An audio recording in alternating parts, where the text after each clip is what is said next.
good day. Good time zone, everybody. Hope everybody's had a wonderful time zone so far.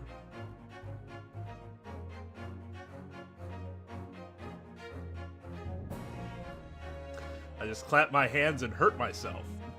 I've had some really unfortunate luck with like random physical maladies this year.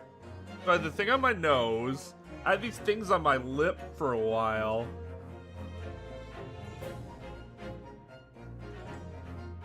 And then I had this weird like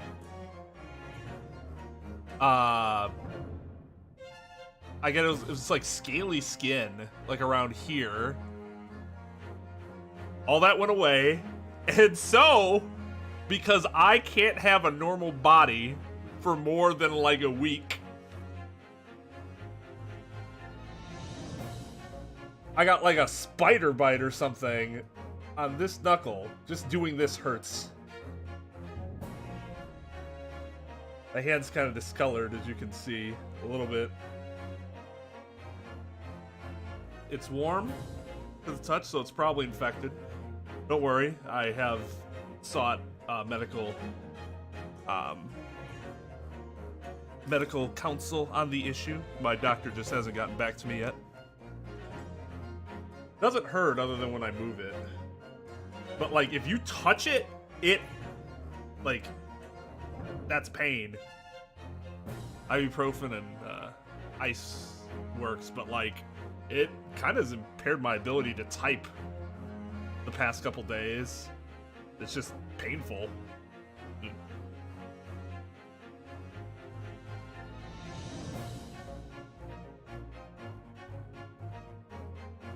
Well, like, it's not even not being a kid thing, because these aren't things normal old, like, 35-year-old people get. If it were like, oh man, my back's going out, which has happened also, but that I expect. That I know. I already know my back's not great. That's something I expect. But not like these weird things that the doctors can never figure out, like, what they are. This isn't the first time either that the doctors didn't know what was on my nose. It just kind of went away. What was on my lips. There were, when I was, this is before law school. This is right before law school. It was like 2010. I got these weird, really weird, I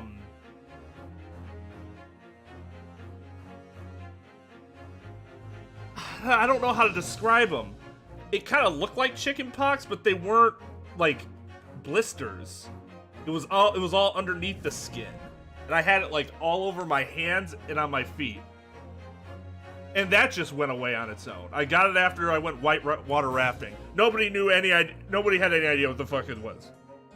Doctor took a picture of it like, hey, can I take a picture of this? Because this is weird. I'm like, oh, great, thanks. I appreciate knowing that. That doesn't make me feel, you know, great about this whole situation.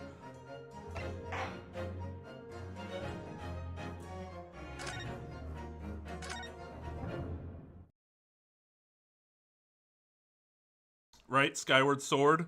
I have not. I wouldn't have think that would have caused this, but I don't know. Maybe he sent like a little, like, mechanical fly, like in Danganronpa, to come and inject me with some sort of very slow acting serum. I got this on Tuesday. I don't know when it happened on Tuesday, but it's been like irritated since Tuesday. At first, I was worried that it was like a brown recluse bite, because we do have those in Wisconsin, and those can be fatal, although that's not often that those are fatal. But that's generally like the most dangerous spider we have around here. But those bites tend to blister, and there's no blistering here. It's just red. Also, symptoms, a bunch of different symptoms tend to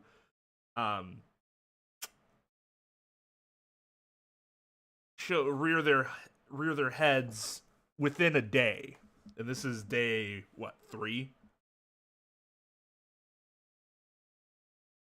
Cause memory lost.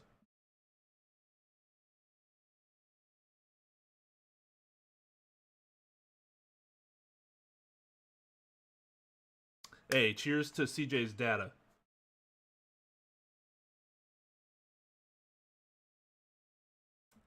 Or data, if you prefer. Which I actually prefer. But whenever I see cellular commercials, they always say data.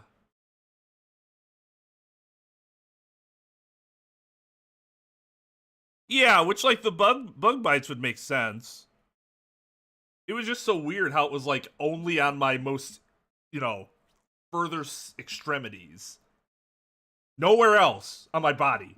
Just on my feet and my hands. And I had shoes on. I had, like, water shoes on my feet.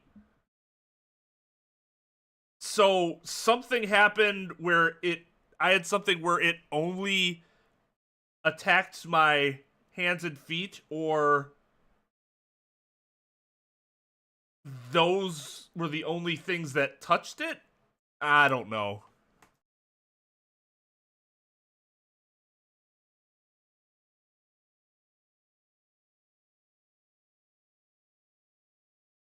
How the game would change. I probably would be worse in the game than Phoenix, because it would take me much longer. While I could logically solve things a little faster than him, potentially, the ability to use that supernatural shit, it would take me a long time to buy into it. A long time, and that could fuck me. I could lose Maya right away, and what happens then?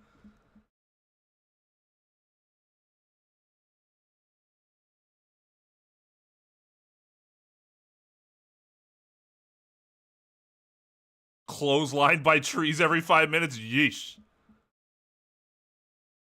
Dada? I've honestly never heard that being said. Said like that.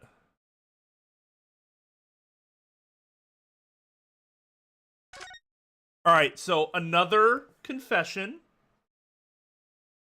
I have not slept today. So you're dealing with running entirely on caffeine, Twain.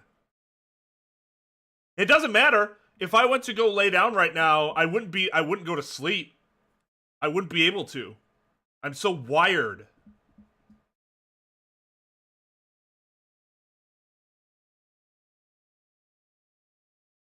That's bad for more than just your teeth.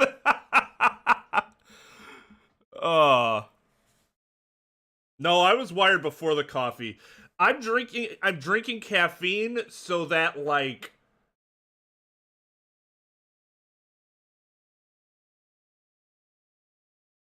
cuz I hate the crash of, like, wired, like, just pure wiredness to crashing. If you have the caffeine, it can go down a little slower, if that makes sense, because you have to deal with the wiredness and the caffeine. Caffeine crashes aren't as bad for me because they're more gradual, as opposed to, like, wired crashes. I'll be, like, typing, working on something, and then all of a sudden I'll be like, not really, because I can't sleep in positions like that, but, like, I'll just, like, go over to the couch and lay down and just immediately fall asleep.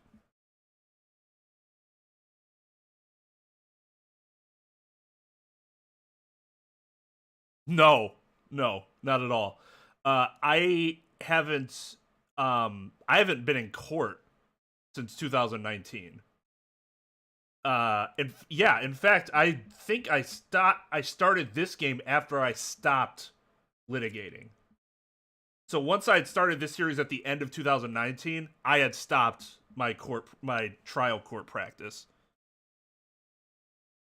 No, what wired is how I describe that state of mind where you're really tired, but it's this, like, weird mixture of anxiety and I don't know what else is giving you this energy that's like keeping your mind going and won't let you like stop. But you also tend to get like really good, like it's not a good state of mind to be working in, so you tend to be like kind of goofy.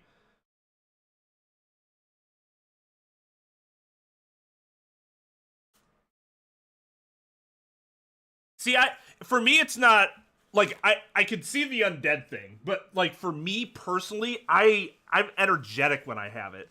But I could see why somebody else having the same issue would just be like, uh uh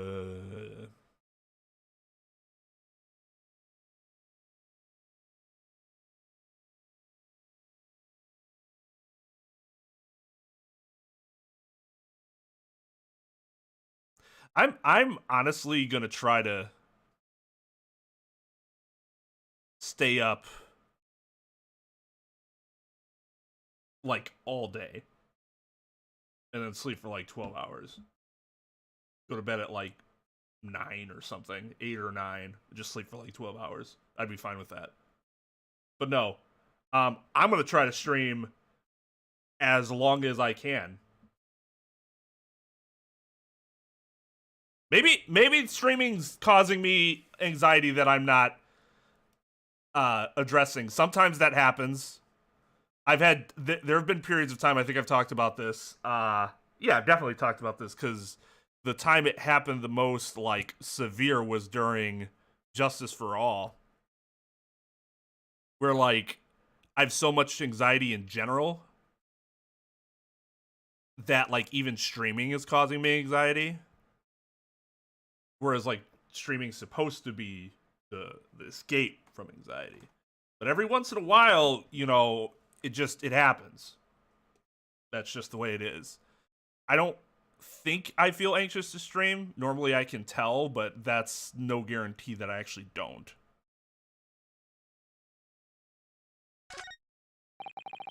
Look at all the bottles on the shelves in these cabinets. What an assortment of chemicals. These ones here are labeled highly toxic. Ugh, that's worrying, because there are also things that look like salt and pepper shakers in there. Oh yes, and they actually say salt and pepper on them. The doctor probably spends a lot of time in this room, I suppose. Perhaps she has meals here sometimes. Oh, life goes on even when you're surrounded by death. That reminds me of the scene in Gone in 60 Seconds where Vinnie Jones's character is a coroner. And he's eating a sandwich while doing an autopsy. And he gets a phone call from Nicolas Cage's character. And they're like, phone for you. His coworker's like, phone for you. And he just like puts the sandwich down on the dead body. And goes and picks up the phone. And you're like, dude, gross. Oh my god. His character was fucking hardcore. Like he was meant to be his code name was Sphinx. Which I always thought was really cool.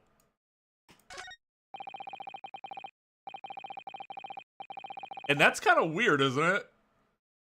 I mean, I wouldn't know, obviously. I've never done an autopsy, but it's true. That's kind of weird. Yo, what's up, JB? Fuck! Tried pressing the chat, not the goddamn window.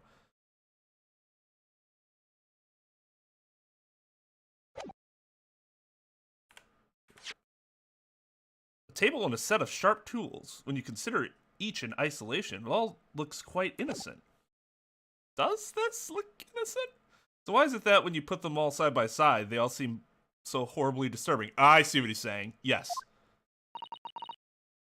It might be best not to ponder it too deeply. Seeing the large tome that's open on the desk does make me wonder, though.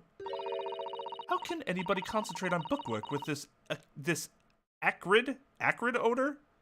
I feel like I've heard that word before. This acrid odor of... Because it's not acrid, right?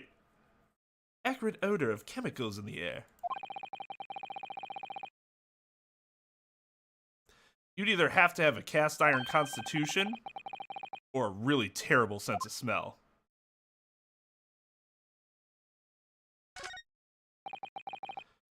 Those large jars seem to have pale things floating around inside them. I suppose they're fruit liquors or something. Or like the pickled umeboshi plums we make back home. Ah, Father had jars like that in his laboratory as well. I expect they're human organs in a preserving solution. Probably as examples of some rare medical condition. Miss Usato, there are some things in the world that's perfectly fine never to know about. Ever. Oh! So as I said, I'm sure they're fruit liquors or umeboshi, aren't they? Of course.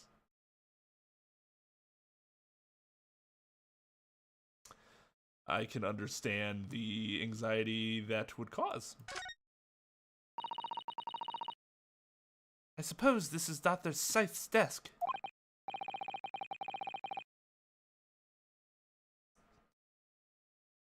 Ugh, I would not like to work in a place like this. It's very tiny though, isn't it, Mr. Naruhodo? Imagine how effectively she must work. The lighting is poor, which is bad for the eyes, and the chemical smell can't be good for you. Not to mention the skeleton watching over you as you work, which is definitely bad for the nerves. It's ironic, because he has no nerves. Well then, those are valid concerns, I suppose.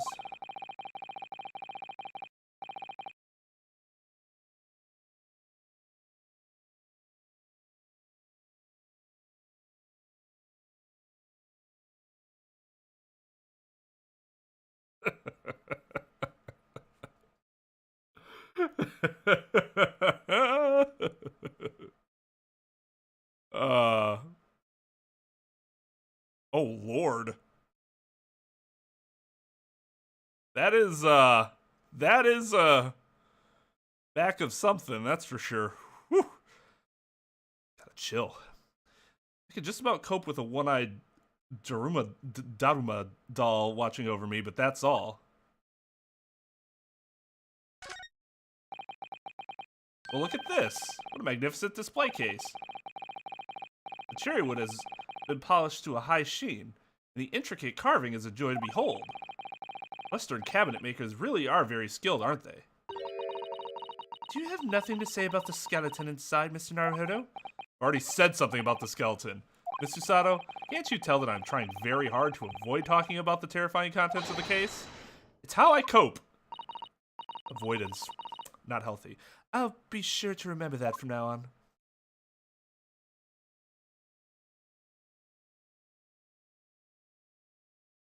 Okay. There has been nothing here of note. Now, we came back here, I think, because I wasn't sure if this needed to...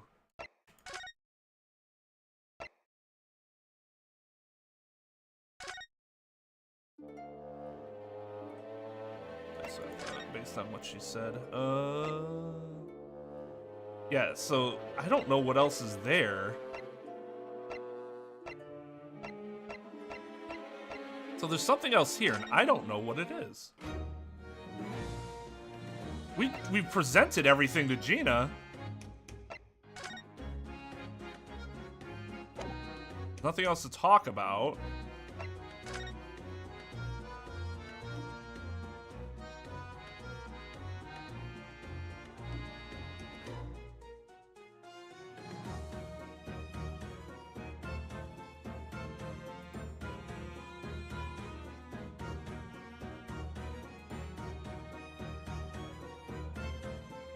What? Oh.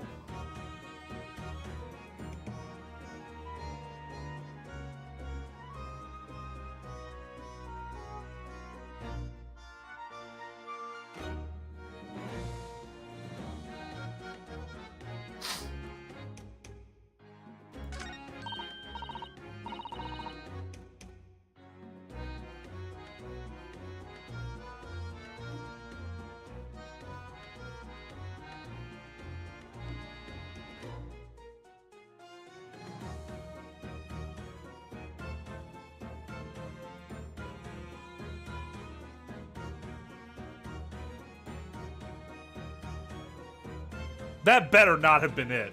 That's fucking ridiculous. Oh, look, a flying balloon. I've never seen one in the flesh before. Can't understand how they can fly, and so high up as well. Oh, but think of the view, Mr. Naruhodo. You must be able to see for miles and miles. I do think of it, and it terrifies me. I mean, it would be certain death if you fell out.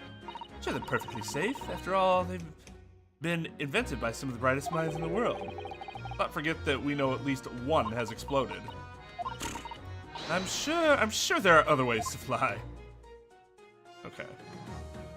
So I hope that was not the thing that I am missing.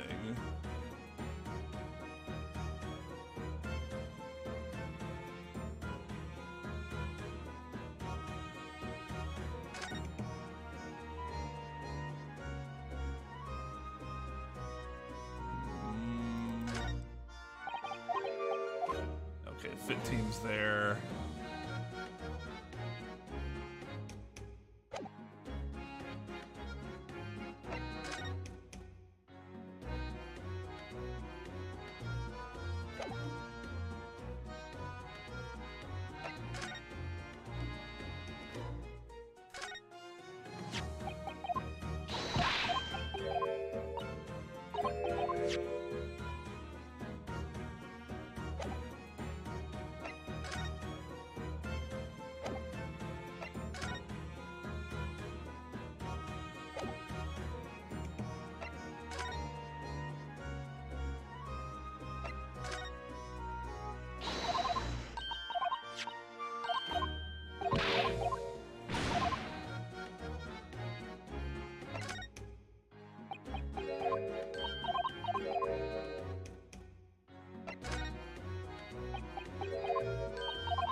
Is there anything I didn't present to her?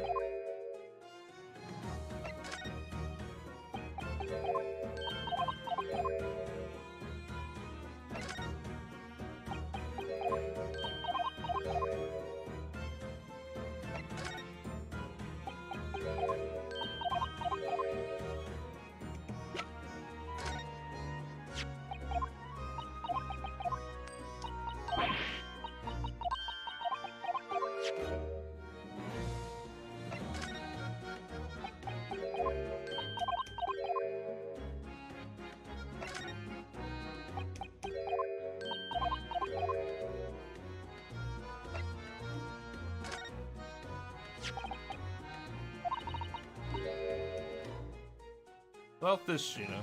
Yeah, I'm still learning me letters at the moment. I don't know A to E, so if it ain't too much bleeding trouble. Actually, Gina, it's the back of the card that's important. Ah? How come? It's just a dirty old smudge on the back, that's all. It turns out that this is very high quality French machine oil. It has a very particular scent, apparently. You don't say! Let's have a whiff then. It looks like Gina is about to start powering up. This is her concentration face.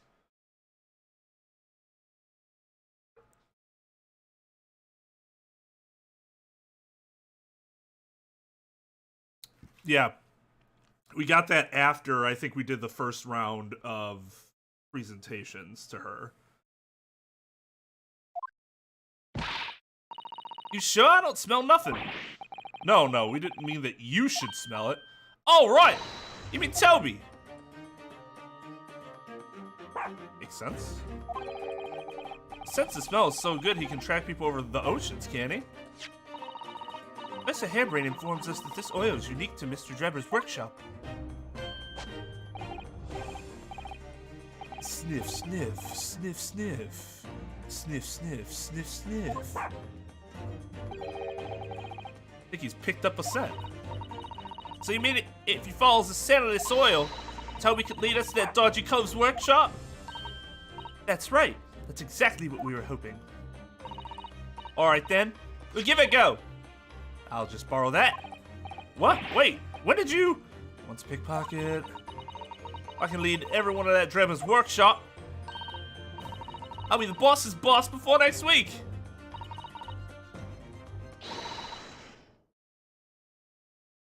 Oh yes, Gina, I'm sure you'll be promoted. Poor Gregson. Not like he cares, he's gonna go to France. Alright then, Odo, leave it to me. Sorry. We're going to get going after that dodgy engineer cove right this minute. Oh, but hang on. Someone's supposed to be on guard duty here all the time.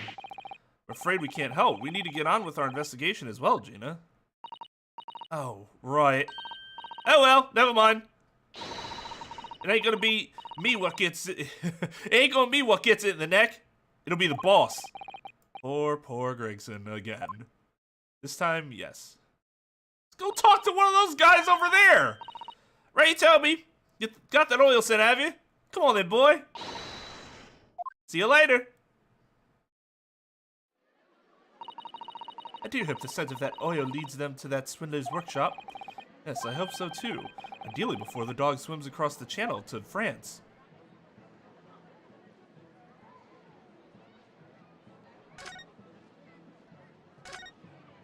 You up there now? Ah, damn it! Give me an inch, I'll take a mile. Okay.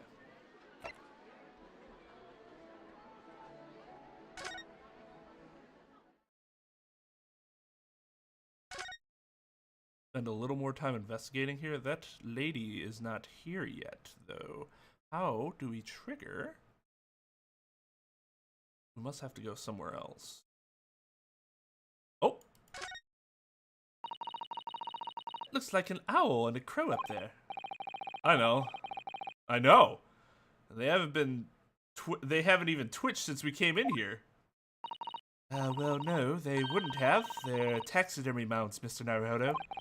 I was afraid you were gonna say that.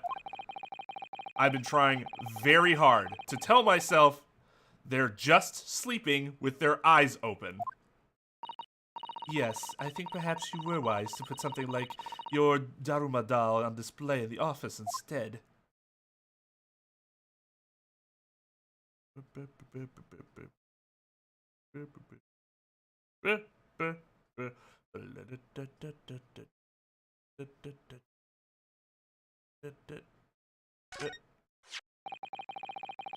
at this big, thick book here. Ah, it appears to be an accounting ledger. It's a record of the forensic investigation team's spending, I think. Oh? What is it? It's clear that the team purchases various equipment and supplies on a monthly basis, but... Well, one entry seems rather strange. Really? In what way? They're buying 500 scalpels every month. 500? They must be working really hard on dissecting corpses. I don't know. Judicial autopsies are only carried out in certain special circumstances.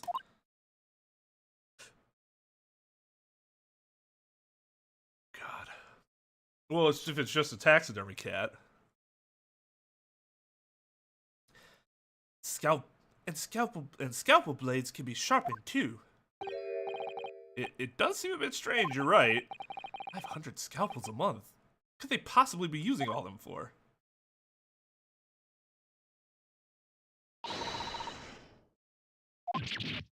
What are you doing? Ah! It's that woman, right? Yep. Oh, didn't I give her a voice already? It was kind of like stern, older British lady. Not old, but like older. Sorry, we had something we wanted to ask you, but you weren't here, so... So you thought you'd snoop around? That's acceptable to you people from the East, is it? You know!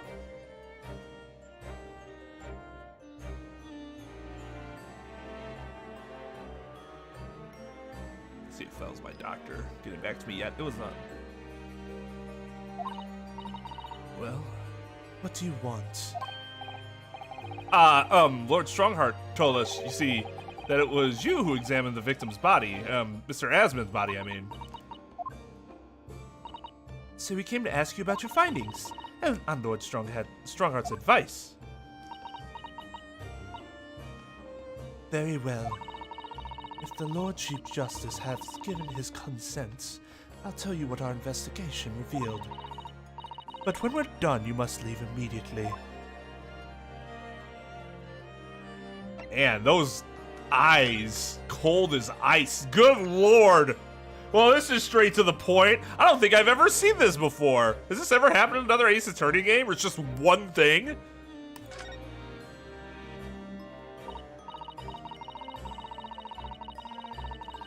We are the rude ones, but that does not give anyone the right to generalize everyone of the same ethnicity, nationality.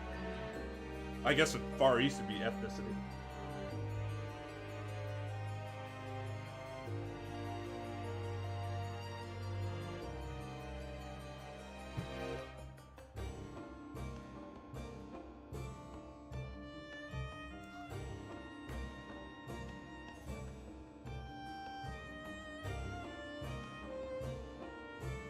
So you want to know what the fit team... Wait, you want to know what the fit team determined from its examination of the scene? The victim, Mr. Odie Asman, who disappeared from the experimentation stage amid an explosion, and the Mr. Asman who appeared moments later partway up the Crystal Tower, were without question one and the same person. That is the team's conclusion. But that can't be right. Motherfucker, did I stutter. If it was an elaborate trick, we can only speculate about how it was carried out. Let's see, if two people who looked very similar to each other were involved, they could have made it appear as if one single person had switched places, couldn't they? Very true, but sadly in this instance, that was not the case. The man who disappeared and the man who subsequently reappeared was the same person. The fingerprints at the scene make that quite evident. Ah, fingerprints. They're not quite yet officially recognized as forensic evidence in the British justice system, but one day they will be used as an investigative aid as a matter of course. Yeah, that's true. Oh my, but that would mean that the instantaneous kinesis actually took place. So, where does that leave us? This seems like a you problem. My team was tasked with investigating, not drawing conclusions.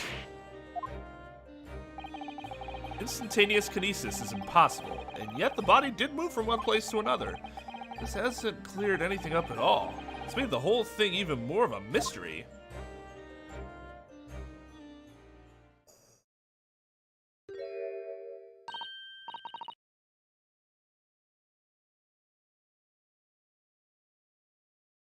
Her design is really cool.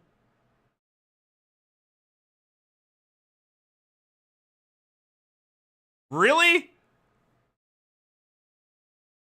Do you really need the plague doctor mask for this?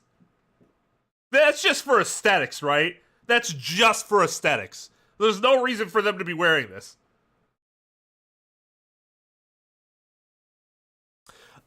So it depends on the conclusion that you're talking about.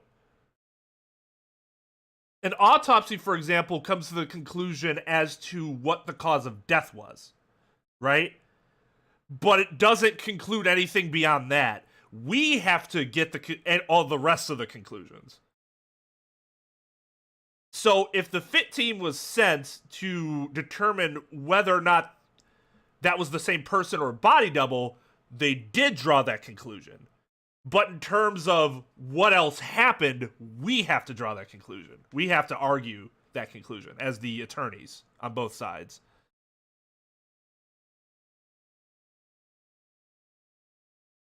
I feel like I have pretty good comedic timing.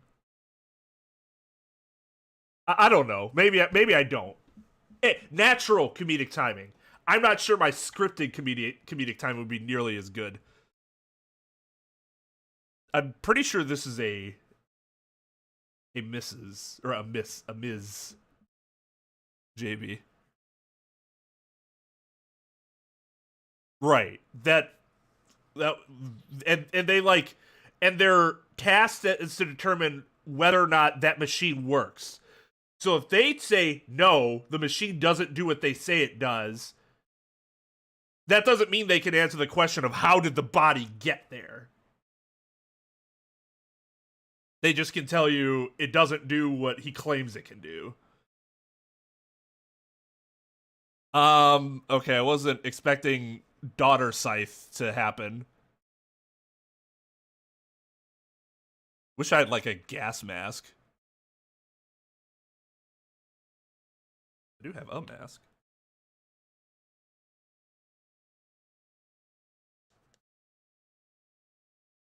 Damn it.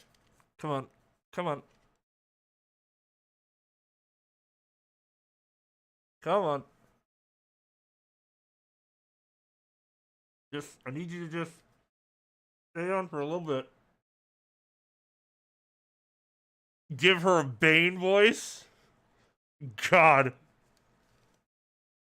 Mama, what is this? What are these people that were born out of the justice system? I wish I could do a better Bane voice. God, this feels so silly, because this is not how you're supposed to wear this. Not David Bane! That was David Blaine! I'm David Blaine, and I talk like this. We'll get back to David Blaine. God. Well, while I ponder her voice, I think it's time for a doggy break. Just give me the look. You please not on my injured hand. My afflicted hand.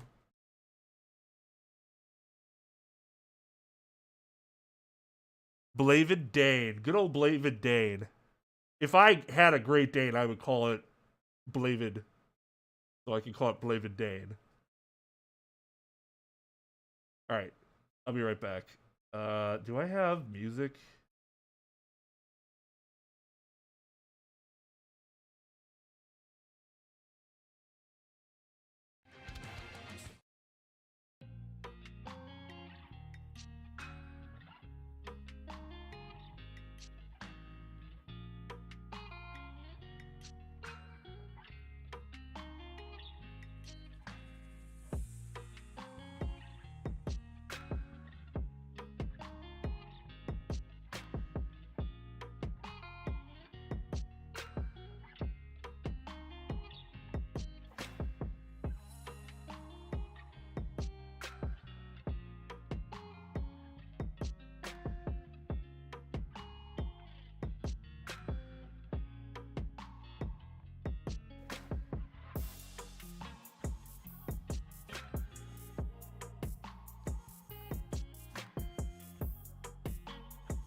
Okay.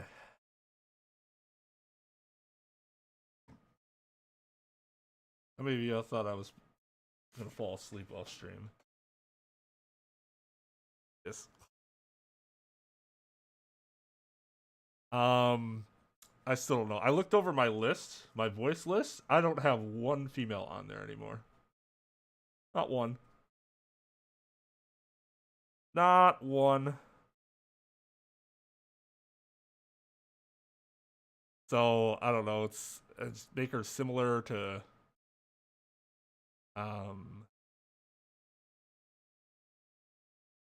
need a voice in my head. That's what always gives me the best.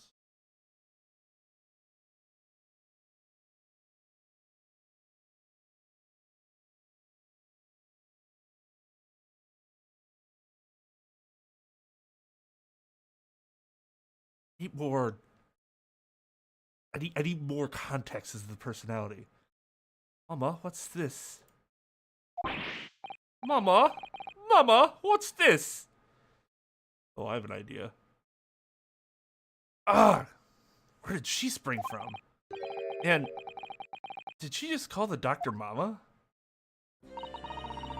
This is a Noya, dear. Fuck. Oh!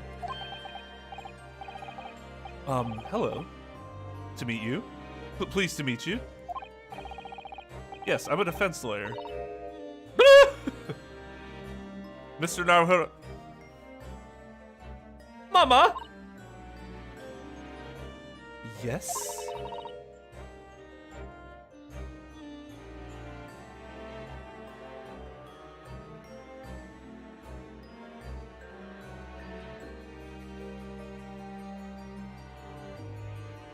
Can I cut this one up? What?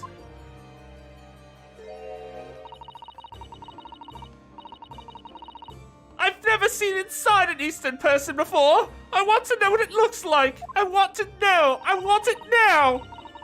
Of course you can't. It's a live specimen, as you can very well see.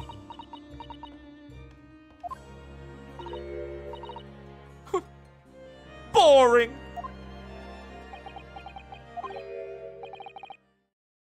I think I just had a near-death experience. Oh dear, Mr. Naruhodo, you're as pale as a corpse. Then let's leave before I'm mistaken for one.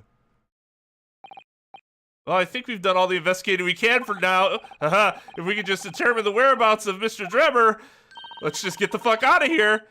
I'm sure Gina and little Toby won't let us down. Well then, do you think we ought to try to speak with Mr. Sholmes at this point? We have things to discuss, and I'm dying to meet him again after all these months.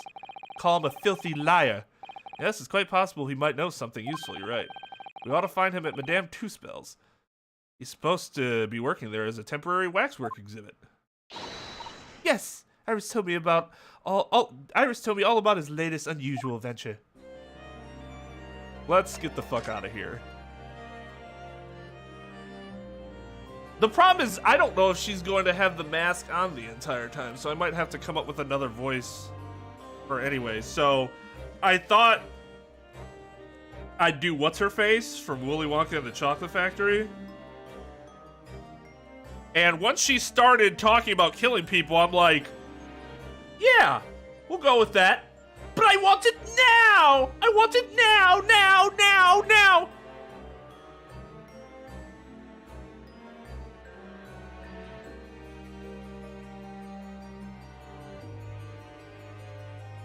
Yes. Yes. Miss Veruca Salt. Because it seems like she's kind of a crazy, childish person. Confirmed by the fact that she asked her mother if she could chop up a living person. Just because she hadn't seen the inside of an Eastern person before.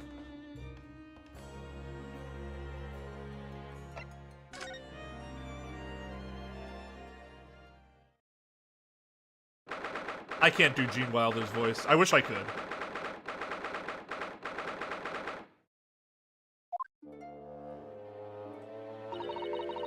I'd be able to do something closer to Johnny Depp's voice, just because his is so weird.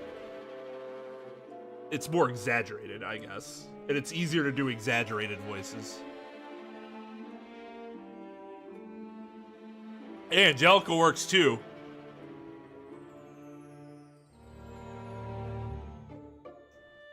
Hey, fun fact. Just because you ask politely doesn't make it reasonable.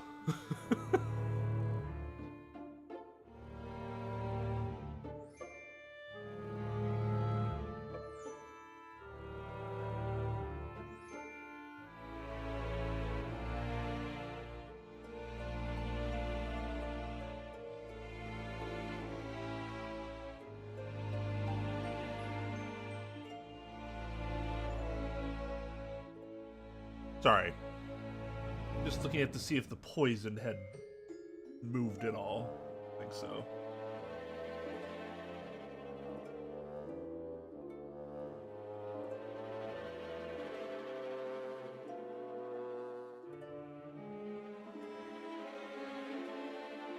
Yeah, you guys wish.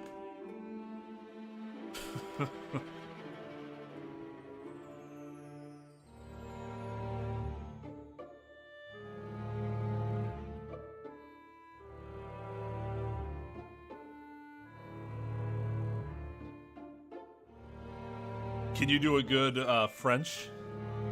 Here we are again at the House of Horrors. I'm afraid I haven't gotten used to the place yet. I'd still like to turn on my heels and go straight home. Via the confectionery, of course. My son really is after something sweet today, isn't she? Eh! What's the matter? Look, Mr. Naruhodo, look at that waxwork. I'm quite sure it wasn't there before. I'm doing the scorpion. It looks exactly like Mr. Sholmes, down to the very last detail. Aha. What is it? Oh, sorry. I think you'll find. That's the temporary waxwork himself.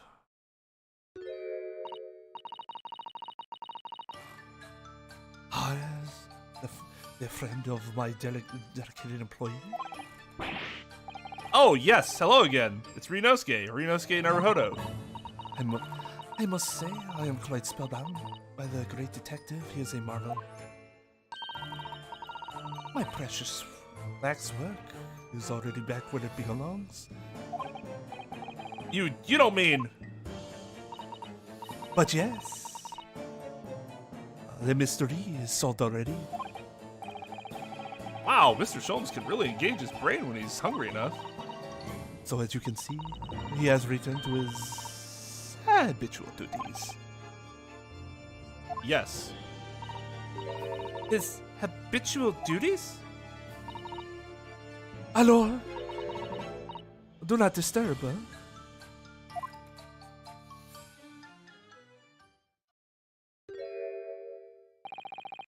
Poor Susato-san, she looks very perplexed.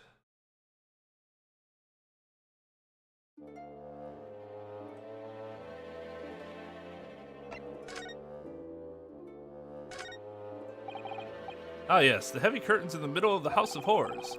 Whatever's on the other side of them, you just know it's gonna be terrifying, don't you? The sign says it's the Madame Two-Spell special exhibit. Seems you have to pay extra to go inside. I know, can you believe that? Pay more money as if we haven't been scared enough already. It's not my doing, Mr. Naruhodo. Seriously? Like, fucking, okay. Write it off as a business expense. Please tell me I don't have to look at every goddamn thing again. I really do need to speak with Mr. Sholmes, and I am longing to say hello again. But where is he? I think you might find that he's quite nearby, actually. Oh! Wait, what are you... Ah, indeed, my dear fellows, it is I! The world-famous great detective in waxwork, Sherlock Sholmes.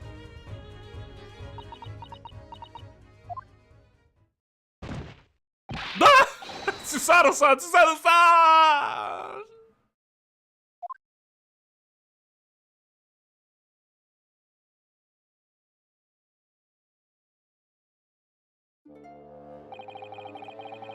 My most humble apologies.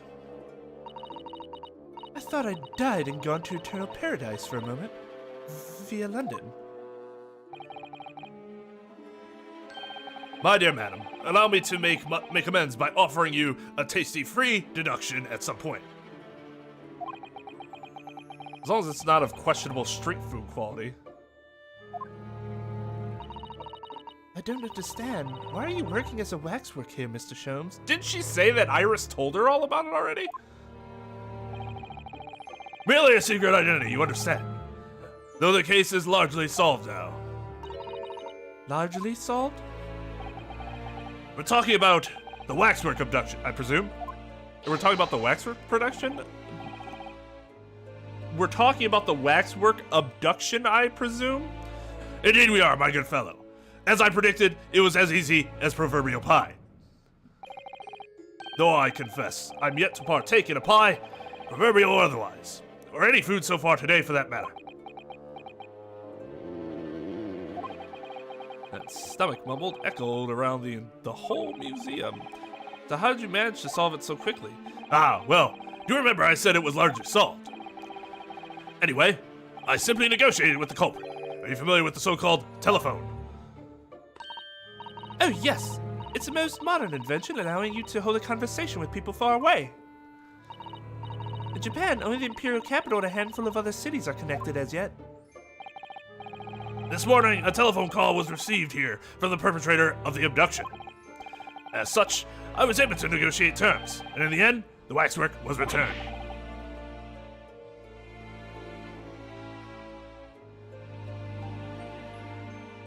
That's amazing!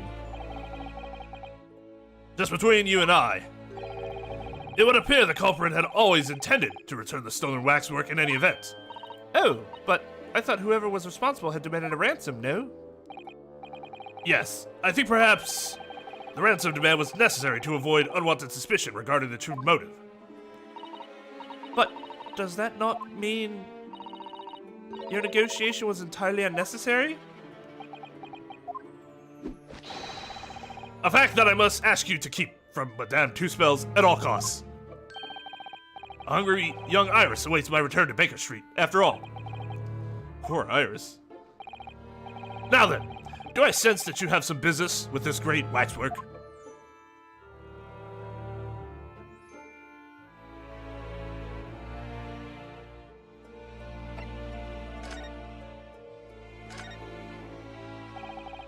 We're in the process of trying to track somebody down. Oh? Yes, and named by the man... Whoa. A name by the man...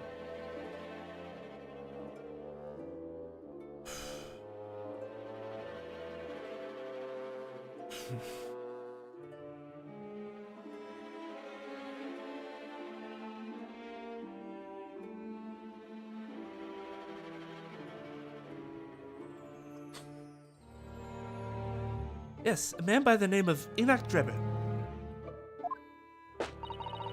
He's the swindler who duped Professor Hairbrain, the engineer who built the kinesis machine. A swindler and an engineer. Quite the modern man.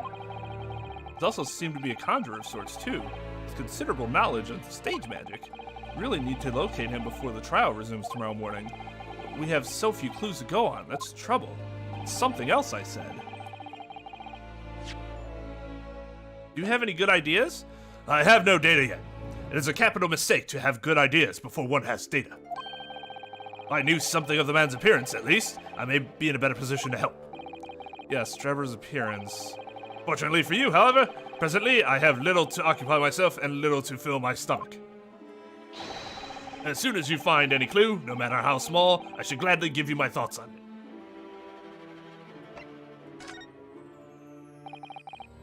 Mr. Sholmes, did you lie to us? My dear Miss Naruhodo, stay that piercing stare. What is this about? Last winter, when we were first on our way to Britain aboard the steamship, about to call it the Starship, and that is not correct. Your words were very clear. So then, let us unravel this mystery and discover what events led to this curious murder. You told us it was murder. You examined Kazuma-sama's body. Indeed, and wherein lies the problem? We met him earlier today, the victim, Kazuma. You're quite sure? He was wearing some sort of mask and was apparently suffering from amnesia, but yes, I'm quite sure it was Kazuma-sama. You must have known at the time, Mr. Sholmes, that he wasn't actually dead.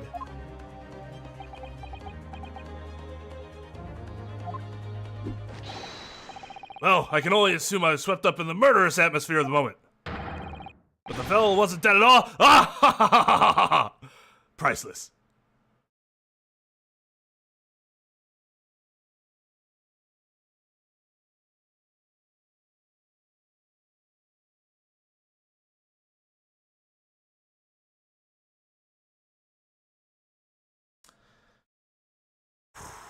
I hope that's just the diversion and not the actual reason we were led to believe he was dead.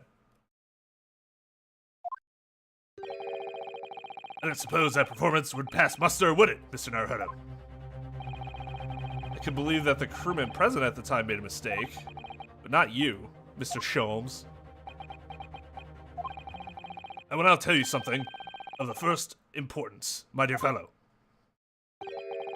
Great detectives are wont to lie. It will serve you well to remember that. Please, Mr. Sholmes. Tomorrow in court, you will find yourself on the threshold of a very great mystery.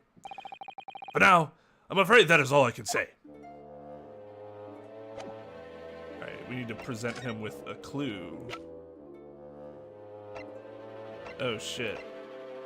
We got his photograph. Mr. Sholmes, would you cast your eyes over this photographic print? Cast your eyes over this photographic print! What would be the follow-up to that?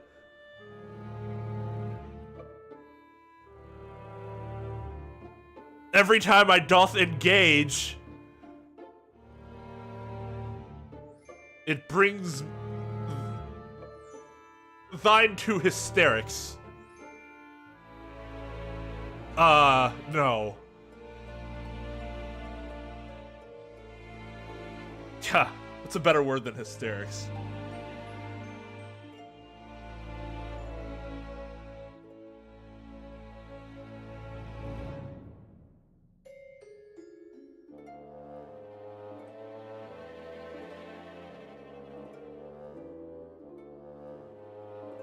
I violently expel oxygen from my lungs diaphragmically.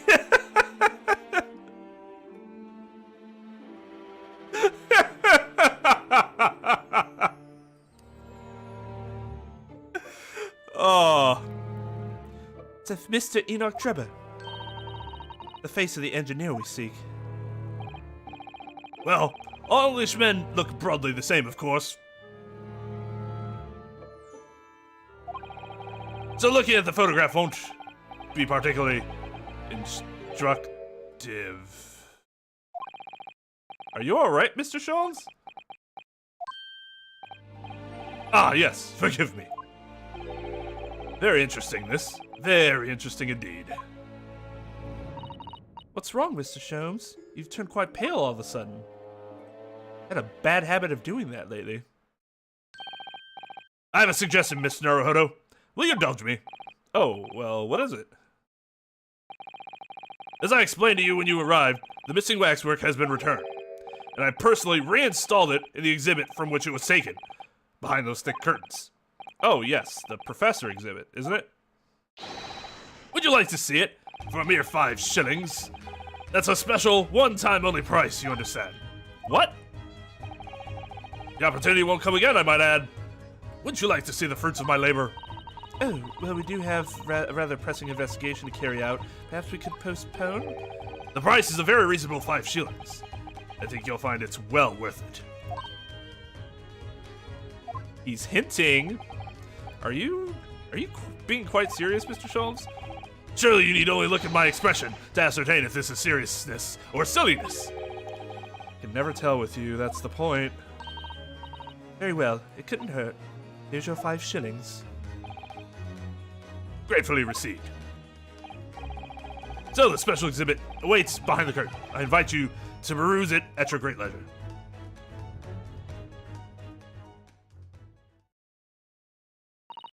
Well, the money's been spent, so let's go and see the special exhibit. Through those heavy curtains at last.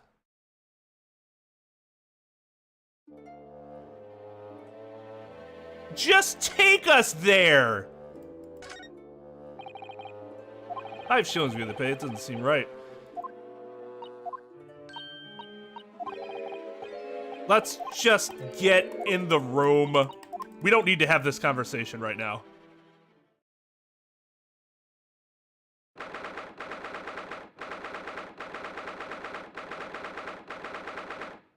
What the? Fade.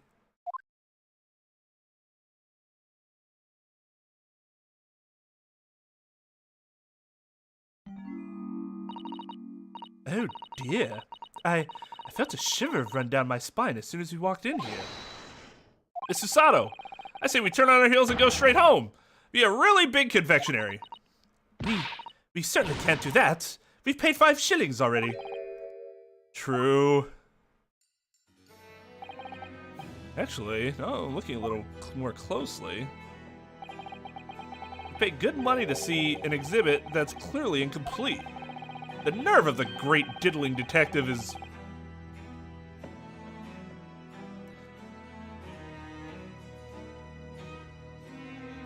He really needs to stop using that word.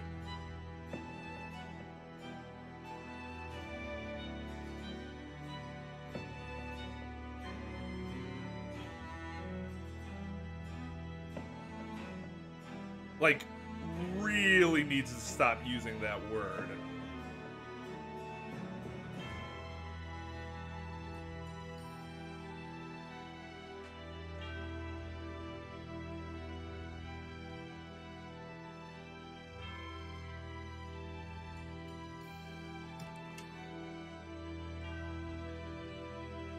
The only person in existence of fiction and nonfiction that can say diddle in any form without it sounding like you're talking about doing something horrible is Ned Flanders. Otherwise, if it's anyone else saying the word diddling, I'm assuming it's something tragically horrible.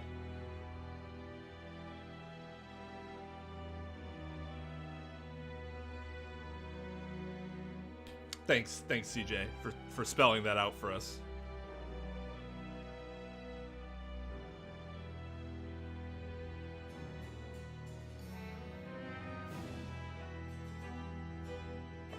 They mean it the same way we interpret it, really? But it was considered more comedic than horrible back then? So, when he says that, he's saying... He really is actually saying...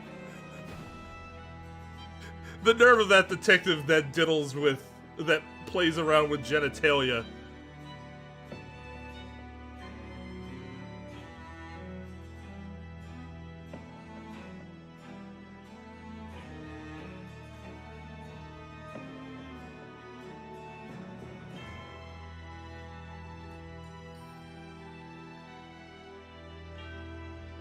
It means to cheat? That would seem to make sense within the context of how it's been used. It obviously... it can't mean the other meaning. It just can't. So I'm willing to accept whatever you guys throw at me.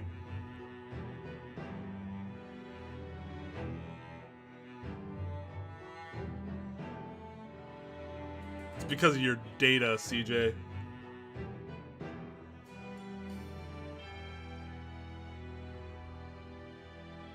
French for pork? There we go. Alright, he's talking about the pork detective. He's making fun of Sholmes' weight, which is ironic considering he hasn't eaten in forever.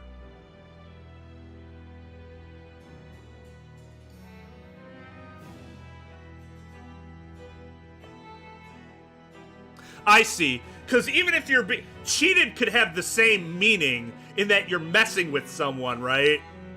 As you would mess with genitalia.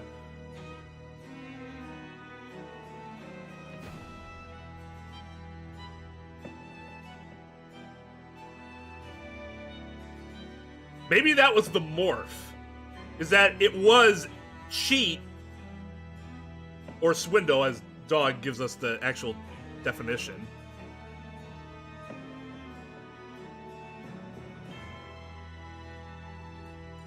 Is you swindle somebody, you cheat somebody, you're messing with them, and then he goes from messing with someone in that fashion to just messing with something.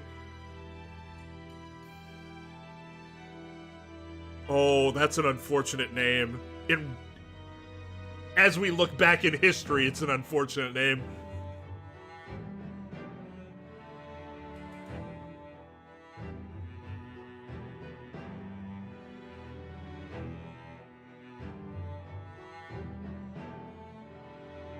Wait, had you guys never heard diddle be used in that way before? Good for you.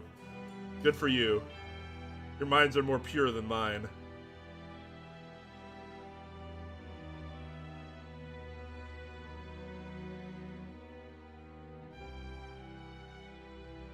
Well, that would fall more in line with the way that I'm thinking of it, to copulate. But I don't think of it as, well, involve actual copulation? No, I thought it stopped prior to copulation.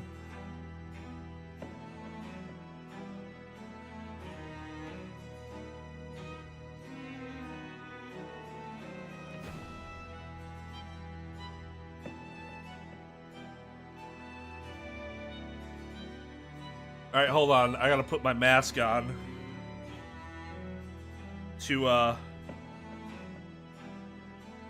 Before I head to Urban Dictionary. Alright.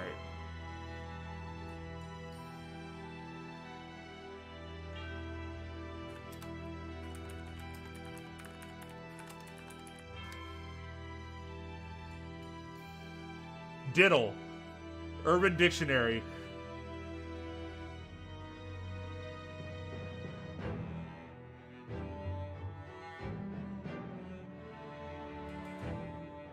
To touch or caress the genitals in some way. Female masturbation. To cheat or swindle is third. What? To ram a bottle up your own or someone else's ass?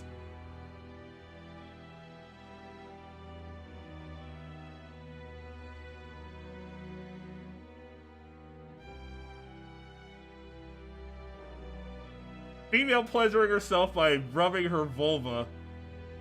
Informal word for a penis. New Zealand English. People in New Zealand, can you confirm that as it's a slang for a dick?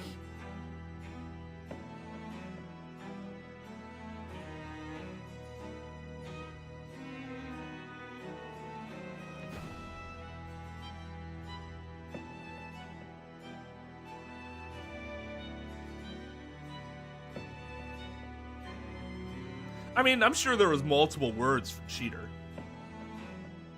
We have multiple words for cheater.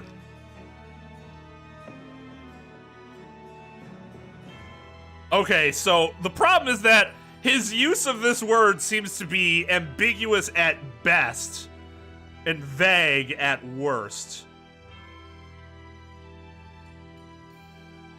Whether you think he could be meaning more than two things. Copulation or or cheat or swindle.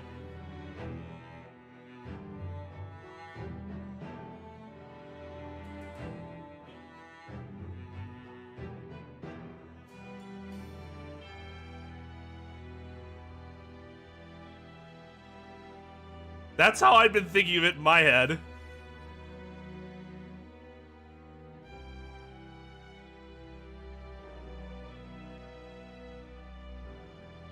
Okay.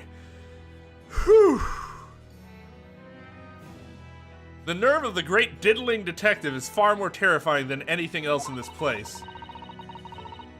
This must be what what's funny is that regardless of what definition you're using there, I think he's correct. This must be what Mr. Sholmes meant when he said the case was largely solved.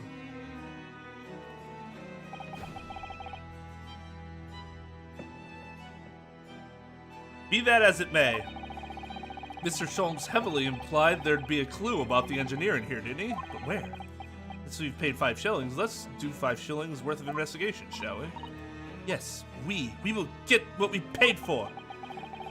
Was that fear or frustration that's making Susato-san's voice tremble?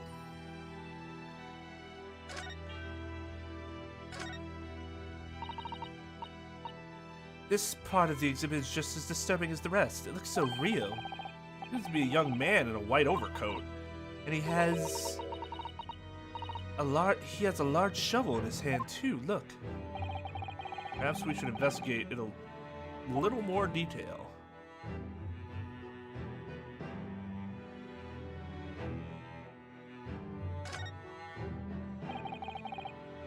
What's this here?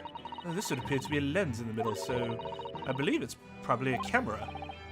A camera? But it's so small! British technology is incredible, isn't it? I mean, what about Mr. Sholmes' skin prints? I think perhaps you should treat Mr. Sholmes' inventions as exceptions to the rule. But anyway, why would the man be in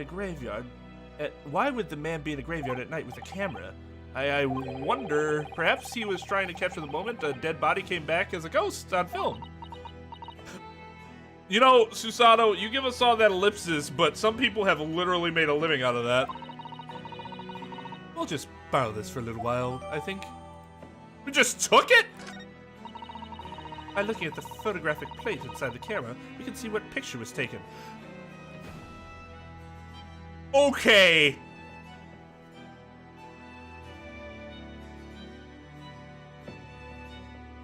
Huge fucking props to this museum if they went so far in detail that they had the picture that the camera took within the camera.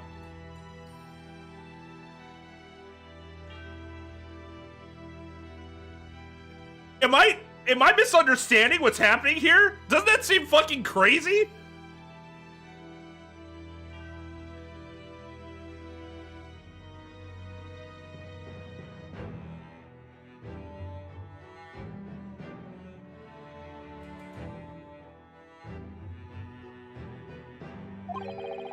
What's a photographic plate? It's a piece of glass coated in a special emulsion that reacts to the light coming in through the lens. We open the cover at the back of the camera. We should find it. Let's have a look. Why can you open it at all? It's supposed to just be a wax replica.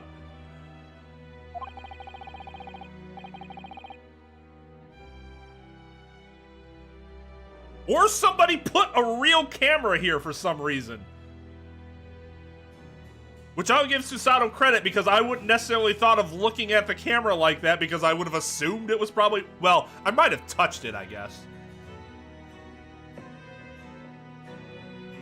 And that probably could tell you if it was wax or not. If it's not wax, then, oh, somebody put an actual camera here. That's weird.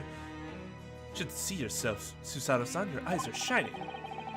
You really do like machinery, don't you?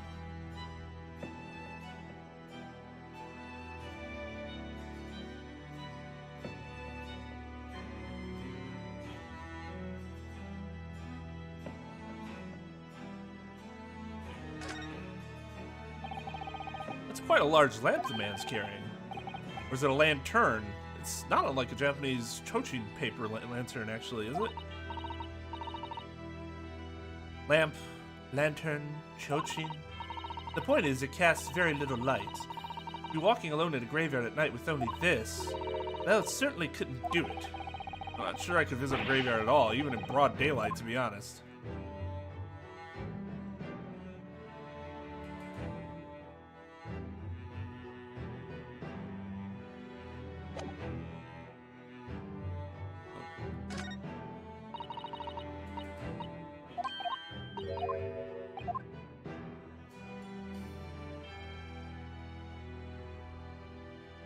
missing something. Is that cross? It is not the cross.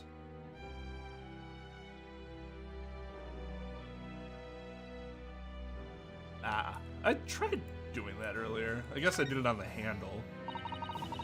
What a large shovel. He's holding it rather ominously, isn't he? What on earth is the man doing with a shovel in a graveyard in the middle of the night? Mr. Sato? Yes? That's a spade, isn't it? No, it's a shovel. No, shovels are for digging. That's for scooping up loose material. Like, it's a spade. You've been through this, Mr. Naruhodo. It's a shovel. No. Although, we haven't considered trowels. We've allowed ourselves to be distracted, I feel.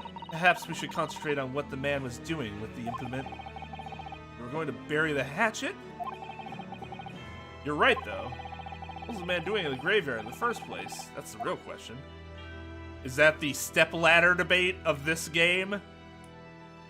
Oh, it's a spade. Oh.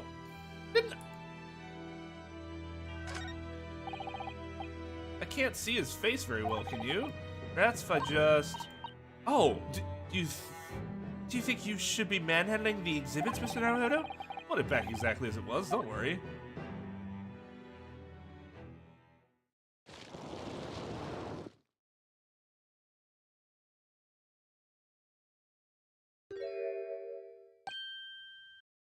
Ah! What on earth? How can... I don't believe it. A black monocle. Mr. Naruhodo, is it possible that this man is... Yes. It's IncogNotorious. It's IncogNotorious. The color of his hair is different, but it's unmistakably him.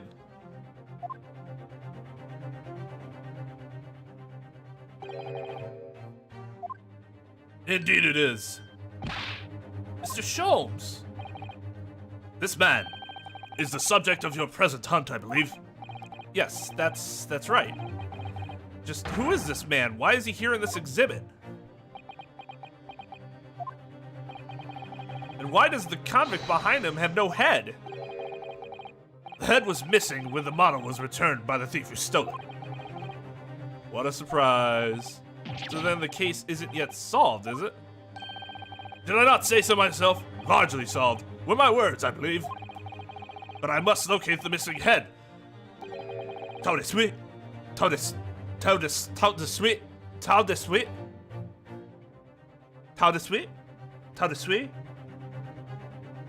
As Madame would say. Or I'll be in grave trouble.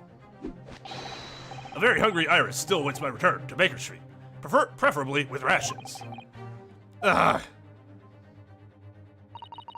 Do you know, though? Something about this room is strange. Strange? What do you mean? Well, the displays in the House of Horrors are supposed to depict real events, are they not? Indeed they are, Mr. Sato. Do go on.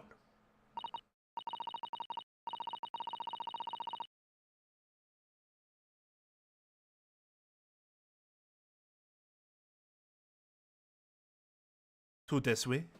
Tout est sweet. Tout est sweet. Wait, do I pronounce... The biggest thing is I don't know if I'm supposed to pronounce that last T in sweet. Is it just sweet, like Emir said? Or is it sweet?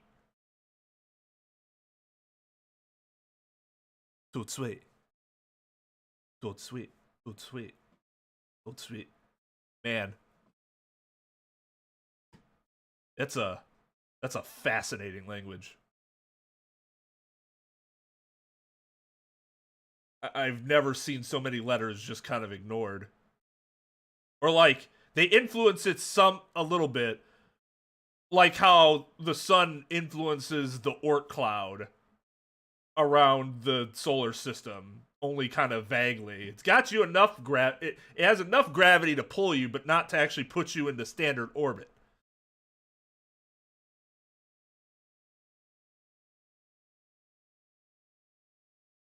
Ah, only silent if they're the last letter. That's good to know. That's good to know. That's a really good rule to know. So it'd be too sweet.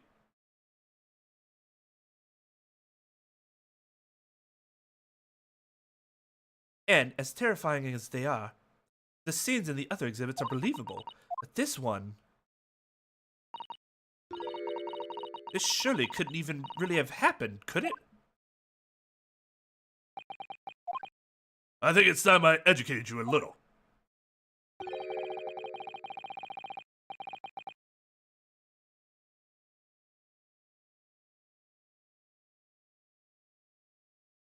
Probably.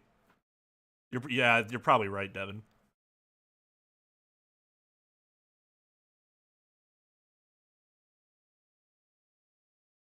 Poirot?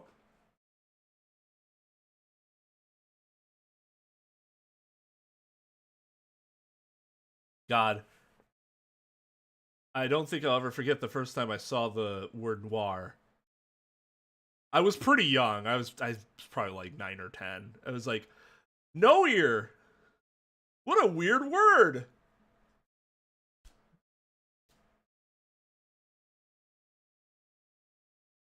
Just skipped. Just skipped.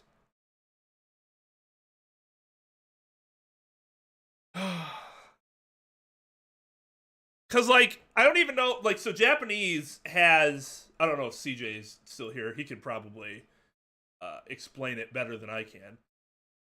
But Japanese has silent characters that they can use, but even though you don't say them, it's still supposed to influence the way you pronounce the word prior. So does day influence to it like that? Like the same way? I wonder. Oh yeah, CJ has his data problems.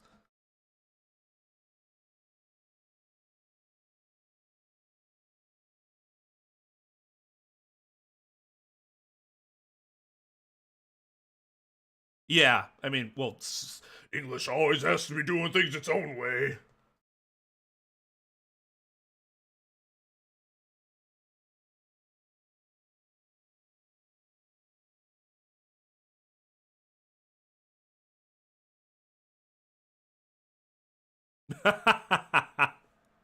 It's funny.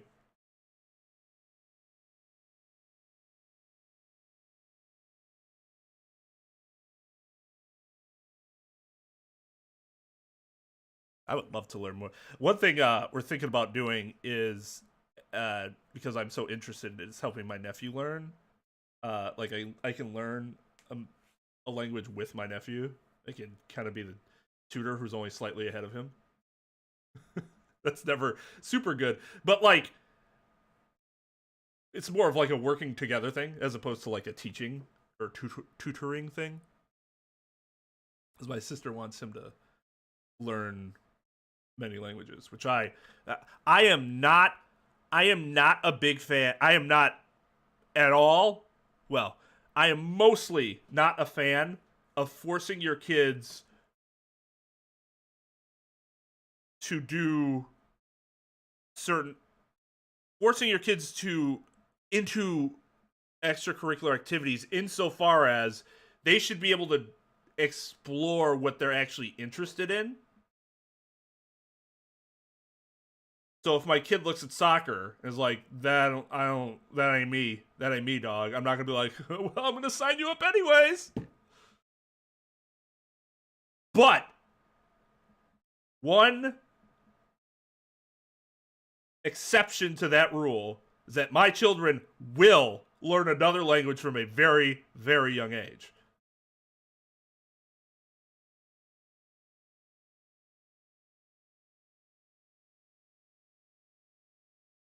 Because it's so beneficial. About the nature of the incidents involving the professor 10 years ago.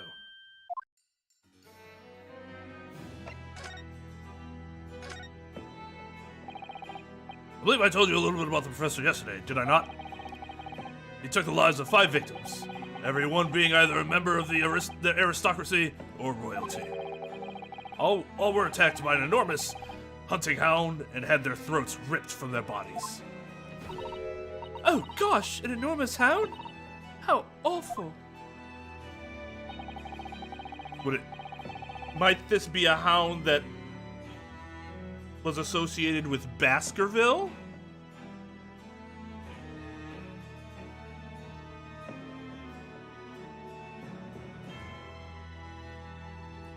Oh yeah, for sure.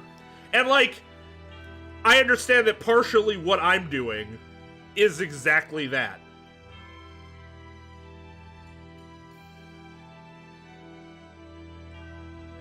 But I also think, first of all, it's just a good learning activity to like help a developing mind. So it could be something that also stimulates learning outside of language. And second, like, I want them to learn early so that later they can decide whether they want to, you know, what they want to keep pursuing or whatever. Because I don't want to be, you know, kid's a teenager or whatever, and I'm pushing them. I want you to be the basketball player that I never could be because of my anxiety. No, not gonna do that.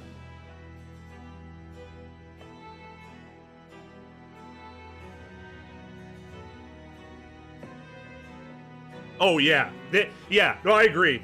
Unless you're gonna be fucking that one actor who's the faceless man in Game of Thrones. Like, that's your thing, and you can play all these different, you know, nationalities because you can speak their language amazing. What's the fucking point? Just to be like, aha, I can. I feel like there's more than one story of a guy who tried to teach his child Klingon out there somewhere, but no, I have not heard of one specifically. Just seems like that's probably something that's happened more commonly than we'd like to think. My dad wanted me to learn Latin, and like, I get how that can be really interesting behind word construction throughout all the Latin languages, but Latin itself ain't... It's never gonna use that. Never gonna talk to anybody in Latin. Although, ironically, law is one of the professions that utilizes Latin more than anything else. Than many other professions.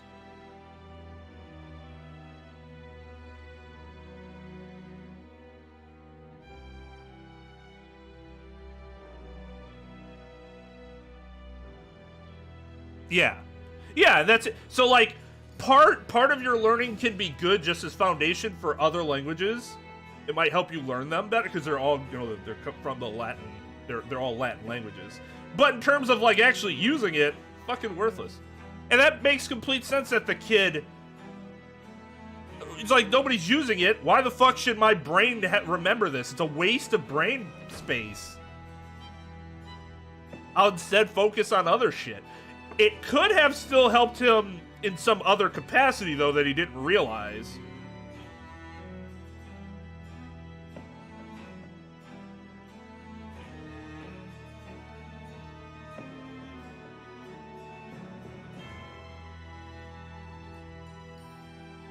Duolingo.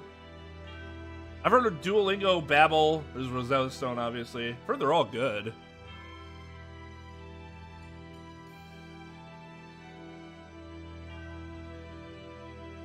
Yeah, but here's the thing.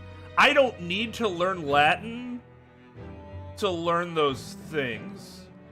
And by the time I would do it in college, I feel like that's even less useful. Especially compared to other languages. So I guess we just disagree on what we consider useful.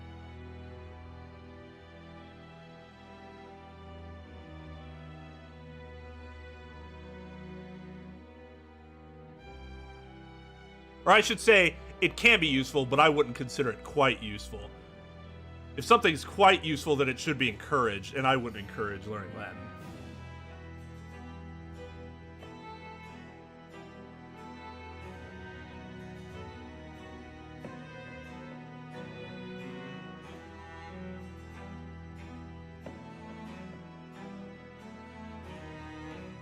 Well, yeah, because so many people speak English. I think it's quite useful for anybody in the U.S. to learn Spanish because of the burgeoning Spanish population. Like, it's just practical. This is more about, for me, I'm a pragmatist. I'm more about being practical than something that, in theory, you know, what's actually going to help you.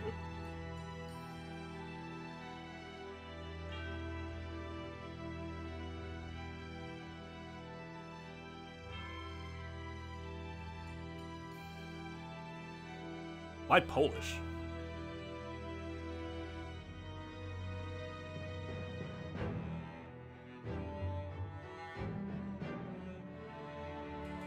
If you have a reason to, that's fine.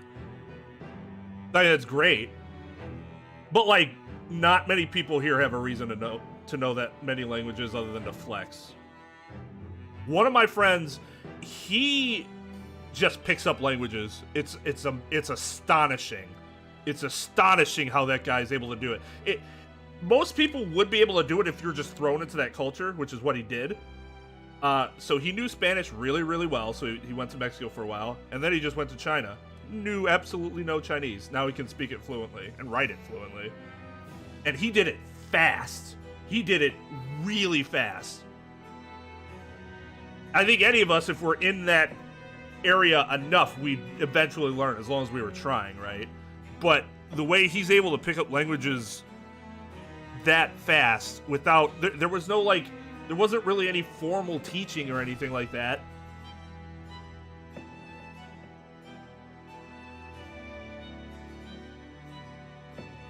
But like, in that situation, he didn't need to learn Chinese until he needed to learn Chinese.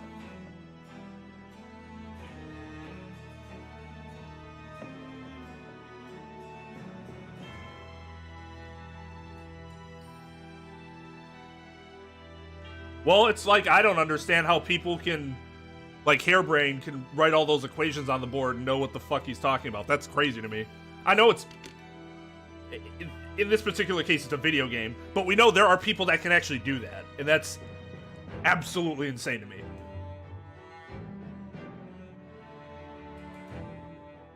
Some of you can do shit with numbers. I'm just like, I could study this for a few months and I still wouldn't get it.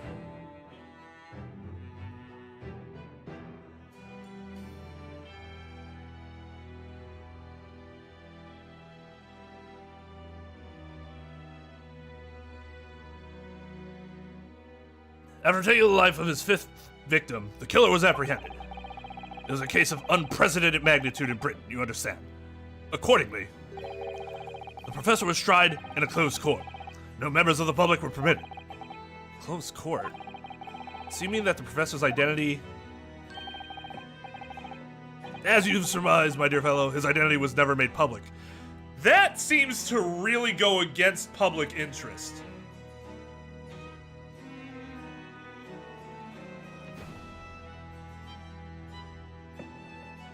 I don't know how you justify that. Interesting. Naturally, he was found guilty and was summarily sentenced to death by hanging. I mean, people would kind of find out, like, eventually, right? Like, this person's just not around anymore? He was buried in a grave at Lowgate Cemetery, which adjoins the rear of the prison where he had been held. However, that was not the end of the affair.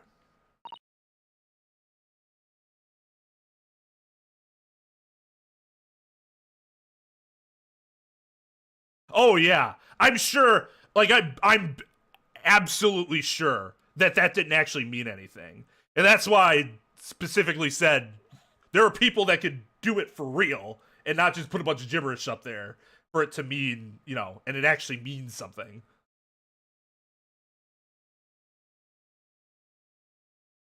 You can... Imaginary numbers almost break my brain, so I'm sure Graham's number will absolutely explode it everywhere.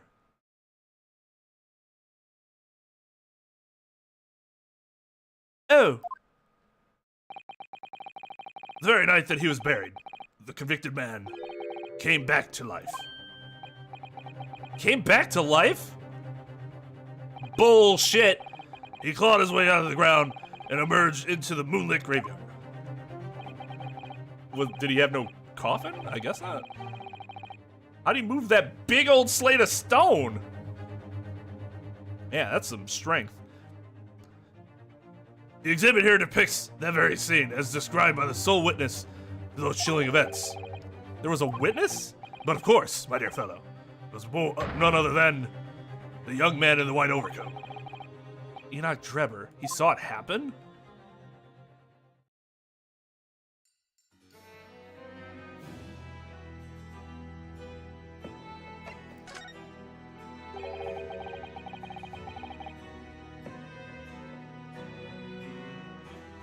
So this is a waxwork model of Enoch Drebber. 10 years ago, the convicted professor, having been I definitely read that as jebaited.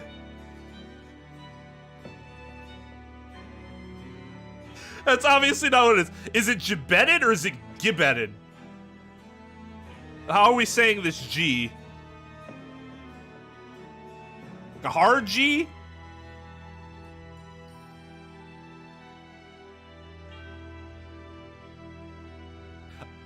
I can assure you, one YouTube channel I would never, ever check for my own sanity would be a channel called Number File. Because that is actually the antithesis of my existence. Just frightens me.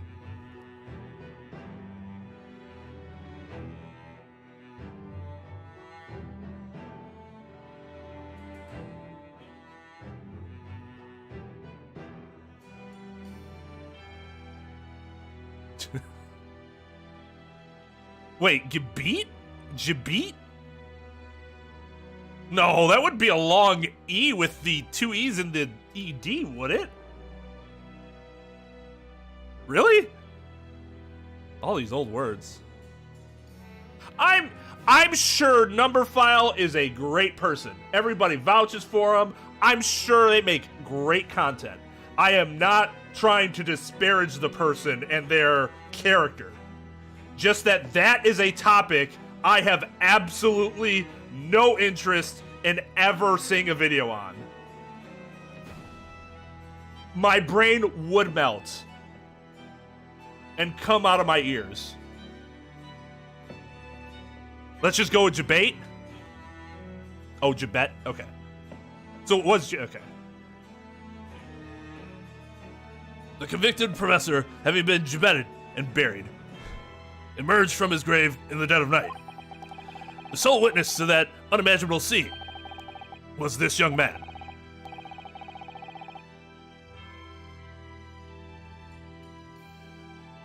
From appearances, I would say he was about 20 years old. See, just reading Devin's line there upsets me. Just reading that upsets me. It upsets my brain. Because, like, I don't want to... Let's go back to talking about language. Something we know. That's what my brain says.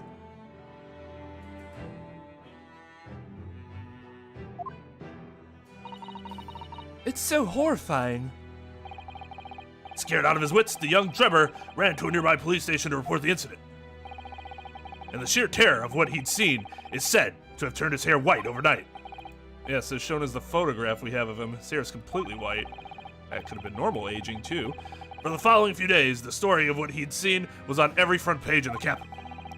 The public was frantic for every last detail about the killer who'd come back to life. Although, we know this that could happen in this universe, right? Because it happened to Masters.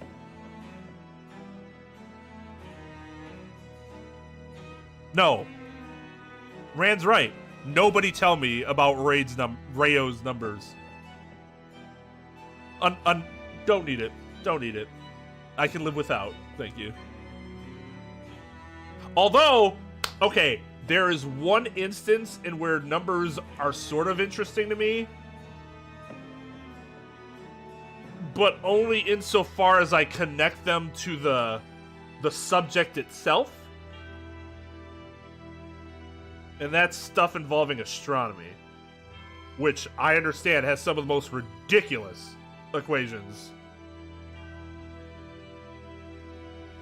But it's kind of just interesting to see where they come up with this shit. 'Cause that's all astronomy, figuring all that shit out while being, you know, billions of miles away is just amazing. Trillions, light years. Oh god, amazing, amazing.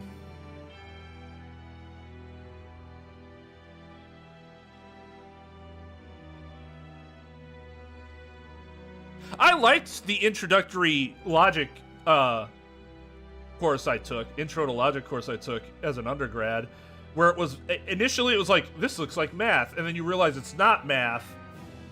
You're just looking at things logically, and I was like, oh, okay, this is great. I had fun in that class. And the professor had a wonderful British accent, which is always a plus.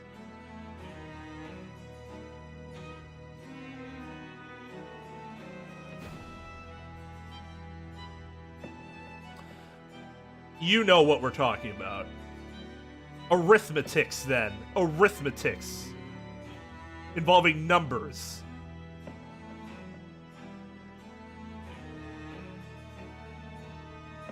British accents are math, too. Everything's math.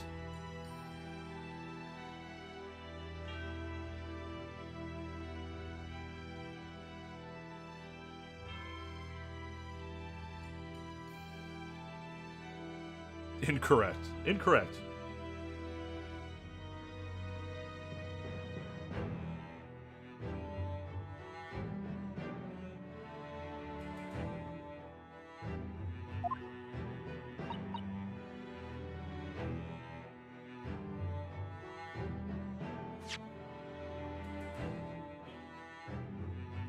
As you've seen, an exhibit was even created here at Madame Two-Spells. I can quite understand why the man's hair turned white, certainly. Why isn't my doctor on my...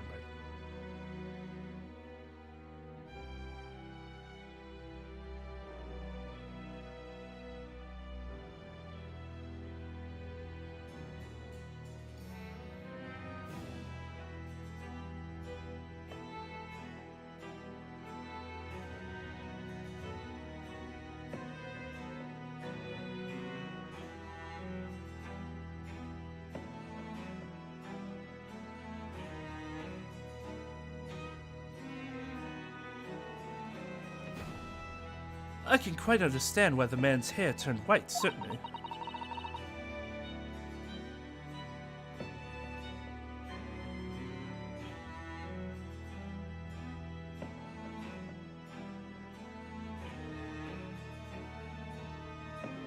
Okay, now we are definitely... I'm going to focus on the game now. You guys continue to talk about your numbers. But what I don't understand is what Trevor was doing in the first place, in a lonely graveyard in the middle of the night. Yes, what was he up to?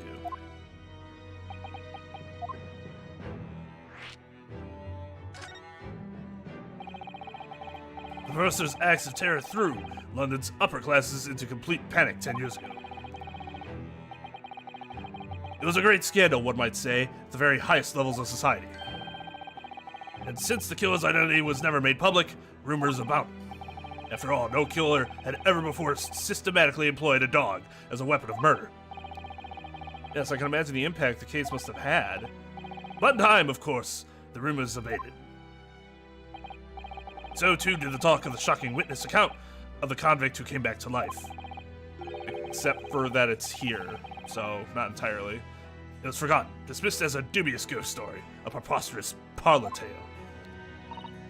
But why did people stop believing it? Why? Simply because there was no resurrection to speak of, as was established in fact. What do you mean by no resurrection? The police investigated the grave in Logate Cemetery and published their findings. The convict's body was found to be buried exactly where it had been following the execution.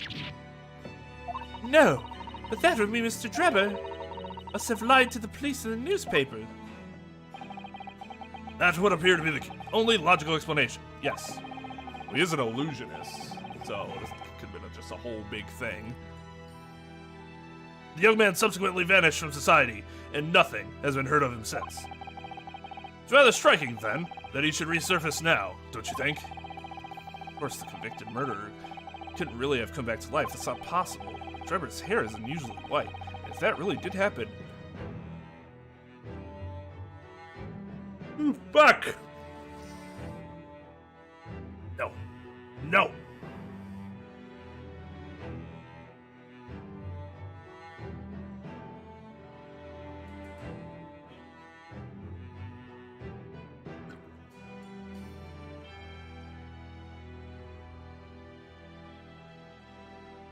But Trevor's hair is unusually white, and if that really did happen overnight as a result of shock, it's hard to believe that the incident was an out-and-out lie.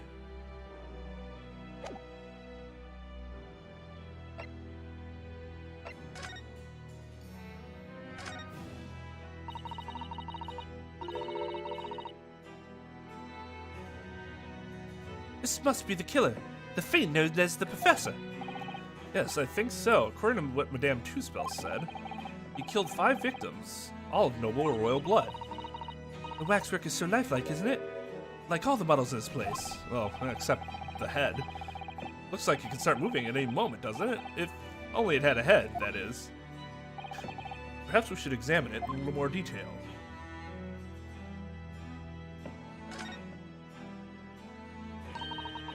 This is the condemned man. Yes, the so-called professor. We just established that. We don't need to repeat this again. Unnecessary dialogue. And then perhaps his head was chopped off by a guillotine. But unable to find peace, he emerged from his grave as a headless ghost. That would be a ghost, Susato. Do we have to entertain such terrifying ideas, Mr. Sato? Anyway, I'm sure the model had a head once. There's a metal fitting to it, see? And perhaps Mr. Sholmes absentmindedly forgot to reattach it? That's an extremely absent-minded detective you're describing, isn't it? Or perhaps the thief absentmindedly forgot to include the head when he or she returned it to the museum? And that would be an extremely absent-minded thief. There have been some reason why only the head wasn't returned? Well, whatever the reason, it means we don't know what the face of the infamous professor looked like, do we? Oh. There's something caught just inside the convict's jacket here.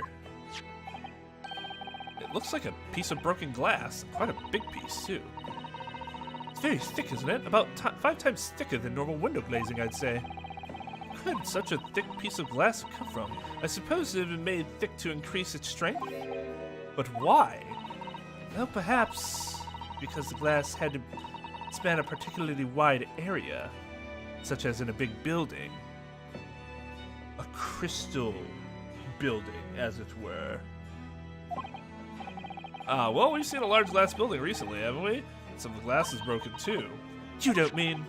Exactly. The Crystal Tower at the Great Exhibition. But why would glass from a crystal tower be lodged inside this waxworks jacket? Makes you think, doesn't it? Earlier in court, we established that the kinesis experiment was a trick. Now we discover this fragment of glass here in the waxwork. Is it just coincidence?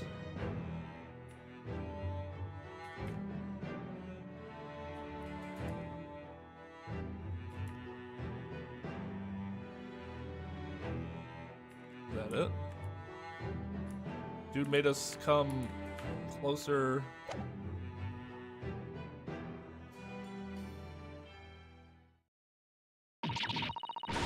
Ah! What the bleeding door? Oh no! What have you gone done? Gina, what are you doing here? Where'd you? No, hey, stop loading that. I have Cyrus. She said this is where you be, so. Gina, not so loud in the museum. Madame Two-Spells will have you take a position as a waxwork if you're not careful. I think there might be a more pressing concern. I still had some flash powder left from 6 months ago, so... All right, Gina, we understand, but please, put down the gun.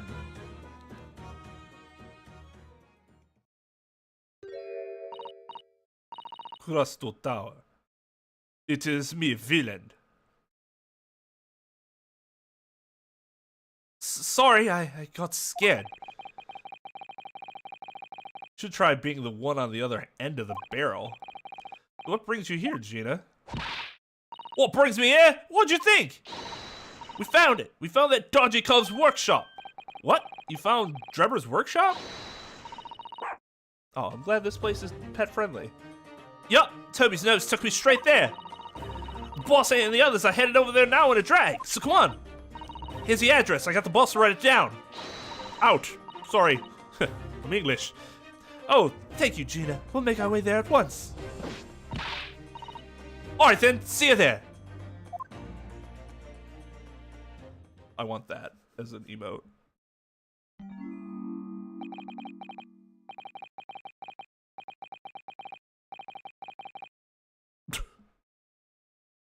I've used the salute emote several times, and all we have is the half face doing this, and that's just not satisfactory.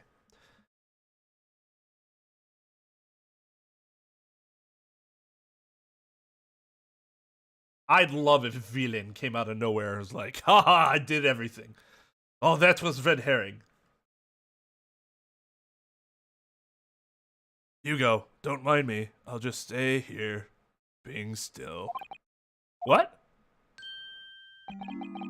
I know my place. In the exhibit over there. Oh dear, someone is feeling sorry for himself. Let's go, Mr. Sholmes, you're coming. Your words hearten me, I must say, but if I were to shirk my duties here, Madame would have me pay monetary recompense, and Iris's dinner plate would be empty once more. Forget that, I'll pay for everything. With what money? Ah, this is not a moment to lose, my dear fellow. I shall hail a carriage at once. Wow. You offer to share the costs for Mr. Sholmes, then. I shall gladly pay half, Mr. Naruhodo. Thank you, Mrs. Sato. Right, let's go. Where are they getting this money from? Don't they have like a meager stipend? Unless Professor Hairbrain's actually gonna pay you. Uh-oh, he has a double. That looks like... Oh, it's another super high voltage instantaneous kinesis machine. Indeed, it would appear so. They're only a prototype, naturally. Ah, so you got here then. How did you get here before us? Gina, well done for finding this place. In such little time, you've really worked miracles. It's Toby who's the miracle worker. Woof!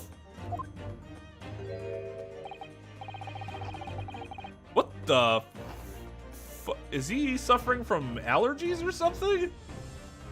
Suddenly have an allergy to fish? Thought you lot would show up before long? Hello, Inspector. That's one knitted brow. Looks like he's eating a lemon, not a bag of fish and chips.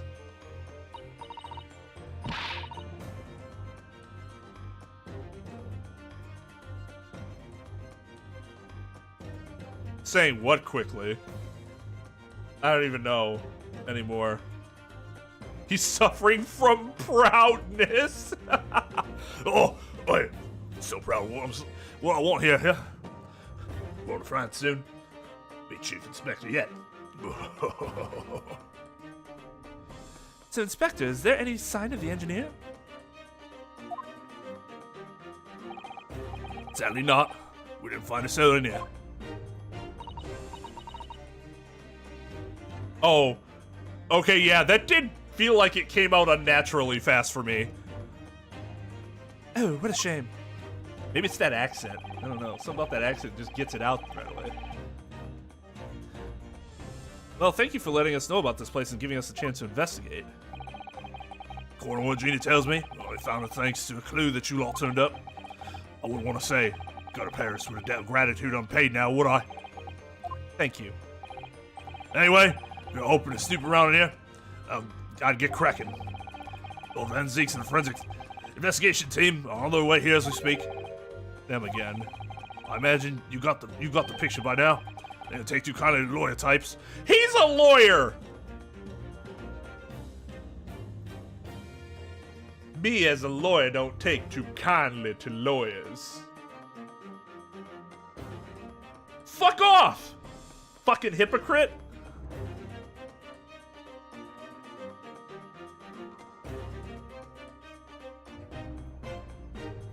Every time Gregson comes on screen, you gotta get DJ Khaled!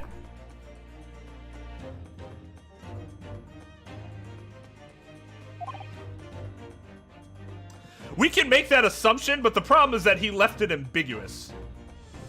It was poorly worded on his part. So you might be right, but it's a problem that we can't accurately, like, we can't, I don't think we can say for certain what he meant to say.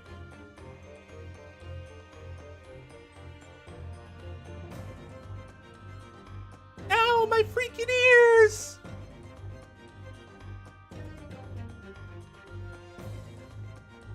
Right. Well then, my dear fellow, let's turn this place upside down whilst we have the chance. You, Sholmes. Pardon? They take even less kindly to great detectives as they do lawyers. Very droll, Grayson, very droll. You may consider me nothing more than an inconspicuous waxwork model. Right then, let's see what we can find in here. Trophy! First thing that catches my eye is a sports nerd, obviously. Wow, how'd he get a 1975 Stanley Cup trophy? Actually, I don't think the Stanley Cup trophy has always been silver, right? That's like 75 years in the future. Ah, this appears to be most interesting. Yes, most interesting indeed, wouldn't you say?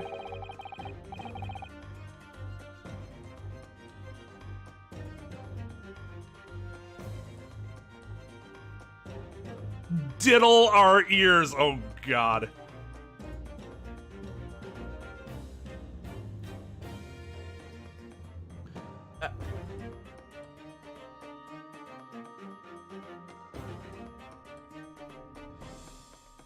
It's an impressive looking back massager, that's for sure.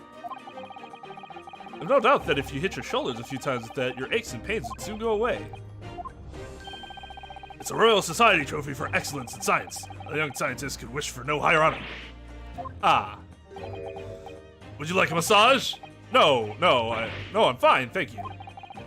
I had no idea it was such a grand thing.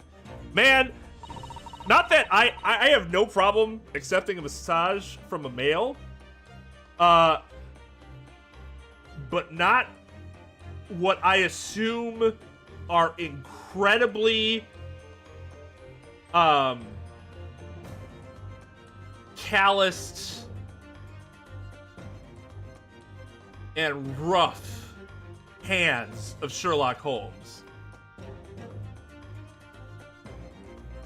With everything that he does and touches, his hands have to be, like, touching concrete.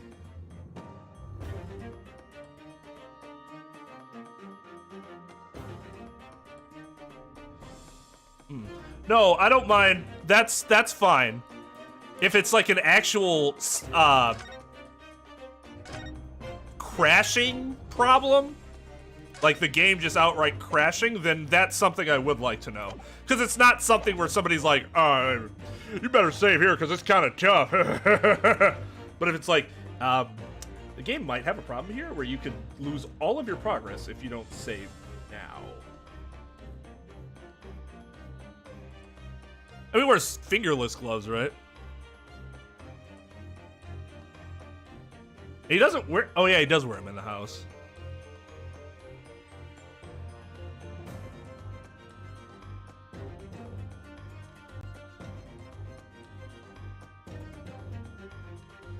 Nah, those are not the hands I want diddling my body. Not gonna lie.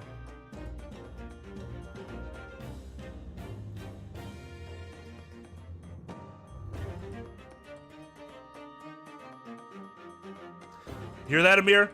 Your opinion is wrong. According to Trep.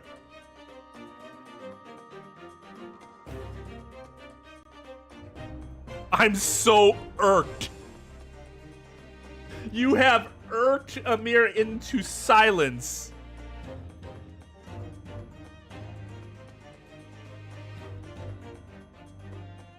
Dude, Trep irked you, bruh.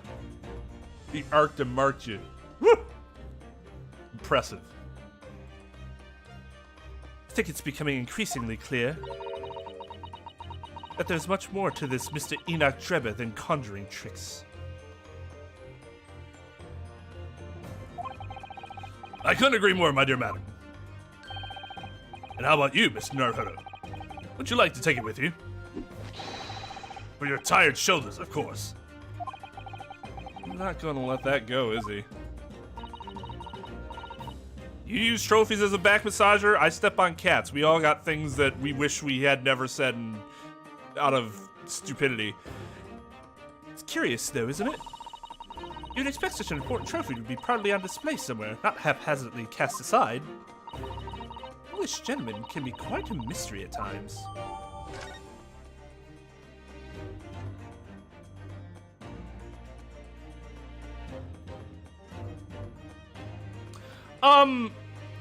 I'm actually, to be completely honest, I'm not entirely sure, CJ.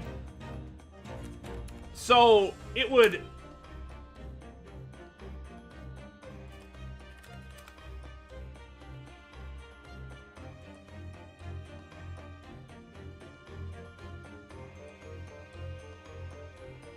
So, this is what I thought it would be. Actually, I thought it would be spelled M-E-R-C. Because the slang is taken from the shortening of the word mercenary. And a merc is just a shorthand for a mercenary. But now there's slang to also include, what does it say?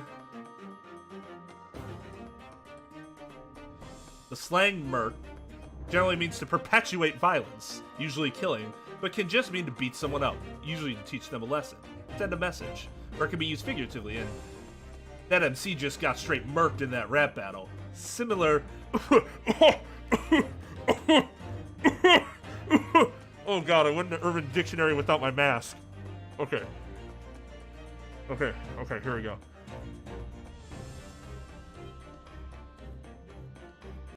So, yeah.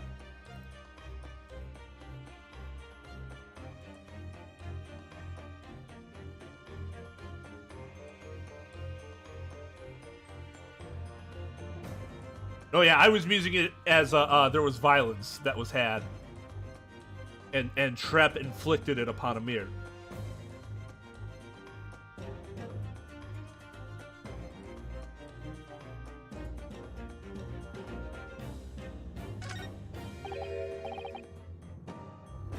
Well, now you gotta change your last name to Khalid. What on earth is this? An aeroplane, Mr. Naruhodo. One day, scientists believe it will allow humans to fly freely in the skies. Is that how the trick will be described, is it? Sorry? Oh, it's actually suspended by a thin but very strong cable, isn't it? Oh, well, this model is, yes, but a real airplane would actually fly high in the sky, while suspended from somewhere even higher in the sky, of course. Because large metal objects obviously can't really stay in mid-air unsupported. What kind of nonsense is this? So to you, the solution is ever taller towers. Oh, it's a ladder. Here we go.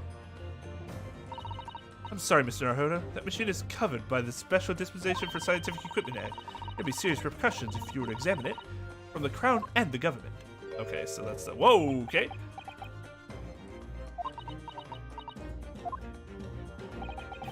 Oh, those two don't seem to be holding back. It's quite hollow inside. No working parts or devices of deception to be seen, my dear fellow. No loose chains dropped on the floor, nothing. Not even a bone for Toby yet, my dear fella.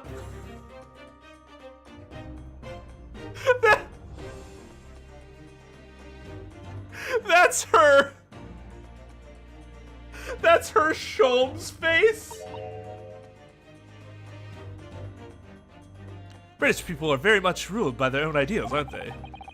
I think that's just these two, Miss Susato.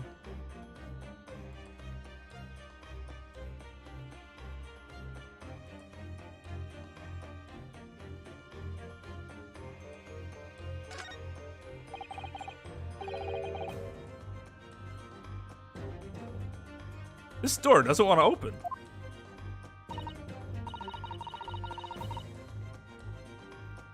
Yeah, it looks like it's got a pretty hefty lock on it. There's a specialist locksmith on his way over from the yard, so hands off till he gets there. With permission, Inspector, I would have that lock open in less than a minute. Well, you don't have permission. No one's giving it to you. Oh, sad face. Gregson looked as though he really enjoyed that. Look at that smirk. No, there's no sound of anybody on the other side. No, Drebber must have fled at the first sign of danger.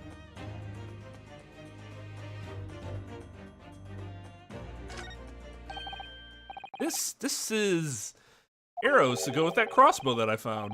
It's a European-style quiver of arrows with steel bolts inside. Oh, do you suppose? Crossbow bolts, these. Just the right size for the bow you lot turned up at the exhibition grounds. In other words... Yup. That's more evidence to support your theory. It all goes to show that Trevor was the one pulling the strings behind the scenes of the whole scam.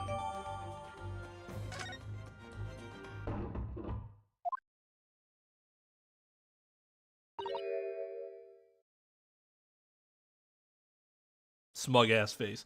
Not to be confused with smug ass face. Oh, something wrong, Mr. Sato? Well, I thought I heard a noise. How did anybody not hear that noise? From the far side of that door. Well, Gina, did you hear it too? Yeah, I heard it and all. What do you reckon, Toby? Oh, you good doggy. All right, mind the grease. Did she give it to her? Did he give it to her to hold? You don't give it to her. She's only a dog. I guess it's never ending, so whatever. Well, I was in there, open up. This is Scotland Yard.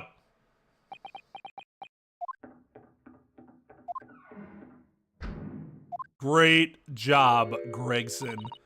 Oh my, someone is in there. Well, we're in there. Ah, oh, this rotten bleeding lot. My dear Gregson, as I said only minutes ago, if only it were countenance, I could unlock that door in less than a minute. You put it in his pocket. Don't put it in your pocket. Fine, I'll take the rap for it. Just get us through to blast the door. There, you may answer it well. You confuse minutes with seconds, I think. Time is of the essence, I feel. What are we waiting for? Nothing forward, I suppose. It's an emergency. There's a strong possibility that beyond that door is the engineer you all seek. Be prepared for action, my dear fellow. Yes.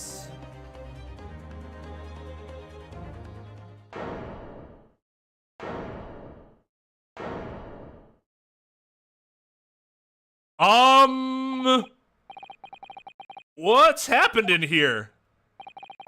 Why is everything upside down? Rats.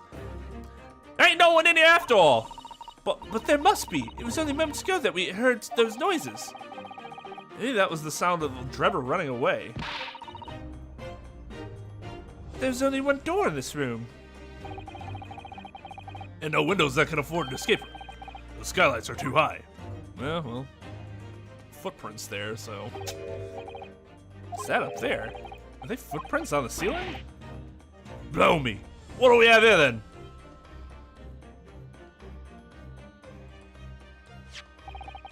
Looks like someone's trying to burn something in a hurry. Oh, that looks like a set of blueprints. To what? It's that Professor Hairbrain's barmy machine, is it? Blimey! If we had these, there'd be no need to muck up trying to investigate all the scrap metal. Well, you'd still want to confirm it though, wouldn't you? There is something of great interest here too. This rope was lying on the floor at the foot of that pillar. A rope? What's significant about that? Never mind. You idiots. You see, but you do not observe, Mr. Naruhodo.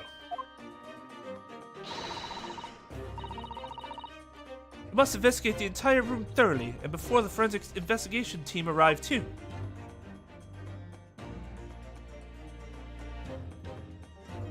Yeah, I don't see. This is the first thing I noticed when we got in here. The first thing. It was just like, oh, those are footprints on the ceiling. No denying it, is there? They're footprints. Yes, it would appear so. And I simply can't imagine how they came to be there. They're a Susato shoot-up or something? Like a Susato takedown, I mean. I'm no Wonder Woman, Mr. Naruhodo. That would make her almost superhuman, I suppose. I mean, I guess that could have been used in a non-superhero way. Just using wonder there seems kind of... Huh.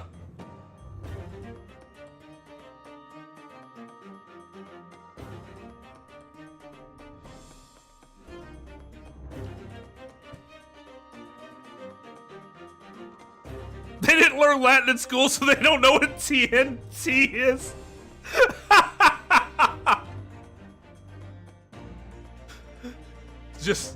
just bolstering the argument there. That would make her almost a superhero, I suppose.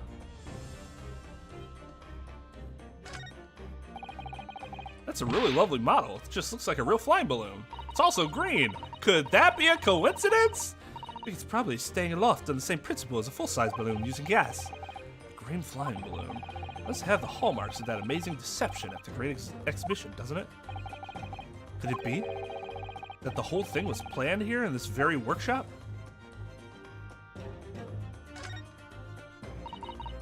Almost every piece of furniture is upside down. Even Mr. Schoen's suite isn't ever... Even Mr. Schoen's suite isn't ever in this much of a mess. You're in no position to comment on mess, Mr. Naruhodo. But I suppose it's not quite the same thing, is it? I mean, it's not messy in here per se. It's that everything is literally upside down. Isn't that still messy per se? But why?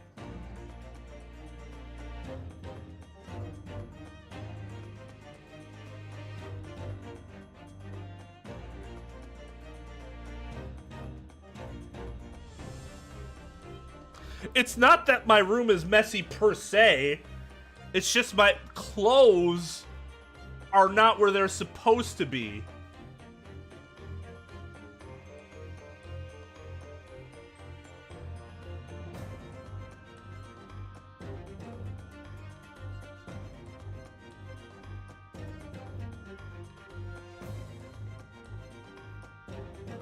Yeah, sorry to hear about that, Lugia. Hopefully it gets better.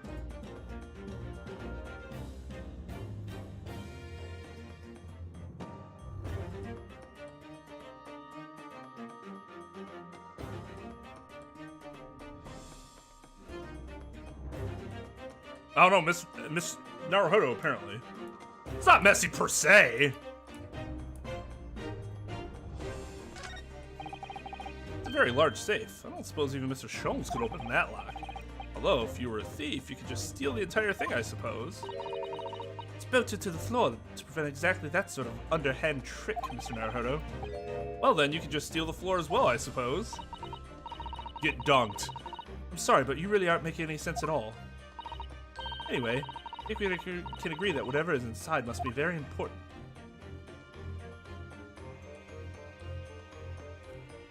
It's just like his favorite children's book.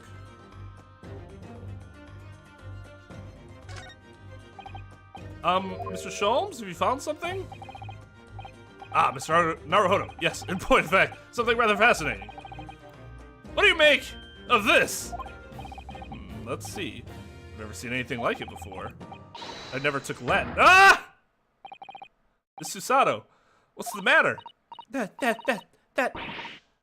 a... Surely that's a time bomb, isn't it? What? Did you say? A time bomb? Sorry, but what is a time bomb? Exactly? Is it where bomb goes off and it distorts time? Because that actually sounds kind of cool, you know?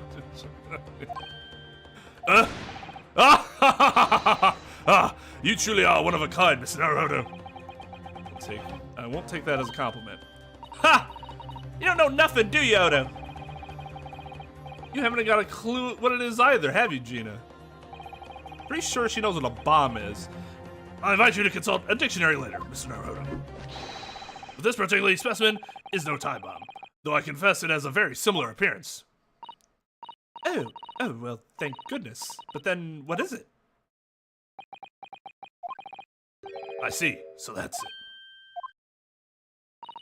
Goodness, Mr. Sholmes, have you seen to the heart of the matter? There are times when I consider my lot most unfair. For I'm fated to never know how it feels to flounder as you do when a puzzle presents itself.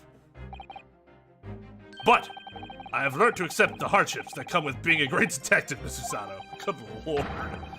Here we go. I feel a great deduction coming. Once again, I can draw two conclusions from the scene we see before us. The first is that the inverted nature of the furniture in this room is the work of Trevor himself. Oh, but how could you...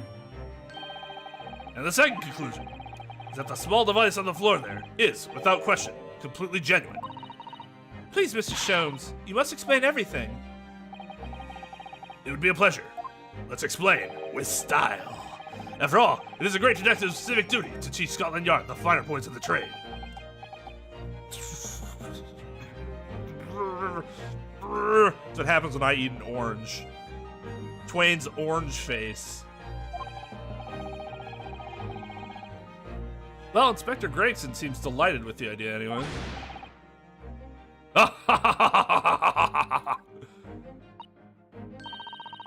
Oh, you deflected the... Oh, you deflected the inspector's glare with such fortitude there, Mr. Sholmes. Well done. You're too kind, my dear man. I hereby dedicate this great deduction to you. Kindly stand just there, Mr. Sato.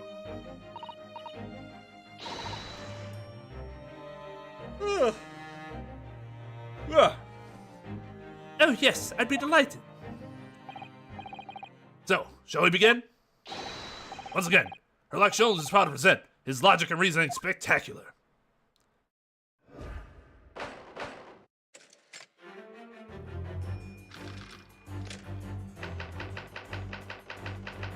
Nope, here we go again. Oh, they changed it at least. Okay, cool. All right, never mind. It's plain to see that this room is in complete disarray. The bed, the table, and chairs, the lamp, everything is upside down. Almost as if every item in the room had, until recently, been happily positioned on the ceiling, before falling straight down onto the floor. Every item in the room was on the ceiling. Are you suggesting that...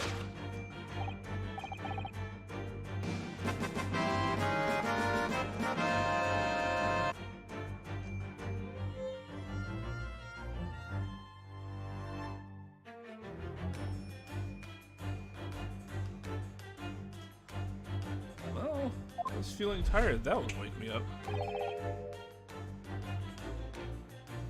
It is gravity.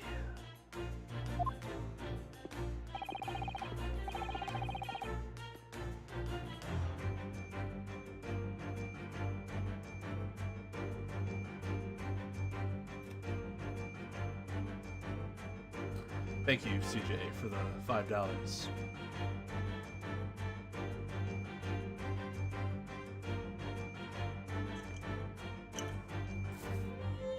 These have to go bad at some point, right?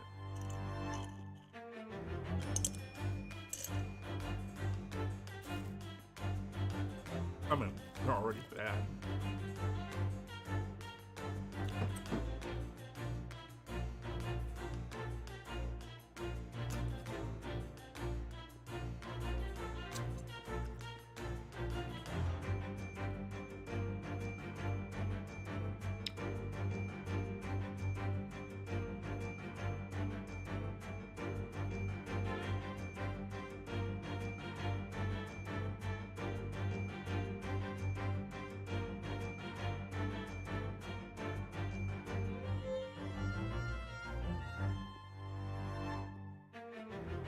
Oh.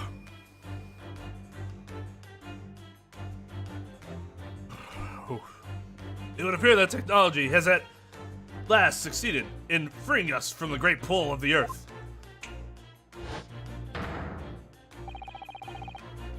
Well, the gravity in this room was reversed and then suddenly restored to normality. Goodness. The inverted furniture clearly reveals the truth about the part gravity played in this whole business. I quite understand your skepticism, Miss Usato. I, too, was incredulous at first. However, my conviction in my analysis was cemented when I observed this. An anti-gravity device, almost identical to the one featured in a dream of mine, only the other day, in fact.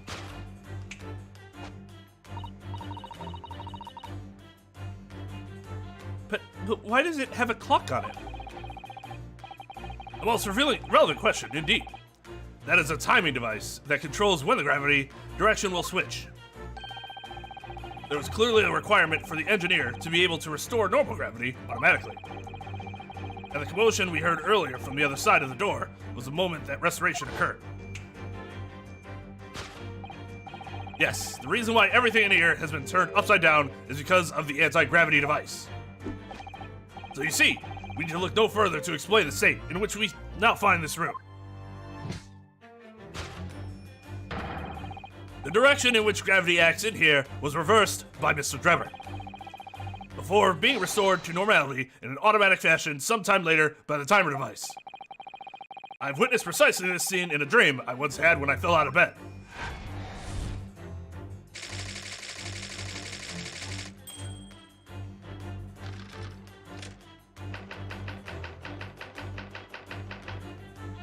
Dream is not the greatest source. No. Now, let us consider the next conundrum. What was our engineer friend's aim?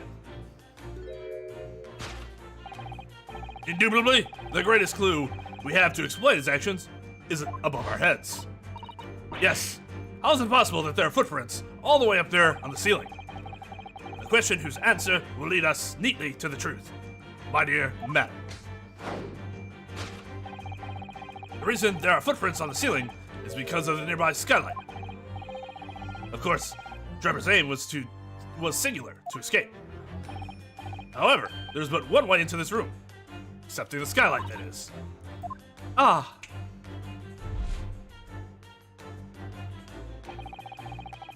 By inverting the gravity in here, Trevor was able to fall conveniently to the ceiling and make his escape via the otherwise inaccessible skylight, leaving those footprints behind on the way. But the ceiling in here is very high, Mr. Sholmes. The gravity reversal was sudden. Wouldn't Mr. Trevor have fallen up to the ceiling rather violently? Falling up is both scientifically and philosophically a rather interesting concept, I feel. But the man was cornered with nowhere to run, so escape through the skylight was his only option. You may recall that I found this in the room earlier, which I believe offers a solution. Oh, the rope. To reach the intended destination, what better tool than this rope? By anchoring one end to the wall, the man was able to lower himself safely to the ceiling. Which explains how Trevor was able to escape this room before our arrival.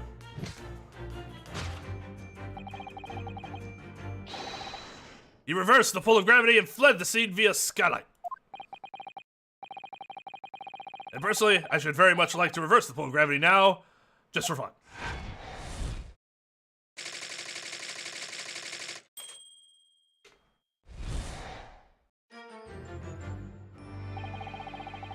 Thus concludes Sherlock Holmes' great deduction of this topsy-turvy puzzle.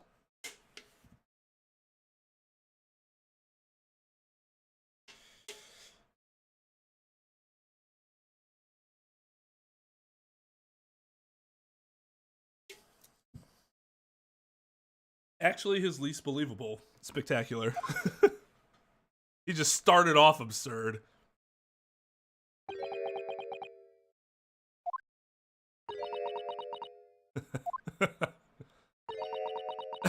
Susano's face!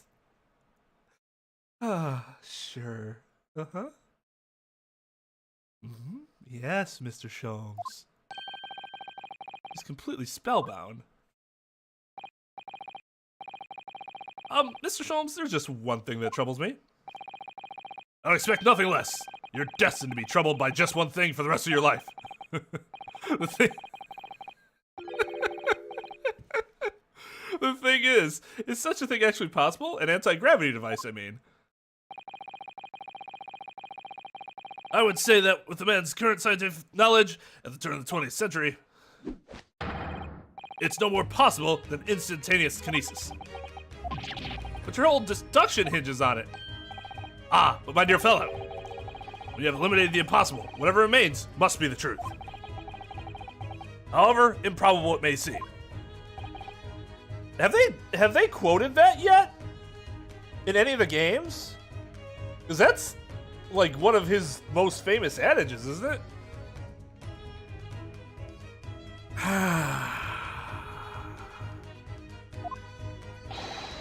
It's a marvelous line, wouldn't you agree? One of my more enduring pearls of wisdom. It's true. I had Iris come up with the exact phrasing. My original was clumsy. Yes, I have a feeling I've read it in something that Mr. Sato lent to me once. Ah! Actually, there is one other thing, Mr. Sholmes. I don't know why I said objection, but... Ah, the spell's broken at last. The rope you found on the floor was on the floor, wasn't it? Indeed it was. In lonely coils near the wall.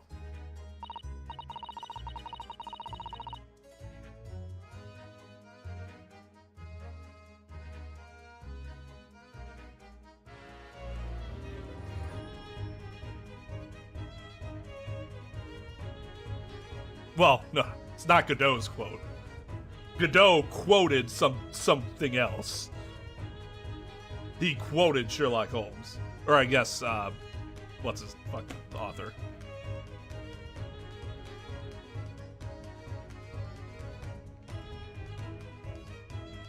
But, if Mr. Drebber had used it to escape in the way you described, wouldn't it still be tied to the wall?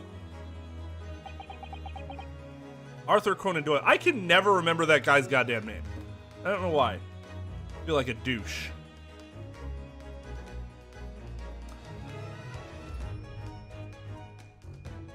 Sir Darthur Onan Coyle.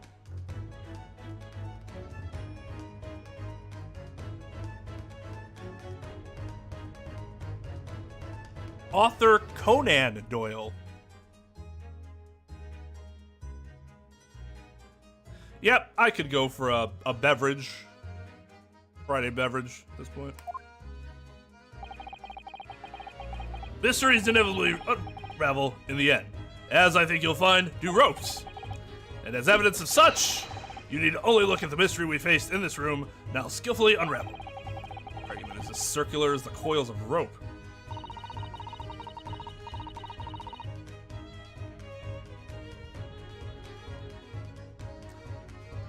I think perhaps we need to give Mr. Sholmes the usual little helping hand. I'm sure with some minor corrections, the great detective's great deduction will lead us to the truth. Yes, you're right. We must do it quickly before Enoch Drebber gets too far away or that bomb blows up. If you're ready, then let us resume. Sherlock Holmes' Logic and Reasoning Spectacular, featuring DJ Naruhodo!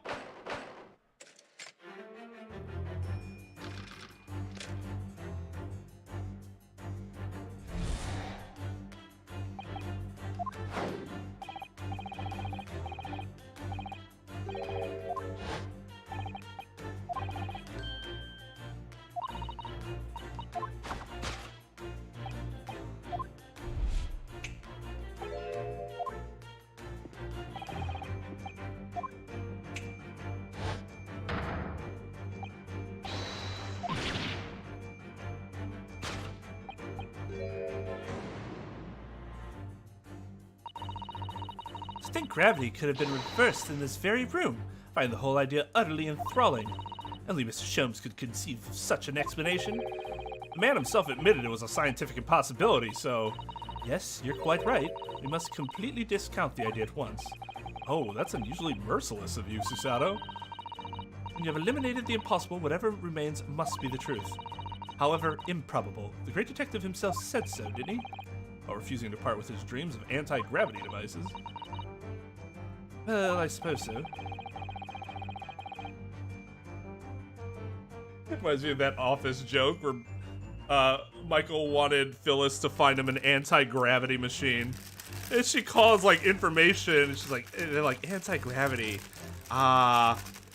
There's antidepressants. And I'm like, some of those can have anti-gravity-like effects.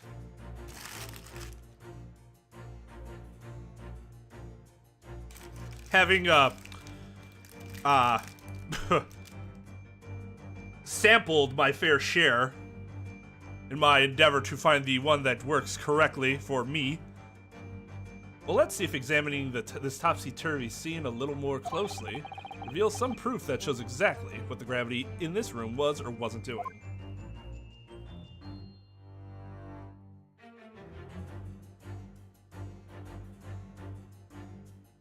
He's maidenless, for real.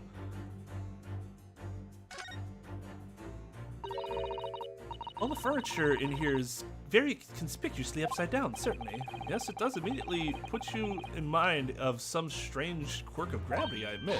Ah, could it be that a mini whirlwind passed through here, do you think? I'm not sure that's much more plausible than Mr. Sholmes' explanation. Oh dear, saying the first thing that comes into your head isn't the way forward here, it seems.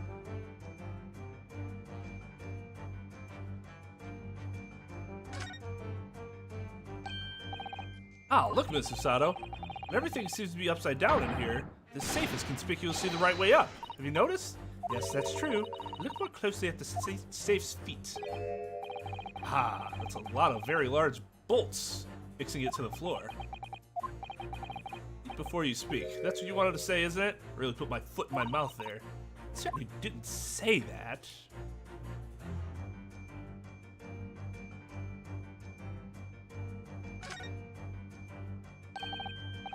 Well, well, I wasn't expecting to find a pretty bunch of flowers in here, that's for sure. Oh, look at that!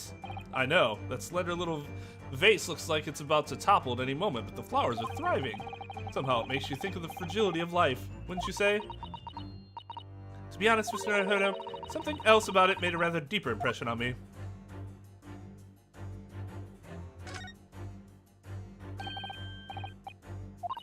Why is this... Oh. Take that!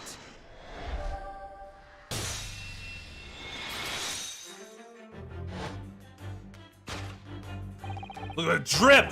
The upright vase clearly reveals the truth about the part gravity played in this whole business. On my word, Mr. Naruto, you've surpassed yourself by completely turning my argument on its head. Trying to impress your assistant here, perhaps? Absolutely. I mean, no one is trying to steal your spotlight here, Mr. Sholmes. Trust me.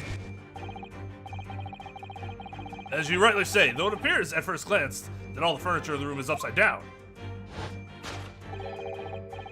this unassuming slender vase is standing keenly to attention. And unlike the large safe, there is nothing affixing it to the floor. And it's the exception that breaks the rule. In short, much as it pains me, the gravity in this room was never inverted at all. My deepest sympathies for your loss. Oh, poor Mr. Sholmes. But the show must go on, so let us continue with our deductions.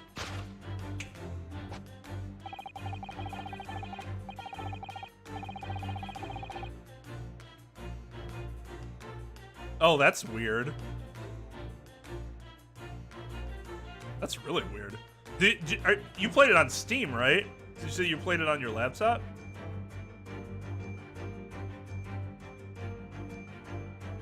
Or did you play the version before, like the fan version?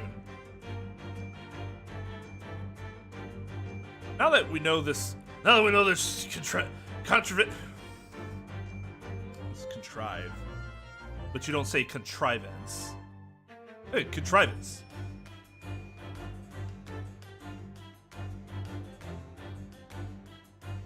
Now I've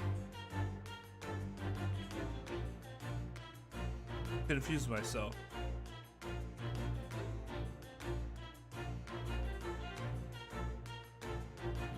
Contrivance. Contrivance.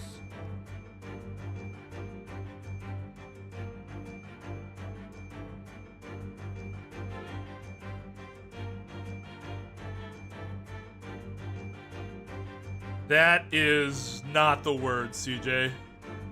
CJ's like, yeah, that's right. Contrababe. What? Contravande.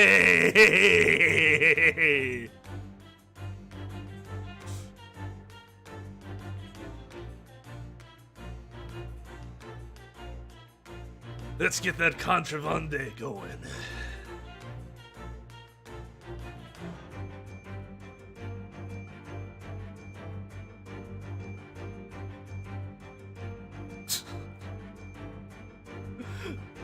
What is word? What are word? Now that we know this contrivance is not, in fact, an anti-gravity device, there remains but one other possibility. You don't say. Someone deliberately turned over every piece of furniture in here.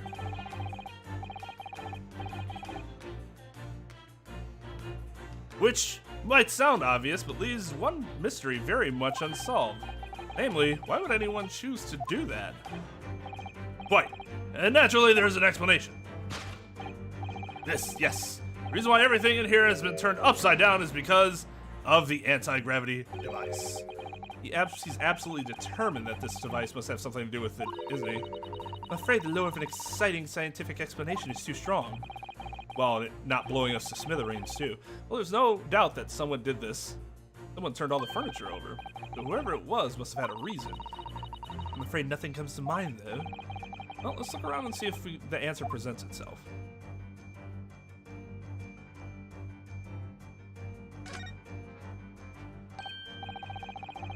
Look, there's something written on the other side of this armchair. Oh yes, safe. 432582. Safe? As in safe and secure? As in secure lockbox, I think. Admittedly more likely. Well, there's a large safe bolted onto the floor on the other side of the room, so yes. You mean this number would let us open it? I wonder why it's written here, though. Is that the reason?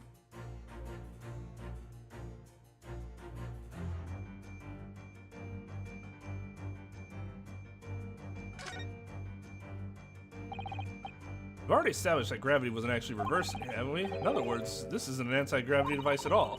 Which makes me very curious to know what sort of device it is. For now, it's clear that we're looking for an answer elsewhere. They are really looking at a goddamn time bomb, and they're just like, let's go through this spectacular together. Just click on the... That's a coal-burning heater, I think, isn't it?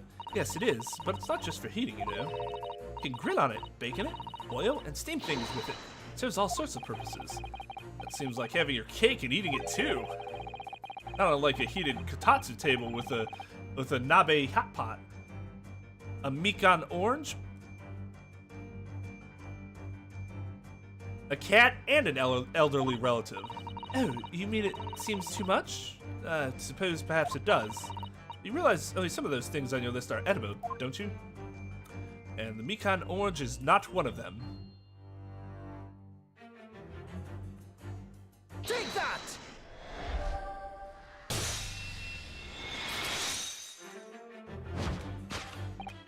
Yes, the reason why everything in here has been turned upside down is because of the safe combination.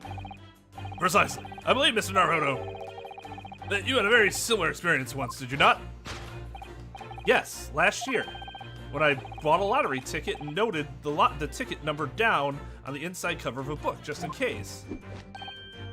That's it. For people are forgetful souls at heart. And always make a written note of important information. Did they really have lotteries back then? That's actually kind of cool.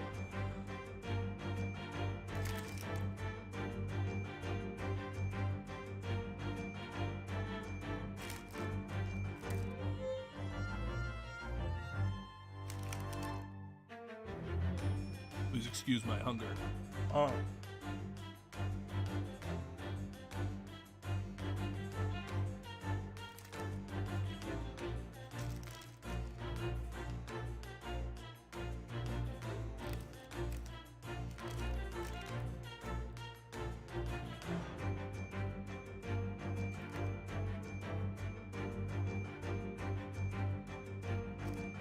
Pray forgive the discourtesy of partaking in sacred chocolate on stream.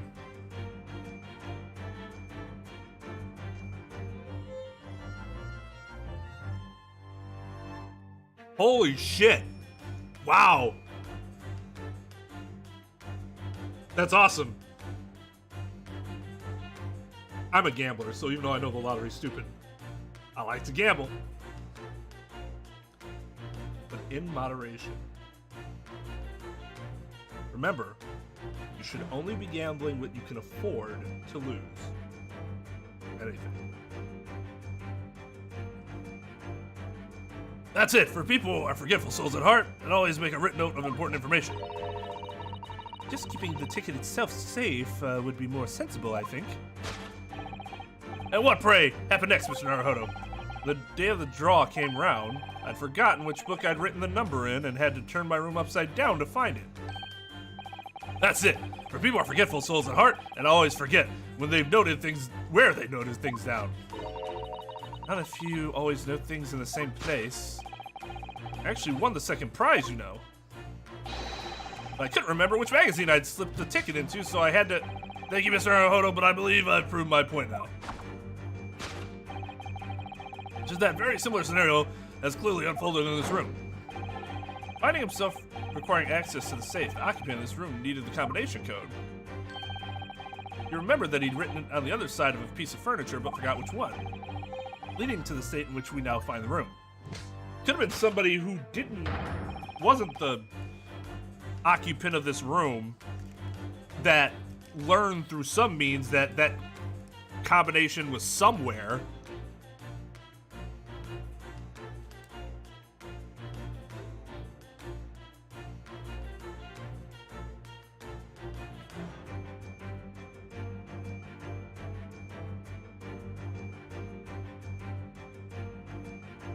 This adds up with my hate for math.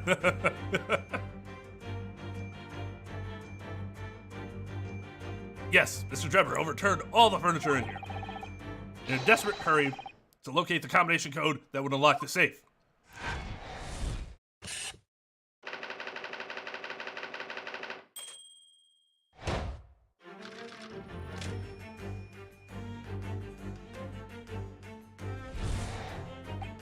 Now, let us consider the next conundrum. What was our engineer friend's name? The footprints. Footprints! Why? We'll find the truth. Skylight.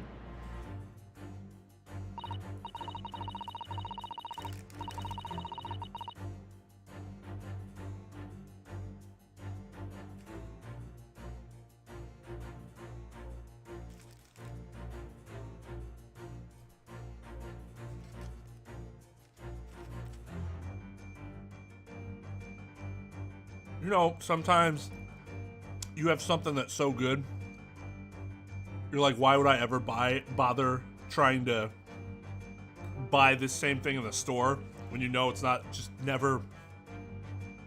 Oh my god, it's just so good. It's so moist, it's so soft. I'm gonna go to the store and be like, I want to replicate this experience. And I'm gonna get store muffins. They're gonna be hard and tasteless.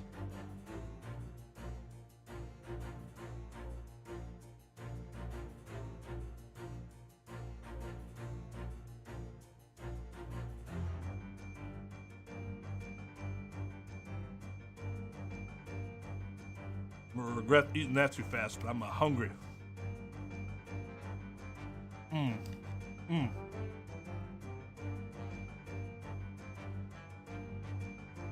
Mmm. Mmm. Oh.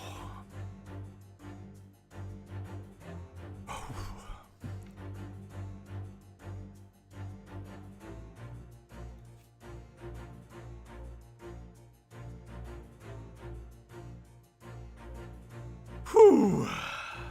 That was.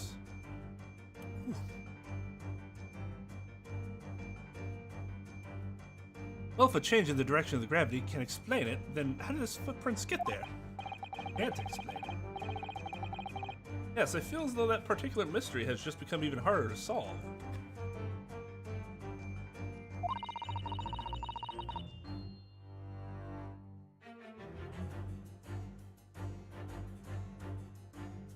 I think anything outside of store-bought muffins are like Because this was from like a restaurant. They like make it themselves. So like if you're making it yourself and you sell it right then and there, those are gonna be the best muffins. Because to me, the muffin experience isn't just the taste. It's everything.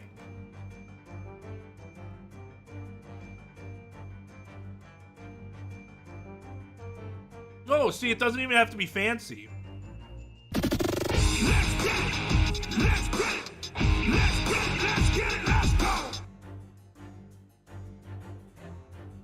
Hey, Trep, welcome back to the Dean's List. Thank you for re-enrolling in the student body. Oh, it doesn't tell me you should have a streak, or it should say, hey, you've done it for 12 months or whatever, but it's not. Sad. For those that don't know, because you might hear that and think, is that a DJ Khaled song featuring Lil Jon? No! It is from an anime called Bento, and it is goddamn hysterical whenever it's used, because it is so completely out of place. I love it, I love it, I love it, I love it.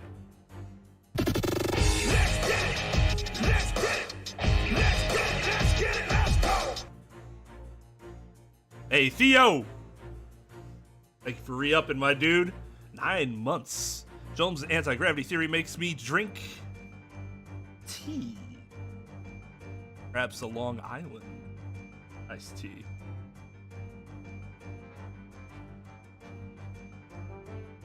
He's a hip-hop artist.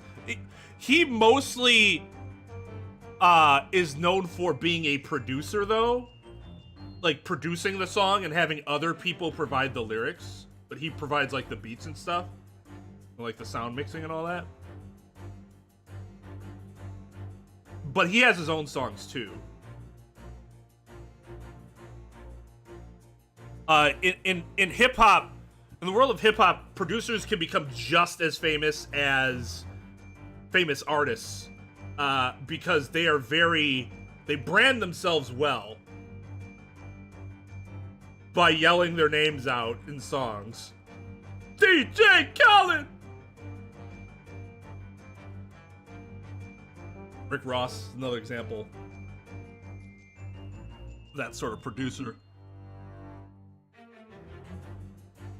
Dr. Dre was already famous as a rapper, but possibly became even more famous as a producer.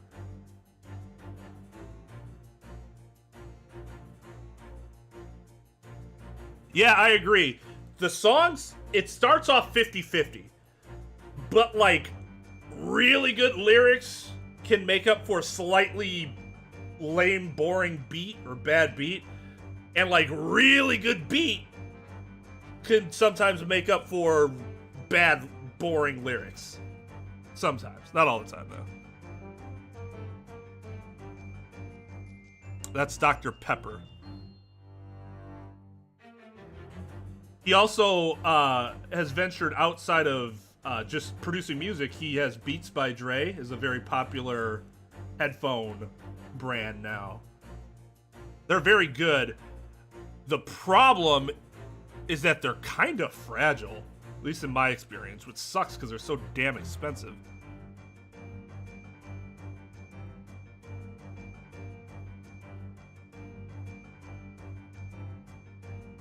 Professor Salt.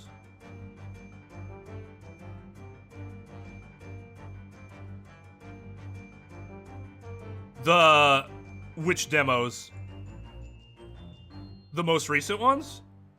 I have not. I actually just saw that people release videos for, like, reactions to that. I never knew people did that. I was like, oh, should I be doing that?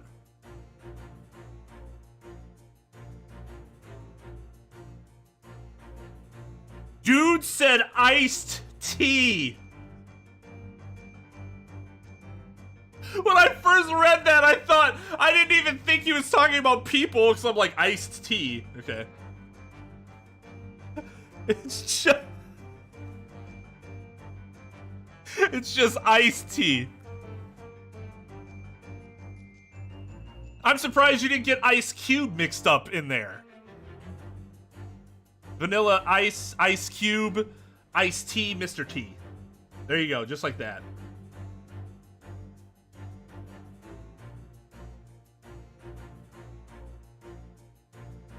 I mean, it wouldn't take very long. The demos are short. I suppose, like, when I'm actually looking at them myself, I do have some very, like, visible reactions, because they're generally super cool.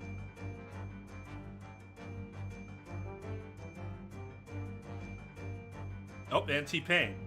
Anti-pain.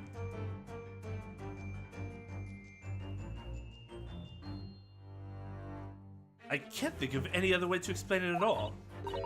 Oh. Life was so much simpler in those, halcyon days when gravity could be reversed. It was minutes ago. Those halcyon days never existed in the first place. We talked about that before, right? That's how that C is pronounced. Well, I suppose we must simply put our faith in Mr. Sholmes and observe the area in more detail.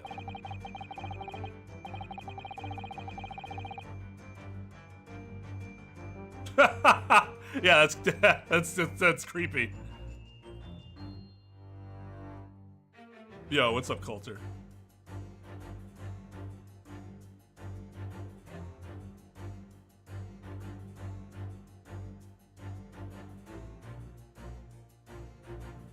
I was gonna say, that is not the pronunciation, is it? Hail Keown. Good old Hail Keown.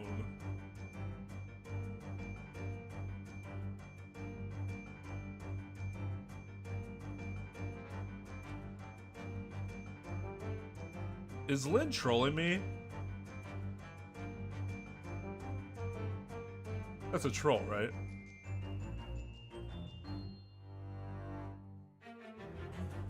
Hopelex? Is that a word?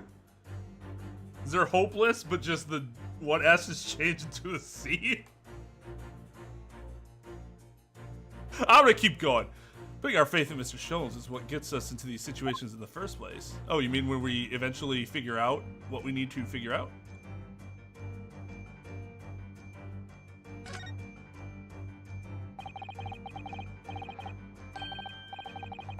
This is a gas balloon, isn't it? It's tiny, but it does seem to be a real balloon.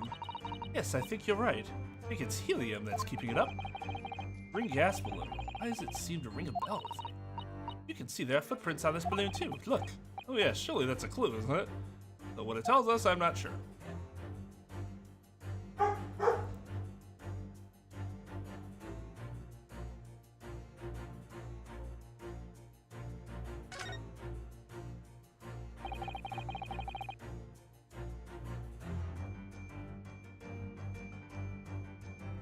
It's French for pork.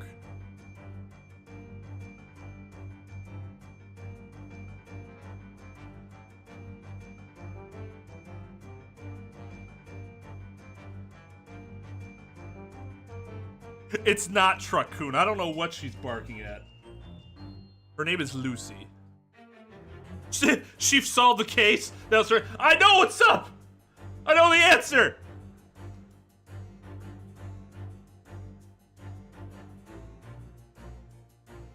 That amnesiac garbage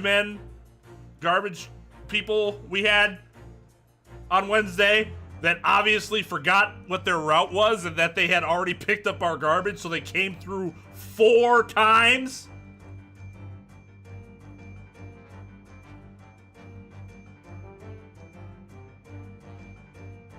It could be a squirrel or a rabbit. There's this one rabbit. It's so weird because I've never seen a rabbit chill like this. There's this one rabbit that I swear loves trolling the dog. Got this little tree outside, and sometimes this little rabbit. It doesn't seem fully grown, but it's not a bunny either. It's just kind of in between. This rabbit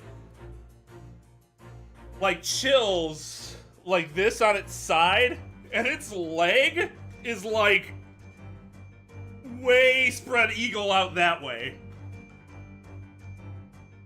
And it just sits there. I'm like, oh god. That position has to be like a taunt.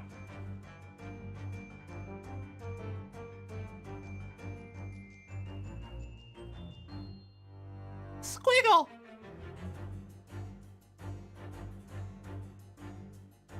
Yeah, that's why he's such a jerk. He's going through his teen angst phase. It's hard to believe, but there's a shoe up there. Look. Oh, yes. And there are more footprints on this little balloon, too. Perhaps the shoe was thrown up there and became lodged, do you think? If so, then judging from the number of footprints, it must have been thrown up several times.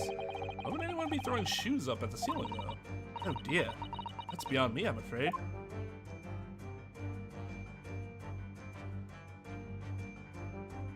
Take that!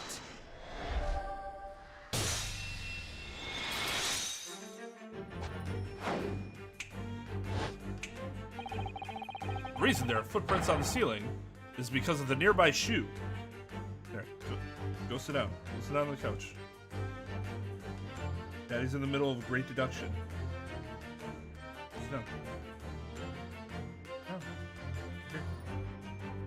Down.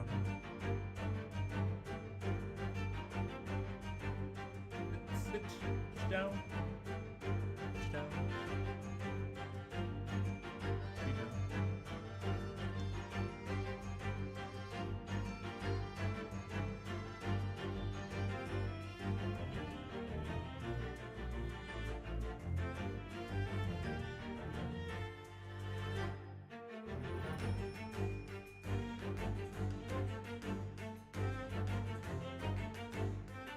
I had a problem with Wednesday. I still hate that word. What a stupid word.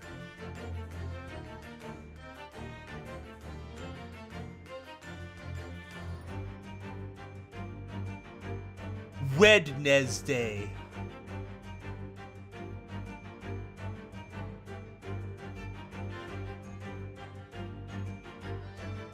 Look at CJ. Trolling with his states knowledge. It's in Dinah, right?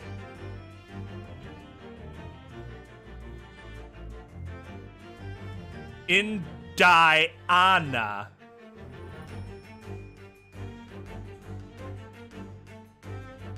That is much better. That is significantly better. 100%. Illinois. There are still people, adults, that will call it Illinois. There are some adults everywhere that love adding S's to words that don't even have S's. At least Illinois has an S. I kind of understand that. If you're bad at English, and you just didn't pay attention in school, I could see you doing that. Not good, but I can see it.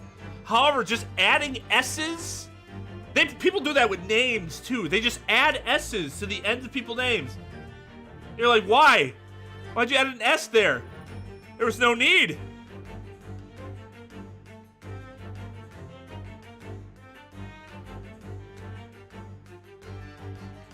I was luckily familiar with the word rendezvous before I ever saw the spelling. So then when I saw the spelling, I was like, oh, okay, doesn't make sense, but yeah, Rendezvous. Rendezvous.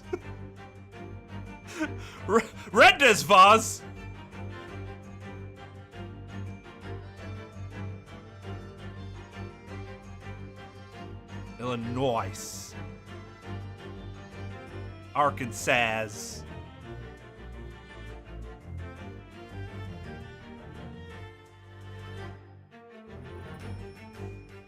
Oh, really? That seems a lot more straightforward.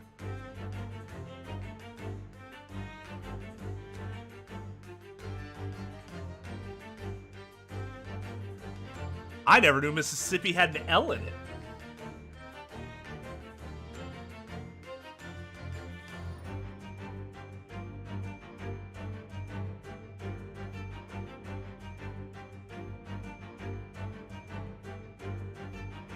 Well, they have a cool symbol representing it, too. Kanji. So we're just our language is just a fucking mutt language.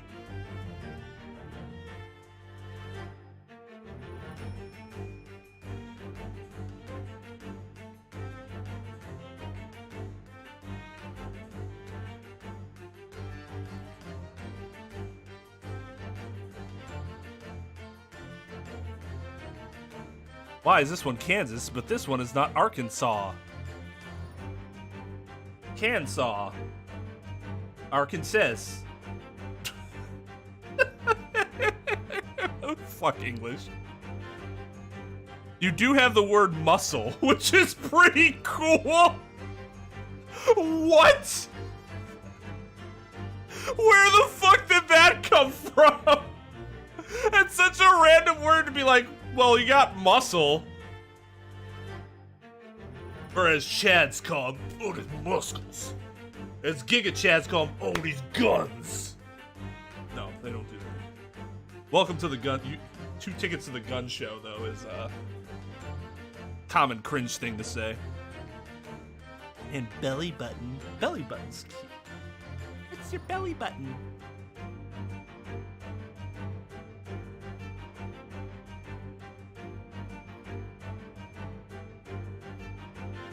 The reason there are footprints on the ceiling is because of the nearby shoe.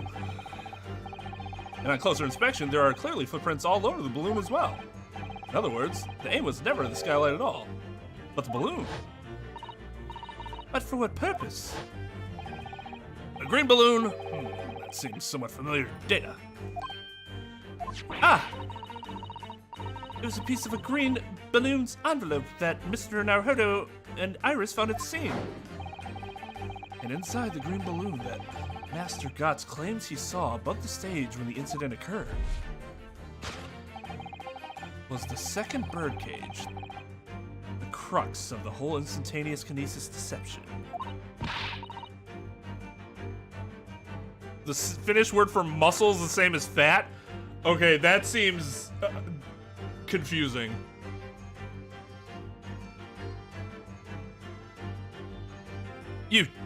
You mean to say? We assume the balloon in here is a model of the one used on the day. There is a strong possibility something may be concealed inside it. Something our armed absconder was desperate to retrieve before making a hasty getaway. But the balloon's out of reach. Hence why he resorted to a projectile, namely the shoe. Ah! Most probably, Drebber intended to tear a hole in the envelope by sealing it with the shoe. However, his efforts were thwarted when the shoe itself became a prisoner of those lofty heights. Oh dear, we desperately need to examine that balloon. Only there was some way we could see inside. You may recall that I found this in the room earlier, which I believe offers a solution. Oh, the rope. To reach the intended destination, what better tool than this rope?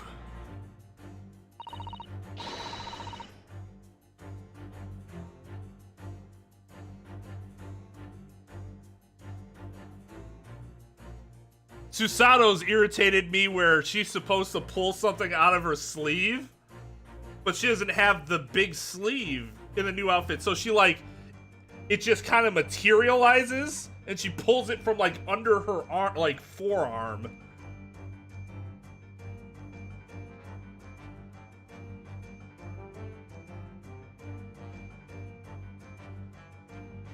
Mr. Sholmes has managed to bring the deduction back to the rope. Alright, I have to admit, that was clever. We just throw the rope up to the balloon and pull it down to us on the ground. Which is much easier said than done, I feel. It doesn't seem like it's actually that high. But, I don't know, maybe it's just a scaling issue. It could take us a very long time as well. True. Perhaps we need a more surefire method. In fact, we already have one, of course, don't we?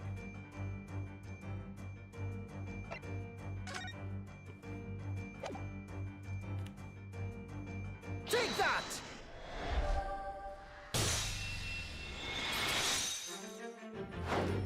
I've always wanted to shoot this thing. You also have that sword that you can throw at it. Pretty sure that would puncture it. And we know it doesn't have Cosmo's soul in it because Cosmo's not dead. To reach the intended destination, what better tool than this crossbow? That was found at the scene, in fact. And in all likelihood, belongs to Mr. Trep. Man had only brought it away with him that day. He could have avoided losing a shoe at such a critical time as this. And also got what he needed immediately. Yeah, she takes it out of her hat.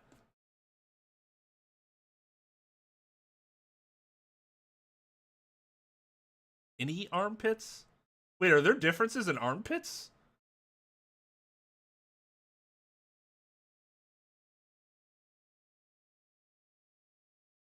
Wait, what do you mean? Okay, I'm incredibly curious.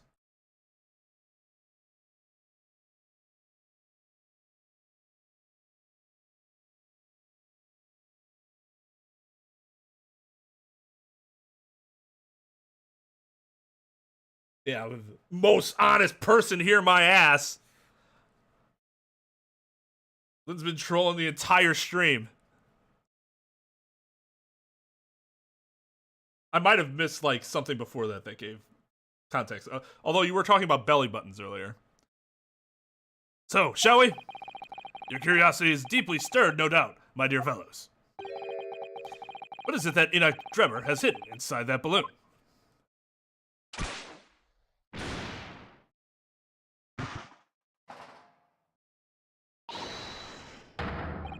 What the? A waxwork? Indeed it is. A waxwork head inside a metal mask. A mask that is shut tight and fastened with a strong and quite impenetrable lock. So we can't see the face inside, that means. So we can't see the face inside, that means. Just a moment. This is the head of the waxwork model? Does that mean? Oh goodness! I see you've joined the dots, Mr. Sato. Excellent. Ah, of course. Headless waxwork model.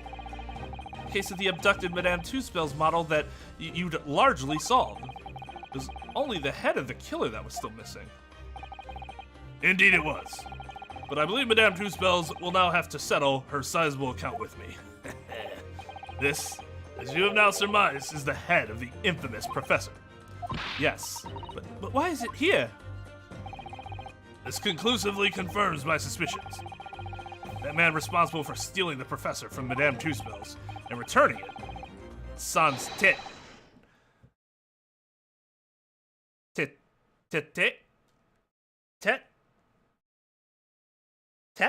Is it just tet? Sans tet. Earlier today was none other than Enoch Drebber. Tet. Sans tet.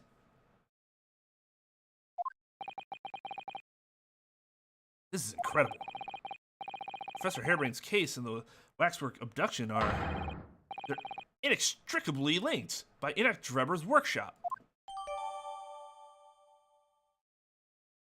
Oh, just tet.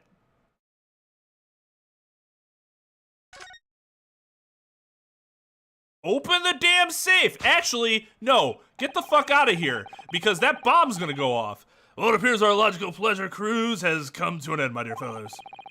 All that remains is, yes, to speak with the architect of this adventure. The architect? You mean Mr. Drebber? As it seems quite impossible that he escaped via one of the skylights, obviously the man must still be here in the room. Yeah, no shit. What? His location should be abundantly clear. If you simply reflect on the journey we've made together during this deduction. Drebber is right here, somewhere in this room? So, Mr. Naruhodo, will you do the honors? Yes, of course. Mr. Drebber's hiding place must be...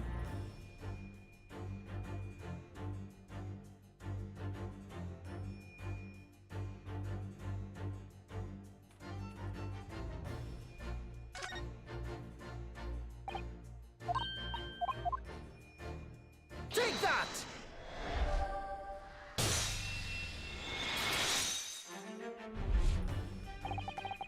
Before we gained access to this back room, we heard noises from in here. Which tells us that the engineer was still in the building at that point in time. He was in fact searching for the combination to his safe. And Press for Time made no attempt to right the furniture that he overturned in the process, from which we can deduce that his search for the combination happened very recently indeed. Can he get out from the inside if he locks himself in?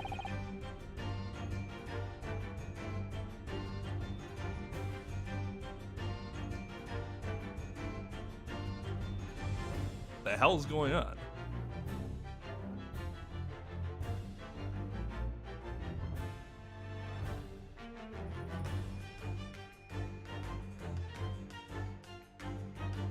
What the?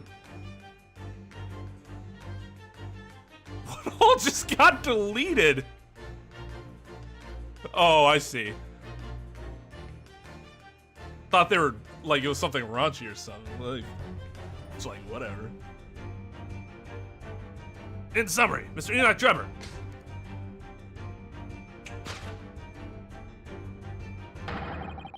is at this very moment inside the safe.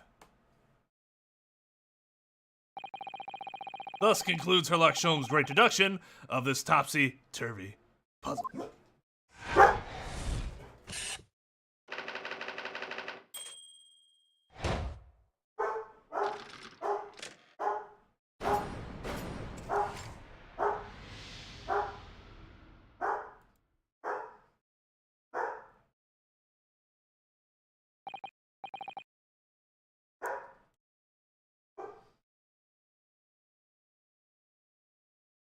That one was Truck-kun. I heard it. You know the rules, and so do I. So, Mr. Naruhodo, I think perhaps it's time we ended this game of hide and seek, don't you? By opening the safe, you mean? What else? Let's see. The combination was 1432582. I knew that. All right then. Here goes.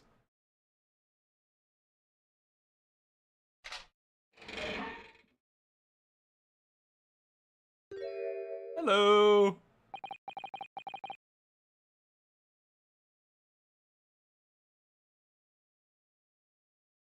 I have no idea what voice to give this guy.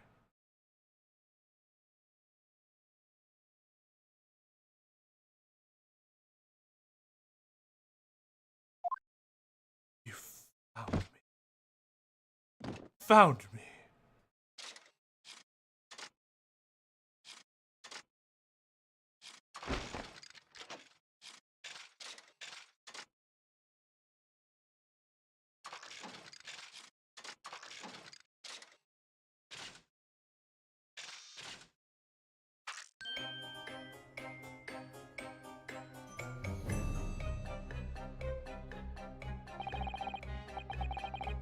How are you unfazed by what you just saw?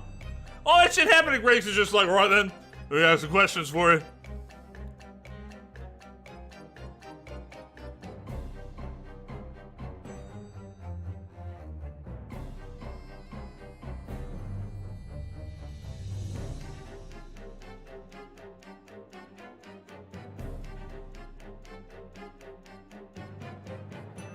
Give him the Arnold voice?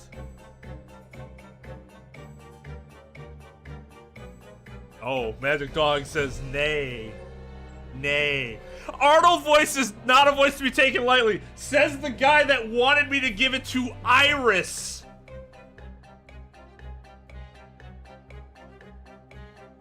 I swear to sunflowers and lilies.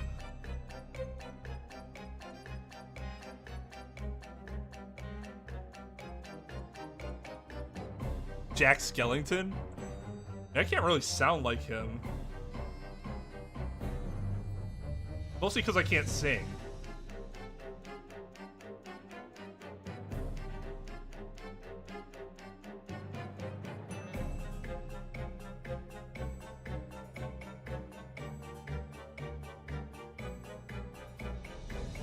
Dog has a very specific person in mind for the next Arnold voice, and I kind of want to see what he's been... Because he told me about this, like, way in advance.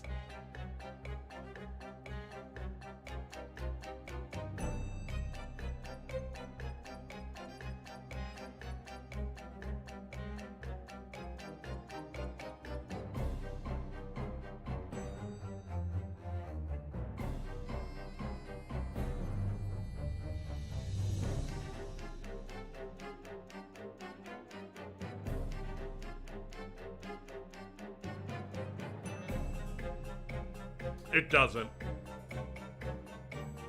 All right then, sir. Mr. Enoch Trep, I presume.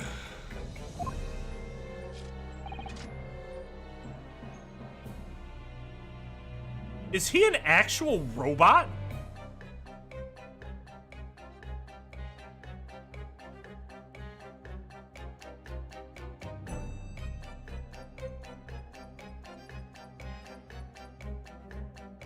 Wow, that's kind of crazy.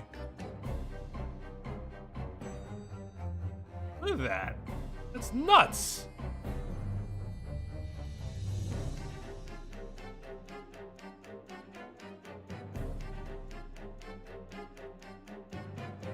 Yes, he's twice as evil because he has 2 monocles.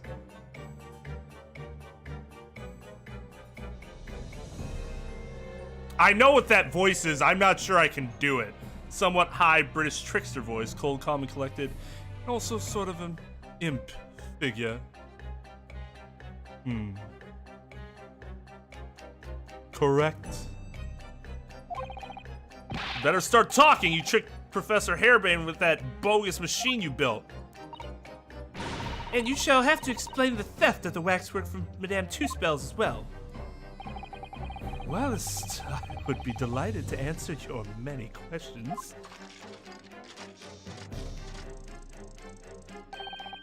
Personally, I would advise that you deactivate my little parcel first. Deactivate? Dude, it's a fucking bomb! Your parcel? I refer, of course, to the time bomb. I left it in a most prominent position. Ah! Ha ha ha. I see. Stunned silence.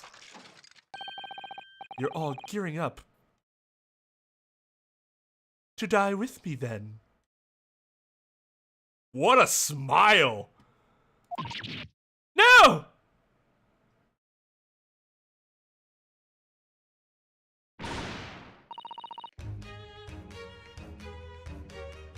It's just censored scoundrel. Mr. Sholmes, with only 7 seconds to spare. That was too close for comfort.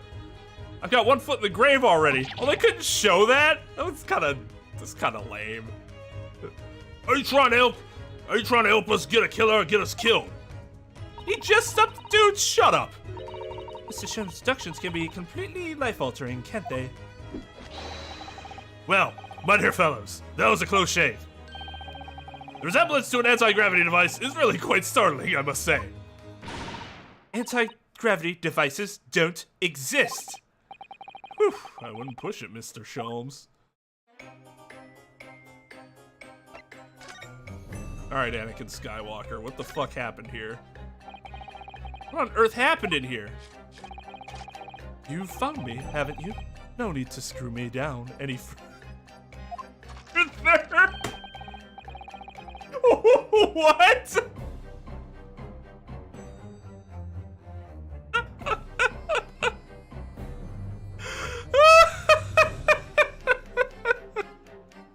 No, this guy seems way more badass than Anakin Skywalker. If I could do a Vader voice, I might, but I can't. I cannot do Vader's voice. Everything in here is precisely what it seems. Yeah, well, we'll be giving it a thorough going over. Don't you worry, Trevor. What fails to click with me is how you were able to locate my workshop. That I was not expecting. When I heard whistling from the other room, I knew it was time to bolt.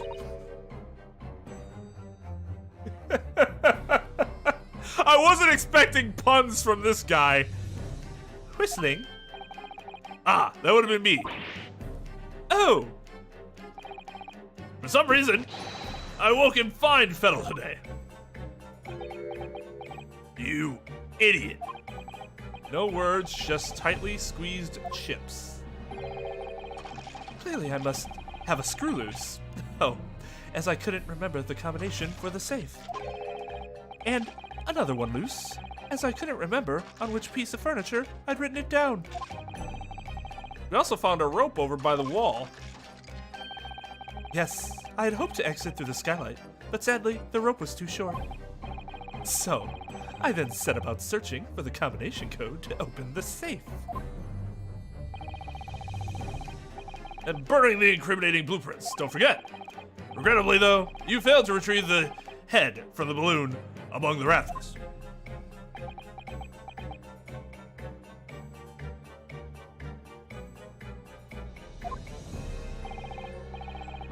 And after that, you hid yourself inside the safe?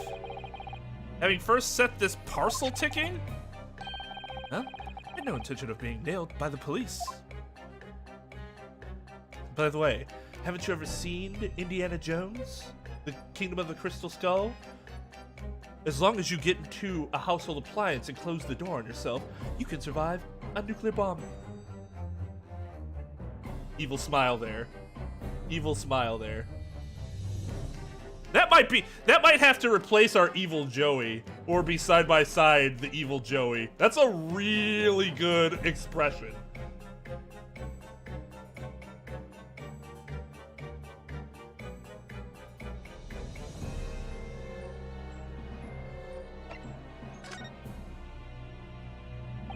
Yeah, this was not the personality I was expecting.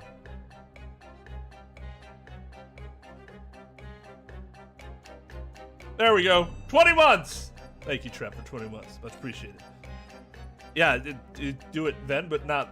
That's weird. You two just... Whatever. Whatever! I appreciate you. Got a death wish, have you? Hiding right beside a ticking time bomb. Oh, again, sir. Police officer. Kingdom of the Crystal Skulls. That movie was blatant terrible. And you know it. Please, why do you suppose I chose to hide inside the safe? It's no ordinary safe. It's specially designed. A dynamite explosion wouldn't leave a scratch on it. So in fact, the safe was the only safe place. Okay. So...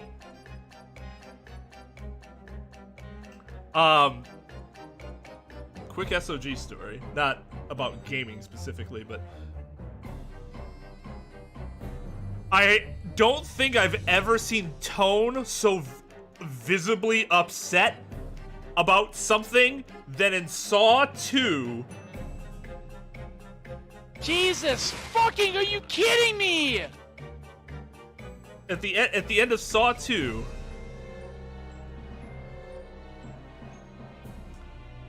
you find out that Jigsaw told the guy, the officer, whatever, the detective. He's like, your son's in a safe place, and there's like a safe in the room, and they're like recapping everything as he realizes everything that he had done wrong. And he's like, your son's in a safe place, and the safe door opens and the kid's in it, and Toad yelled at the screen. He was like, oh, that's bullshit. He said it ruined the entire movie for him. Oh, I was like, oh my god. So I will always remember that lame ass joke because of Saw 2 and Tone's reaction to it. Oh my god. Good times. So in fact, the safe place was the only safe place. Precisely. But once you climbed inside, you wouldn't have been able to get out again. I invite you to look more closely. The safe is fitted with a handle on the inside to allow the door to be unlocked from within. Ah, so it is. I'd always intended to blow this place to smithers in any case. I just wasn't expecting uninvited guests to come along and screw up my plans. Should I do something different with the highlighted voices, the highlighted parts? You mean to say you were planning to blow us all up? No. That was unforeseen. What do you mean?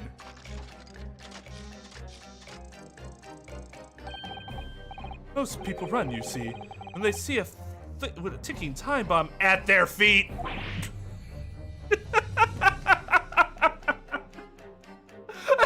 That might be too dumb. It might maybe something a little more subtle.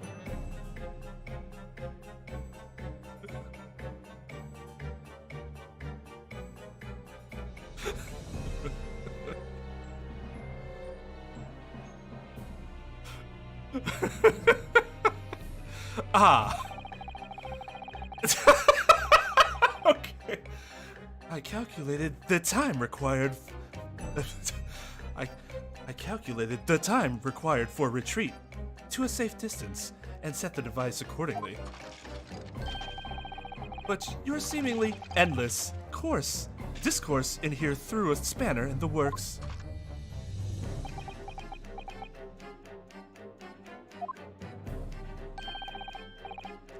Is something wrong, Gregson?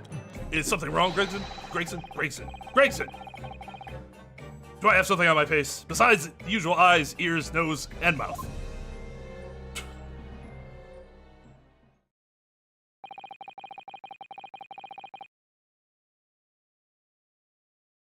I think we have a fairly good idea of what's been going on here now.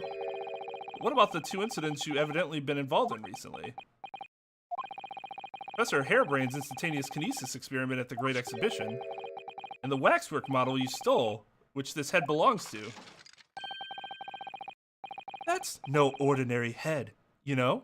That's the head of the professor.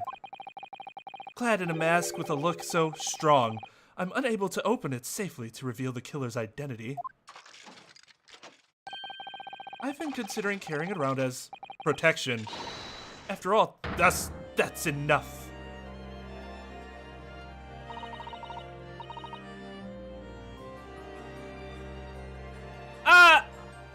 I still find Gumshoe a little more lovable. I like Gregson a lot. But Gumshoe's got that underdog spirit going for him that I really get behind. Hello, Elijah. Probably Sholmes. Sholmes is probably a top 5 character, maybe?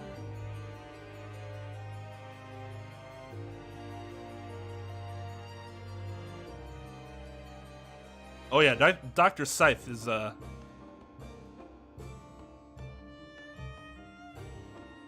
this would be an upgrade for Emma's outfit. Let's be honest. As much as I love Emma, this is an upgrade. Although the fuck is this? It's kind of awesome, but I have no idea. A brooch? An odd brooch. What's going on here, Gregson? I'm sure you're aware that I have sole jurisdiction to investigate here. Yes, well. I give him a southern accent for some reason. Dr. Scythe again, so the FIT team are here.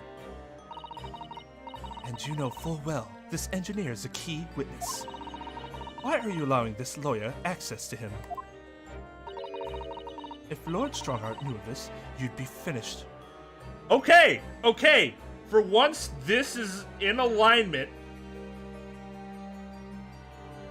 This is in alignment with what we do. I, as the defense attorney, would not have access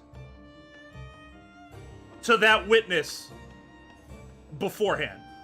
I can't, take him aside and question him myself. This is actually a legitimate,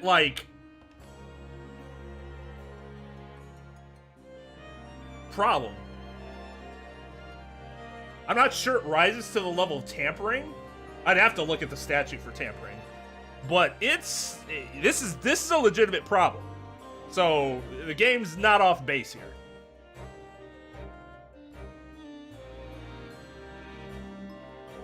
Now that being said, we've obviously interacted with a lot of other witnesses beforehand, but we didn't necessarily know they'd be witnesses. So it didn't ever come off as an issue because, Well, no, that's actually not true. Because Gumshoe, didn't we question somebody that Gumshoe was like, this person's gonna be a witness? Was that Lada?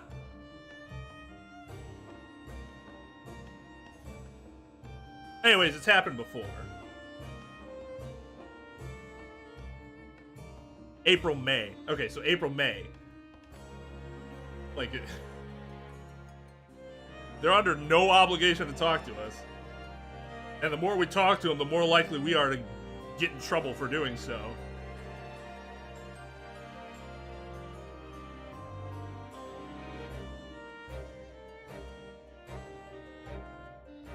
Oh, I personally have no maidens.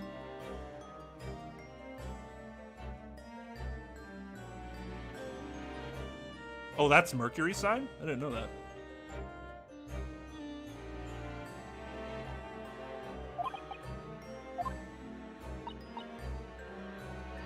That's cool, though.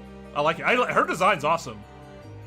The only thing I don't like, maybe it's just because I don't know how it works in these things. I need to see the back of her head because I can only imagine, and it seems weird. Like, it doesn't look... It's not necessarily bad looking, but more like some things people do to their hair and you're like, that just doesn't look natural. You lot, leave at once. My dear madam, there's really no need for such a threatening tone, I assure you. After all, there's no way to greet, and that's no way to greet no acquaintance, is it, Dr. Scythe? Hello, Sholmes. Mr. Sholmes knows Dr. Scythe? Of course, he probably knows fucking anybody that's of importance in England. Why do you keep being surprised by this? If it's protecting the machine next door that's causing such a sour expression on your face, you are quite misguided. It's really nothing more than a shell. Get out. But of course, we'll show ourselves to the door. I see you haven't softened at all. Mr. Naruhodo. Yes? It would appear that our delightfully entertaining investigations have run their course for today. But Mr. Sholmes! Let us leave this place in the doctor's capable hands. I said get out now, all of you. Your presence here is not required either, Gregson. Understood. I'll just say one thing before I head out.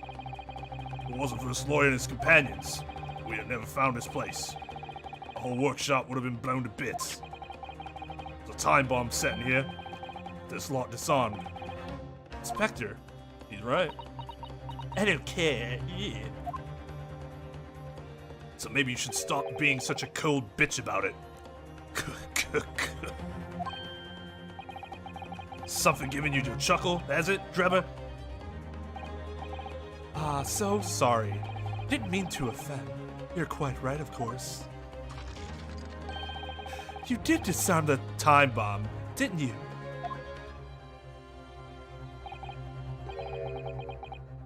Yes, you did disarm that one. What are you? That one? You mean?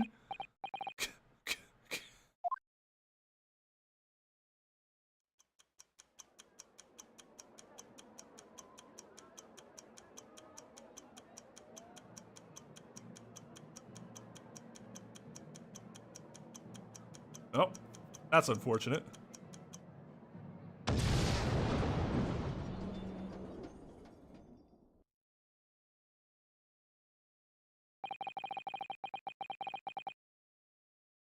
It was an hour later that we heard the news. Really, that long?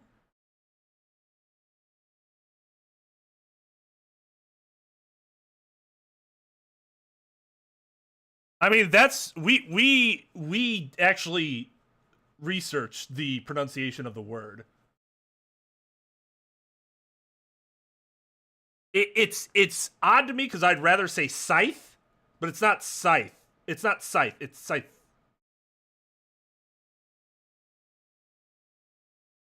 So it's not exactly the same.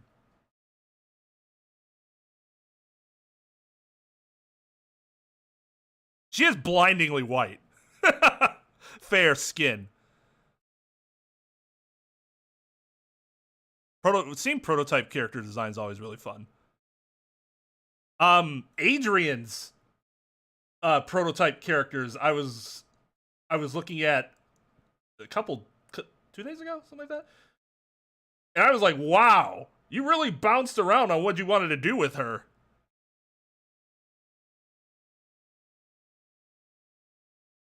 The basic police officers. Nice animation. Just screen goes to white. Yeah, it's a soft TH. Scythe. Scythe. So. Scythe. Scythe. It's all about how you're using the TH. The.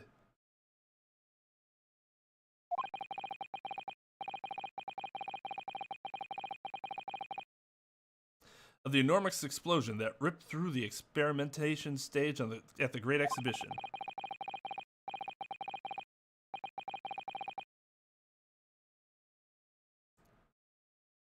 Professor Hairblane's brain shit blew up.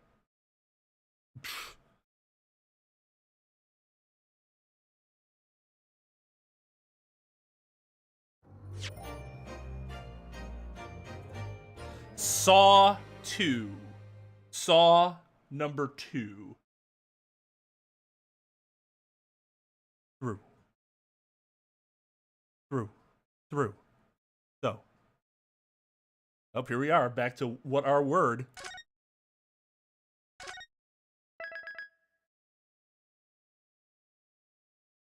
Not Jaws, no. Good movies. Good movies. My wife refuses to watch them because she's terrified of sharks.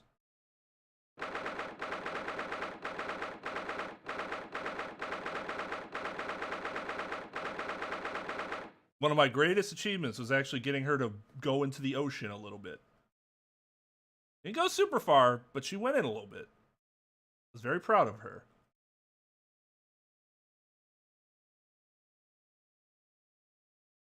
Some are, some aren't. It depends. A very lawyer response, I know.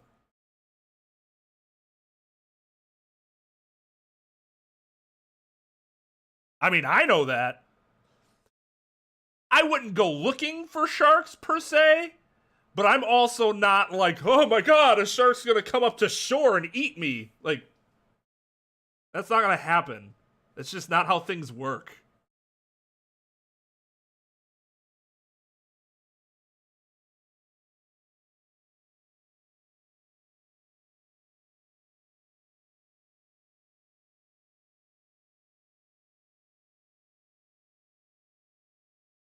But yeah, she will tell you it's an irrational fear. That's what a phobia is, right? It's an irrational fear. She wouldn't tell you that it's rational. Especially, yes, because it's based on what happened in a movie with a fictional creature that doesn't actually exist. Yeah, exactly. They'll grow legs and start chasing you too. I've not seen Soul Surfer, no. Oh, Vibe, why would you say that out loud?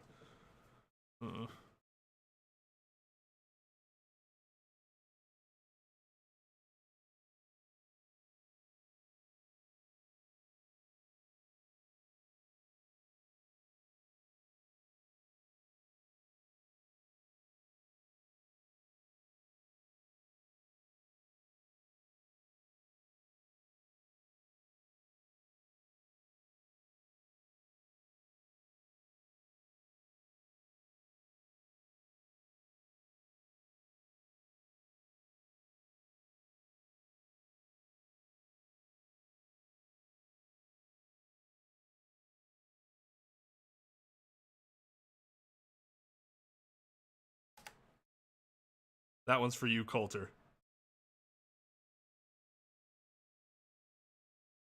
Yeah, right. They don't like pulp. Anybody that tells you they like pulp are fucking liars. They just want to trigger me because they know I think orange everything is terrible.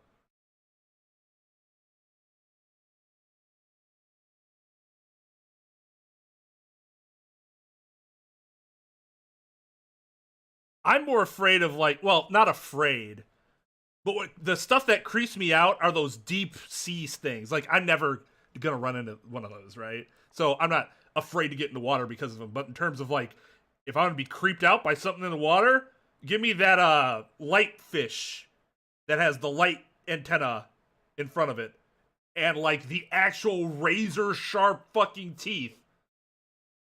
Something fish. I always forget the name. It's something fish. Angler. Thank you. That's a real life monster. I don't care what Link's Awakening says and try to make it all cute and cartoony as a boss. That shit is an actual monster.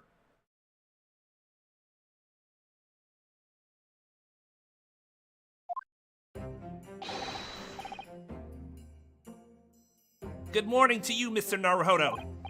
Ah, good morning, Professor. Ready for today's proceedings? I hope so. I should be.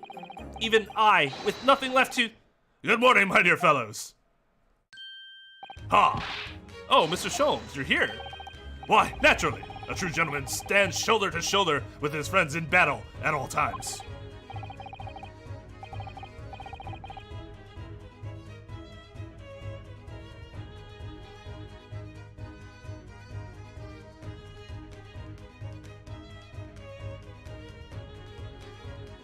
What?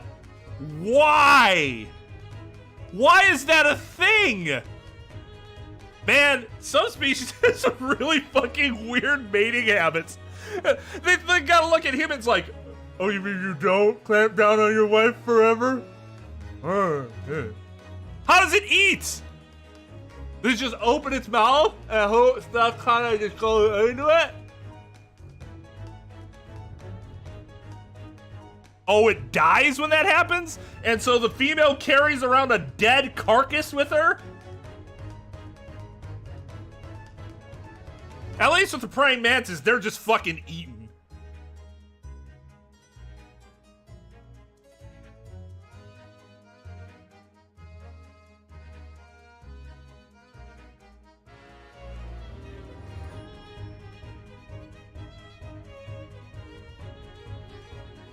What the hell? And why do so many people know this? Like, it's one thing to know about anglerfish. It's another thing to know about a type of anglerfish where the males are 40 times smaller than the females and mate and then become one with the female. Which, actually, now that I think about it, is kind of romantic. It's cute that monsters have such romanticized mating rituals in which they literally become one with each other. Some humans actually wish they could do that. We call them creeps, but, you know.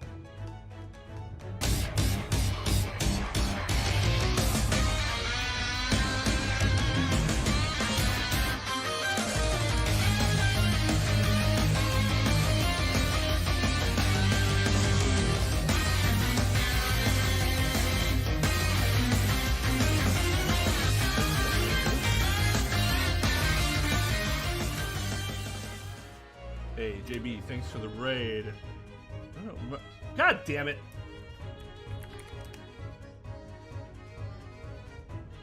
There we go. Also, hello, Phantom Flame. Welcome, welcome. How are y'all doing?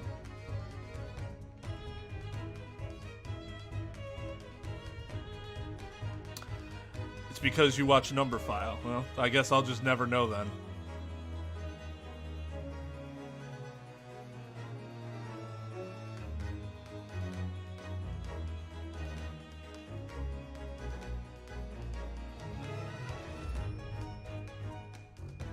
Oh, it is always like this.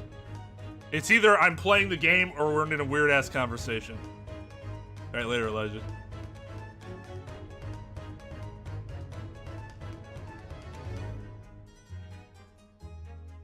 The first one?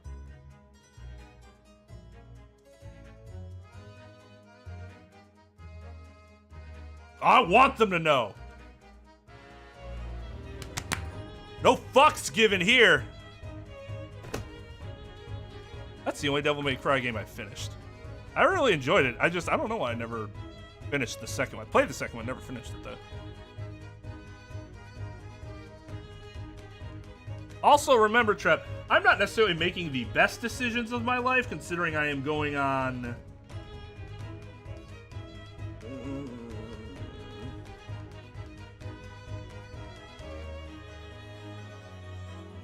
20... If I had sleep, this math would be easier.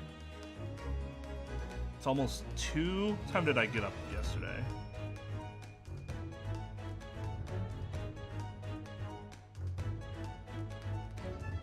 What, 8?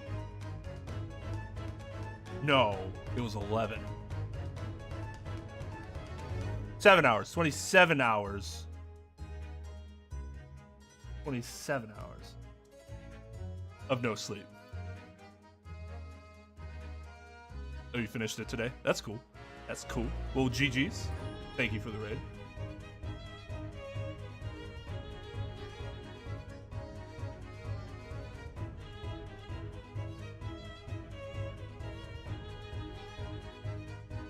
It's like college again.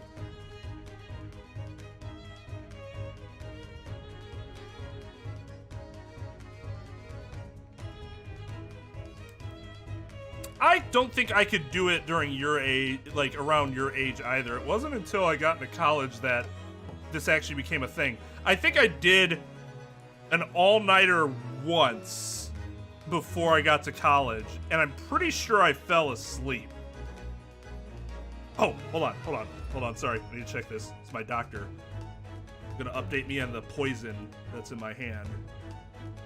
Should probably respond or take a look at and see what he has to say. Spider bite, for those that weren't here early in the stream. Discoloration, pain, swelling.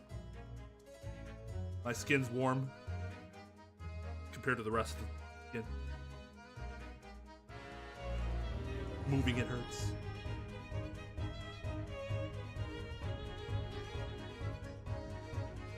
We had these things called lock-ins, and they'd be done at like schools, churches, stuff like that. I think I did one with my church while I was going through confirmation, Lutheran confirmation classes. I'm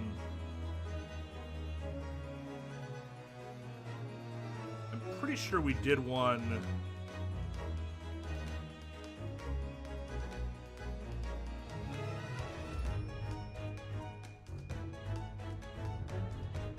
Sometime when I was in high school. Because by the time I went to college, I didn't go anymore. So it would have had to have been in high school. Probably like sophomore year.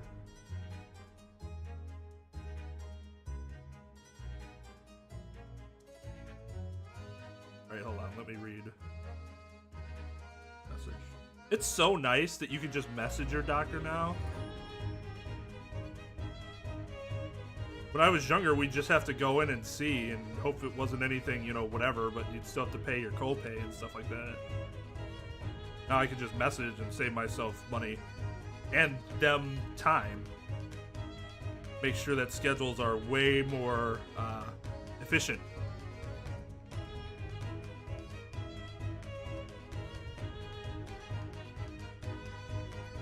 Vibe is 100% correct. Once you start to experience more anxiety when things become a little heavier, which is not high school, after high school, you will find the ability out of nowhere to be able to do this if you need to.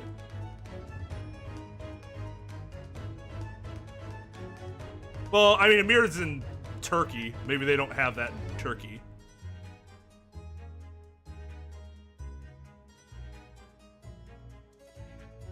See, if you don't have it, then you don't have a need for it. That's kind of the thing. Okay, so he wants to know, on a scale of 0 to 10, what the pain is like. I'm moving the wrong finger.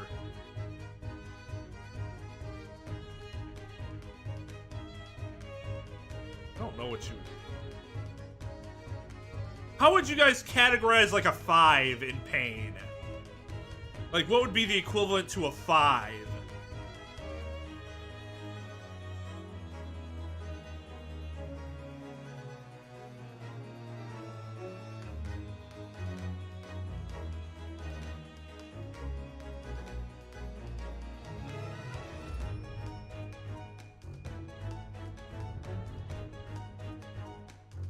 No, it's on a scale of 1 to 10.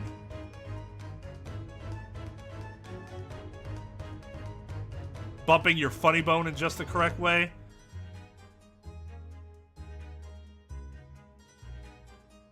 I'd say it's duller than that.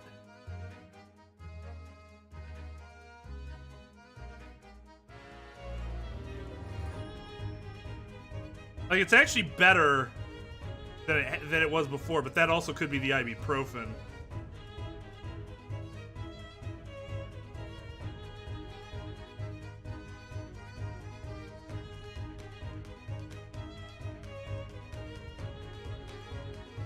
Well, if it's 0, doesn't that just mean 0 pain? So if I have to rate pain, but I've established that there is pain. So 0 would mean no pain. But if you've already established that there's pain, then I understand why you would skip 0.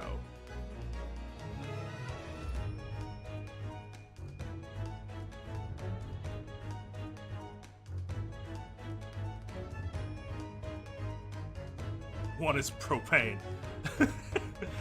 It was higher than a 5 then, because it was physically inconveniencing me the past few days.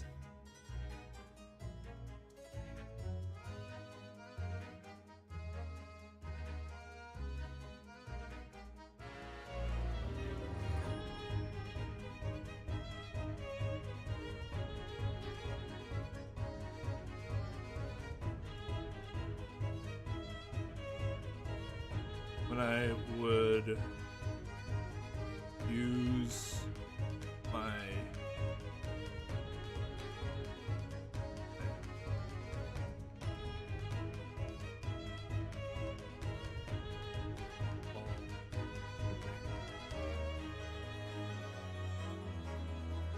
feel a sharp pain.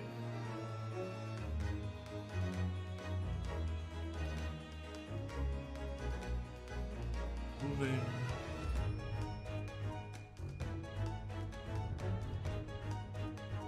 now for 5 that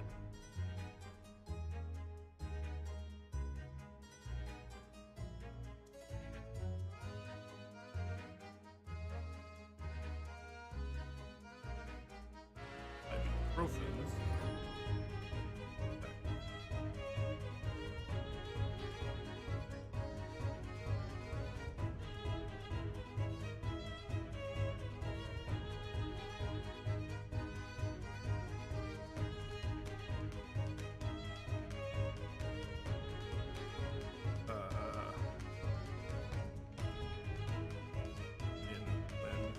When moving.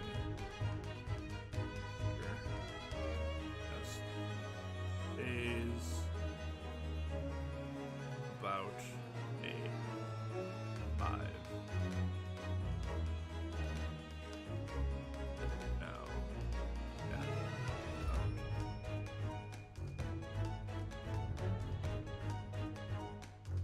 for example, I can type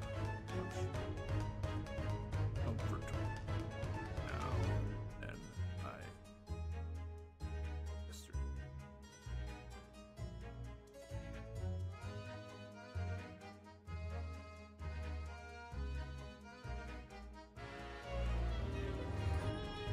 And I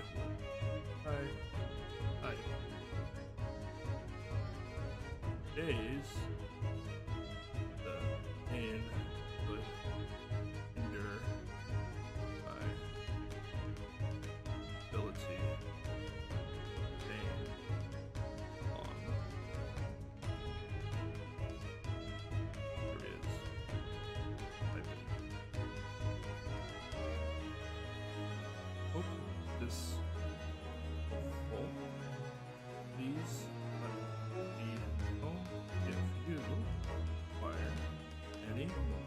details.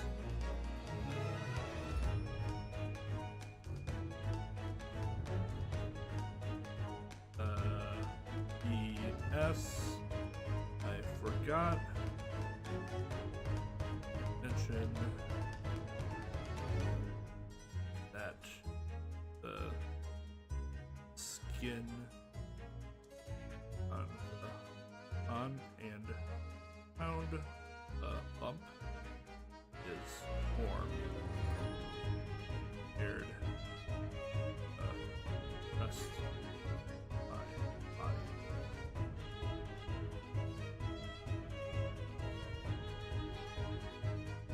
Okay.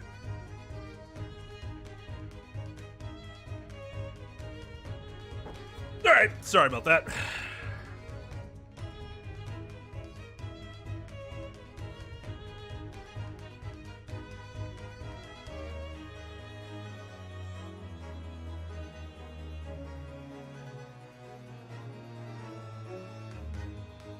What the hell are you guys talking about?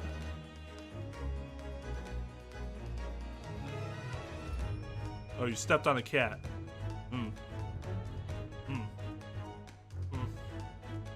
Y'all get on me, but what about the people that actually stepped on cats?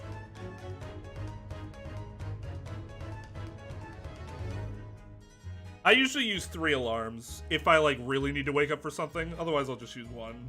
But I still snooze it twice. And my alarms always have to be something really fucking annoying. I made the mistake of using stuff I liked when I was in high school, and I'm like, that's bad because now I just hate the songs. Now I just use the Metroid. Burp, burp, burp, burp. Thank you. I really appreciate it. I'll see you later then. Now, Professor, we really need you to remain calm in the courtroom today. Yes, do try your hardest not to enter the witness stand uninvited again. Yes, I will. I realized it was a mistake, but My dear fellows, I must interject. Oh, you're still here, Mr. Sholmes. What's the matter? Surely you've overlooked some praise, have you not? To be cast in my direction? Sorry, I don't follow. Must I spell it out? I, the great Herlock Sholmes, the greatest detective of worldwide acclamation, arose at some ungodly hour to be here now, first thing in the morning. A miracle, you must agree. Well, if I must agree then. As you know, my sleep is quite impregnable. Iris had to employ her full gamut of tactics. She pulled the covers off, shook me, poked both of my cheeks, punched me, and kicked me from the bed. Then she poured a boiling cup of her latest experimental blend on my face, and at last I was bestirred. That is awful. Oh my, Iris has been busy. Iris doesn't have it in her to go that far. She's too nice.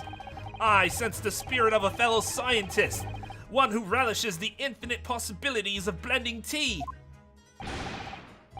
I'm the one worthy of praise here, not Iris. This is my victory. Sorry to cut in.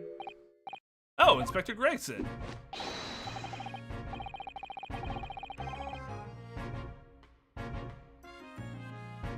Let's just take a second.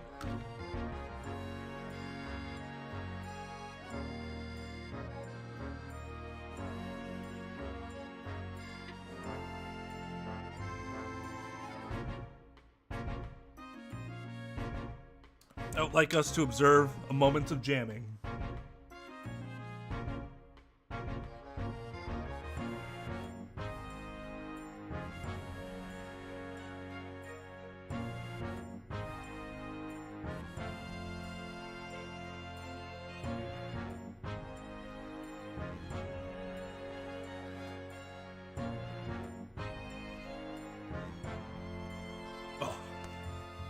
It's so good.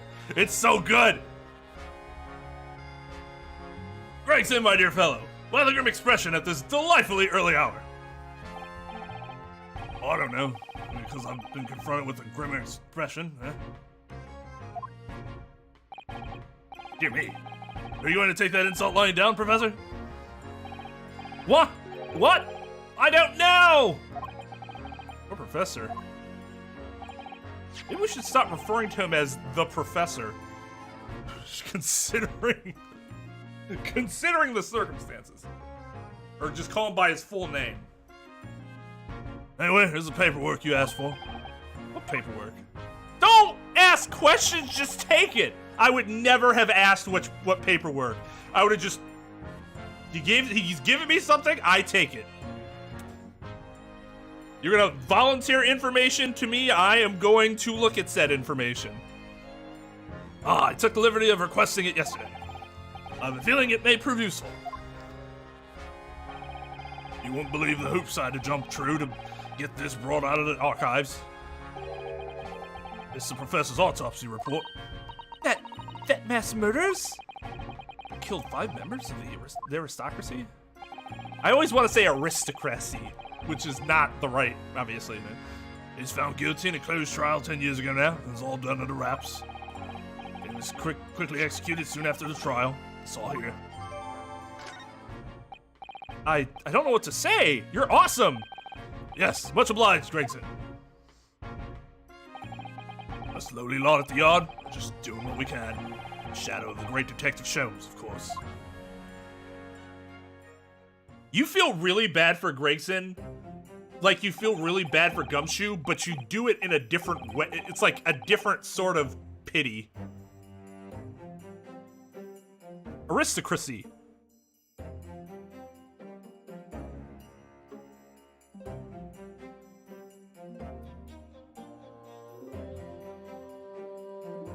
Well then, Professor Hairbrain, this is it. Today we're going to lay all this to rest at last. I wish you the best of luck, Professor. I suppose he'll be in there today, will he? Drebber. Yes, we expect the prosecution to summon him as a witness. Dude, he's a criminal at this point. He just blew up the machine.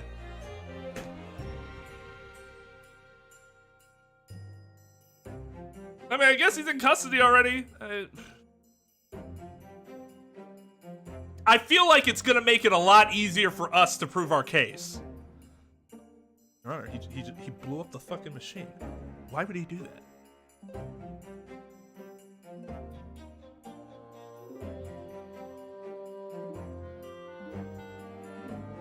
Probably. Circumstantially, you can. Remember, circumstantial evidence is bad in a vacuum, but if you have an overwhelming amount of it, it can still be used to even convict someone of attempted murder, for example.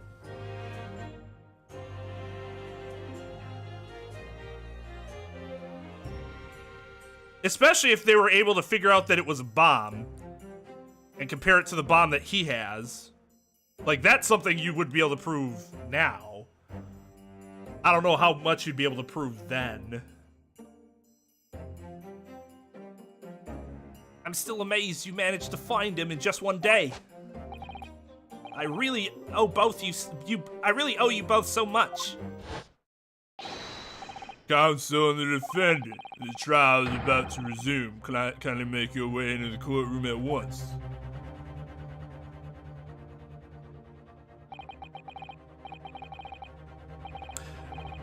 Right. But we're not talking about this case. We're talking about his specific case, which is he blew something up. Which is, you're right, it's not attempted murder or murder. It'd be lesser because none of those things happened. It was an it was a completion of a destruction of property. Reckless endangerment, probably. So the bar would be not so high because you wouldn't have to try to prove intent to murder anybody.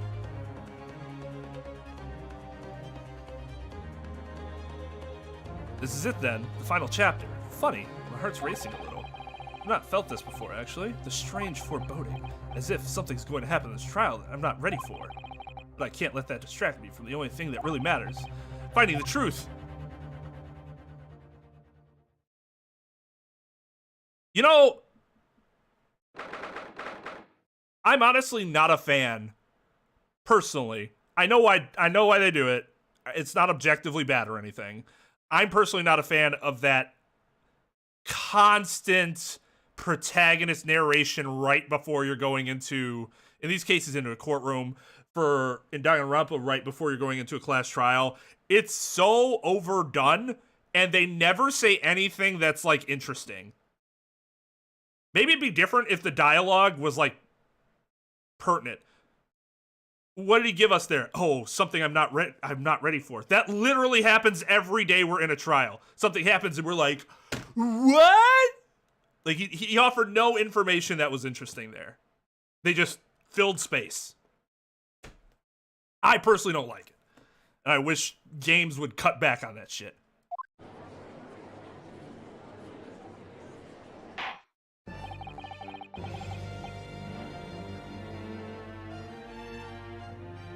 It would be easier to skim over it if I weren't streaming. That is true. But I feel obligated to say it, and I'm just like, God, shut up. But I mean, that's just, you know, reinforces, like, that it's not necessary. So why have it there? It's just fucking padding. In the name of Her Majesty the Queen, I hereby declare this court to be in session again. To resume the public hearing of Albert Harebrain, here present, who stands accused of murder. And you know how I hate padding. I really don't like padding. Are the counsels for the prosecution and defense ready to proceed? The prosecution is ready, my lord. Oh, shit. Shit. Shit. Not ready just yet, my lord. Hold on 1 second. Hold on. 1 tiny second.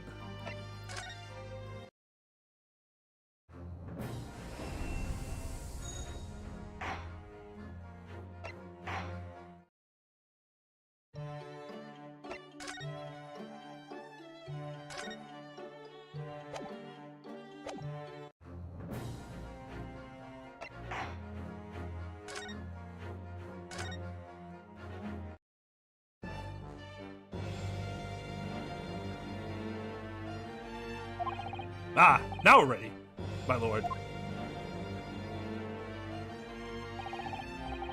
As promised, Lord Van Zieks has his apprentice with him. His apprentice with memory loss. Surely is a great position for him to be in, with memory loss. If I may, Lord Van Zieks? Yes, my lord? There appears to be someone standing at your side. Ah, yes, my apprentice. Why are you face-palming? And assistant. The prosecution believes today's proceedings will see the complexity of this case rise considerably.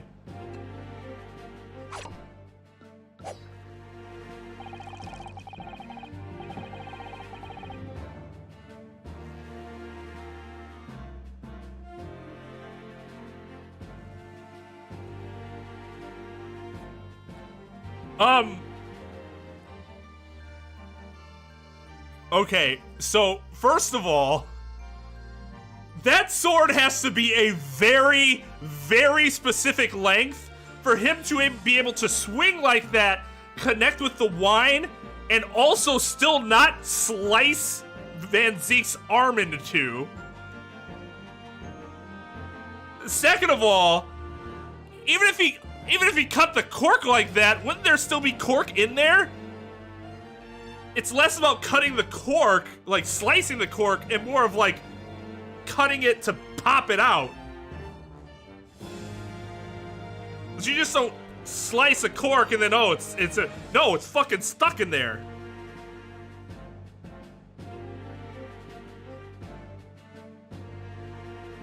Okay. I mean, it's badass. It's badass. We'll just roll with it. Those are just the questions I had. I therefore instructed my assistant to attend to ensure the smooth running of the trial. And the smooth running of liquid refreshments, by the look of it. Yeah, that's part of a smooth trial. The way he holds himself, the way he moves. Could be anyone else. Hey, Jujato, calm down. We have a case to win. But he's still suffering from amnesia, so there's really nothing we can do at this moment. I know, but this is so very hard. It would appear the prosecution has done a fine job of responding to the demands of the court made yesterday. Excuse you? You mean the defense has done a fine job, motherfucker?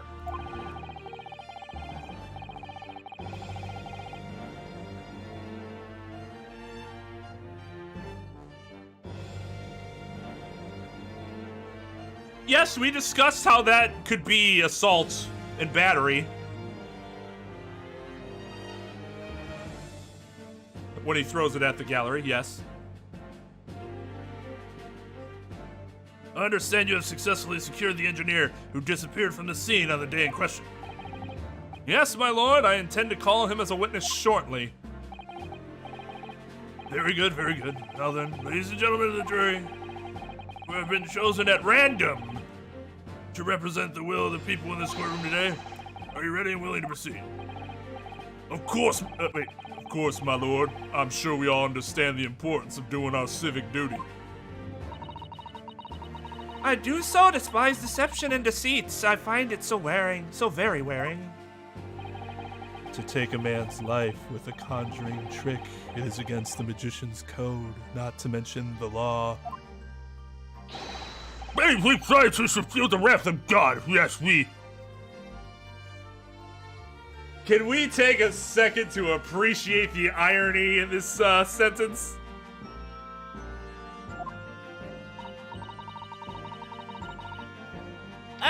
We have to listen to what's said on both sides of the fence and then settle on one. That's it, is it? No, a child would not be on the jury. Wasn't like this in my day. Wasn't like this at all. If all parties are ready to proceed, you may begin, Lord Van Zieks. Before I do, my lord, there is a report I must read to the court. You could just... This is part of your case. This is you starting. Yesterday at the Great Exhibition grounds, the evidence of primary importance of this case...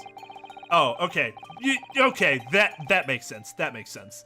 The super high voltage instantaneous kinesis machine, which was installed on the experimentation stage, was deliberately destroyed in an explosion affected by an unknown person or persons. Okay, yeah. It was what? Explosion. This is an outrage! What? The outrage is letting you sit in that juror box with explosive chemicals. Yes, I heard this grave news yesterday. Scotland Yard submitted a report to my office in the evening. I read that the machine was blasted to smithers. Smithers. Ah, yes, sir. It was blasted to me. And the wreckage suffered... And the wreckage reduced to ashes in the flames.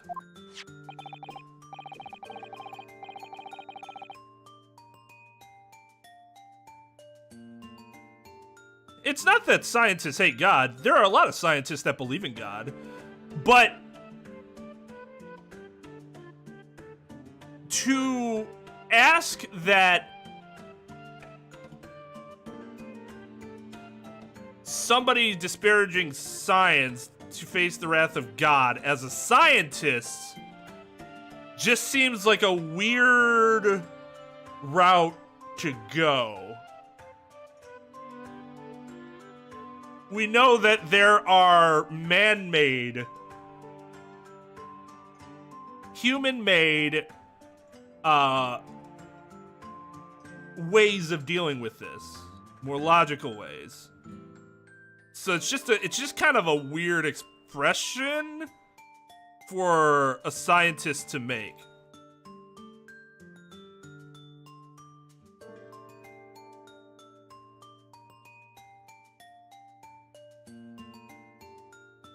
Yeah, no, like I said, I don't think it's uncommon for a scientist to also have have a faith of some kind.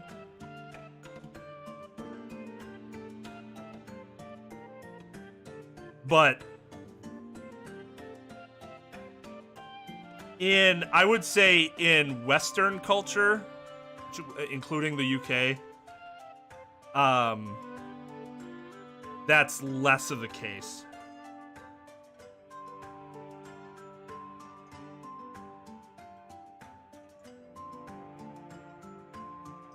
Well, some people will argue that they can reconcile their scientific beliefs with the existence of God without them being obsolete.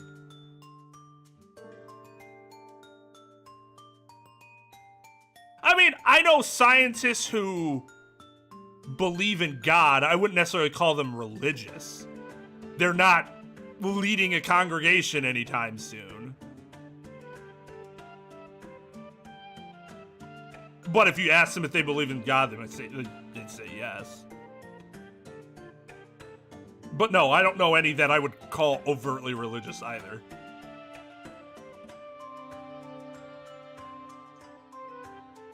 Well, I mean, you said it yourself. You kind of alluded to it. If your culture is very religious, then that's going to influence everything. In America, the religious diversity is very strong, including non-religion. So there's less of a pressure, I would call it. I'm sure some people in those countries wouldn't say it's pressure, but it's pressure. You start from a young age and you're indoctrinated in that sort of thing, where it's, you would feel weird if you didn't believe. That's how any culture that's highly religious is like. It's a lot of Christian. That's how a lot of Christian cultures in the South are like.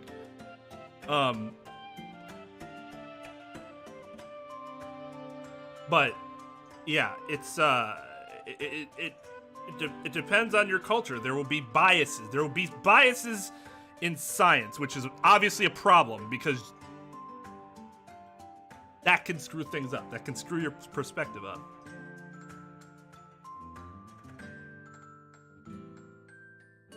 Yeah, right. It's not in direct competition with faith. Yeah, I agree with that.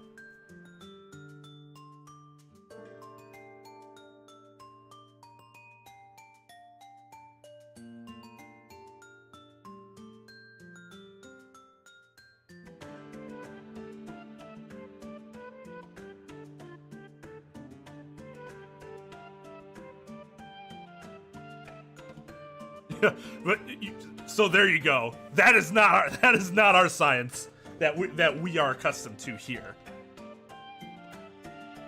Not that I'm saying we're right and you're wrong. Part of this whole thing is we don't know, right? It's a matter of your faith. What do you believe?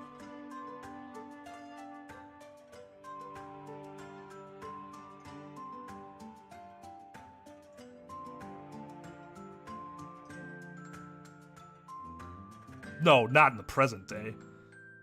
I would agree that it was very similar in the past. Yeah.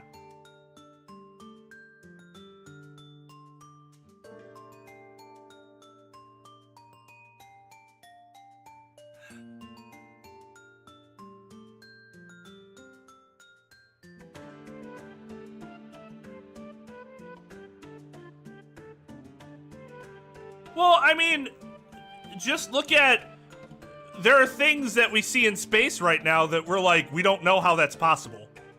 We can try to figure it out, but it seems to go against what we know can exist. So, yeah, if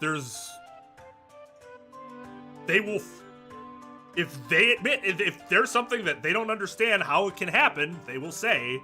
It's not like they'll go, well, it can't be some extra force that we just can't measure, because they don't know. You're saying yourself you don't know, so you can't discount that too.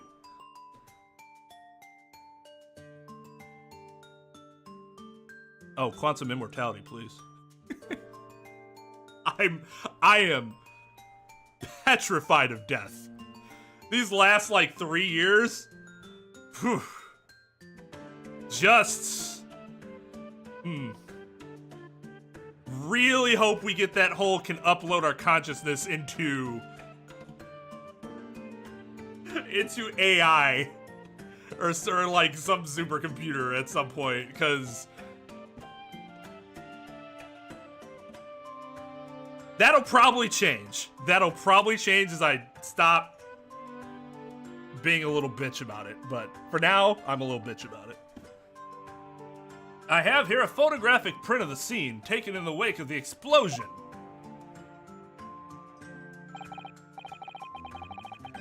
It shows what little remains of the machine. Yes, a terrible business.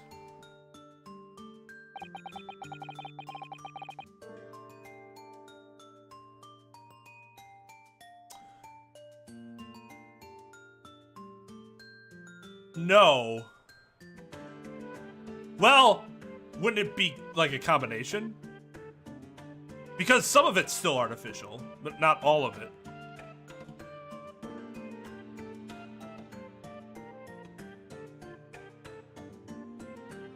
I don't know, because that sort of thing can happen in various, like, science fiction-y ways, right? That we can think of. Probably impossible, but like...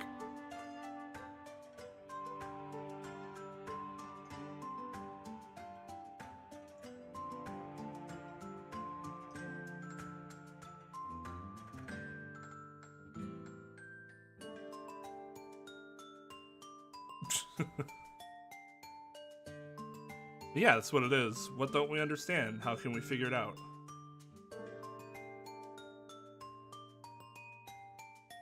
He did it to destroy the evidence, did he? That Enoch Trep. The court will take this print as evidence, counsel. Late yesterday afternoon, the protection afforded to the machine by the Special Dispensation for Scientific Equipment Act was revoked. However, before a thorough investigation could begin, the invention was obliterated from existence. As such, this will become a very different trial.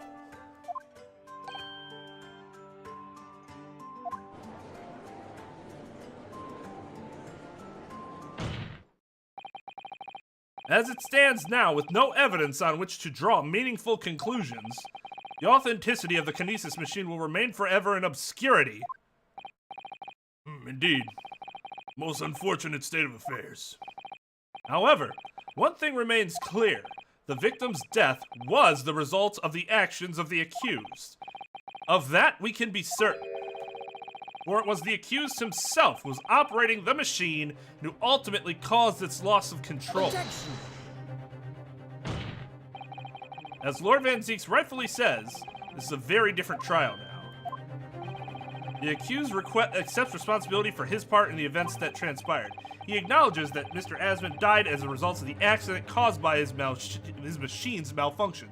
The machine's malfunction.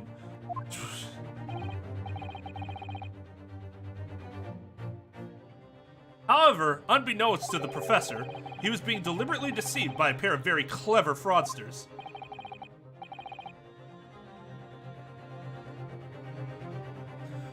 Names, counsel, if you please. God damn it, Your Honor, I was getting to it. Jesus, let me fucking finish.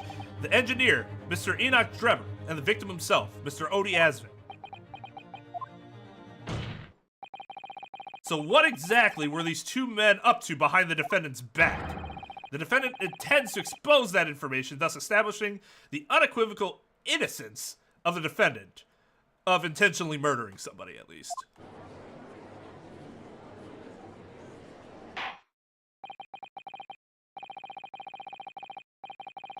Thank you, counsels. The positions of the prosecution and defense have been clearly stated.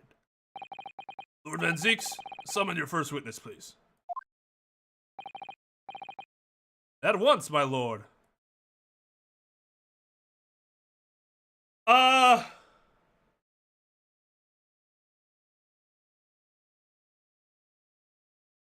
We didn't get Gina off completely. She still had to go to jail for a while. Just in recent memory.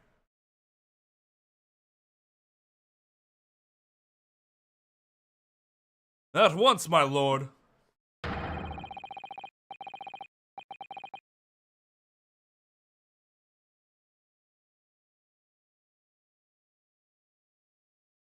Maki, yeah. Well, yeah, so it's kind of like Gina in that we are advocating for their innocence in the murder, complete innocence in the murder, but not complete innocence in that they didn't commit any sort of crime. They did something, just not what you're accusing them of. So I guess that kind of depends on how you look at that.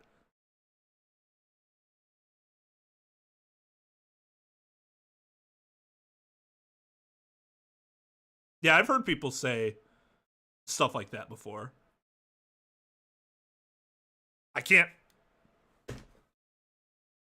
I can't refute that.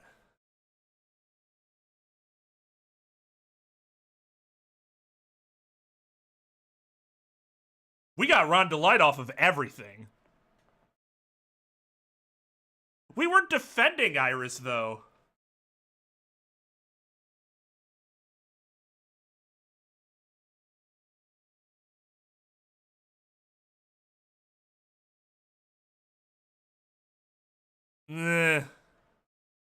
Oh, we were? In 5? Thought we were defending Maya. No, Maya was missing. That's right.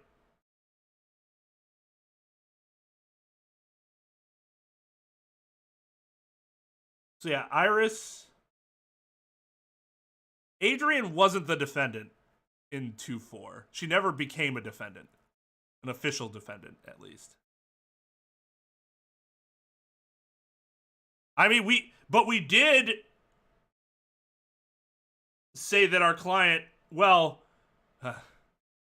we were advocating for innocence in a way that was going to get our client to pronounce himself and plead guilty. But I mean, she didn't play the role. You know I'm way too technical with stuff like that to consider her as playing the role. There's an attorney, and there's somebody that represents that person. We never represented Adrian.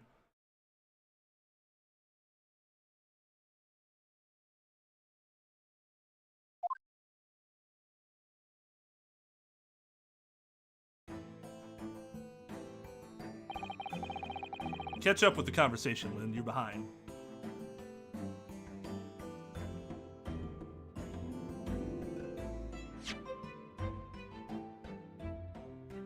Prosecution calls the engineer Enoch Trevor to the stand. State your name and occupation to the court.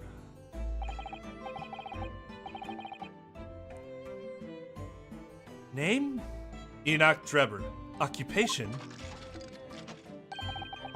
Hard to pin down, I would say. That black monocle, what I feel as I've seen this somewhere. Oh, you too? It's the same feeling myself. Oh, hold on.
Okay, so this is a situation where communication can get really awkward.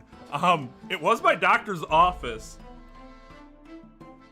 And I'm like, oh, thanks for following up, because I thought they were following up on the messages we were sending back and forth. She's like, oh, I didn't realize I was following up.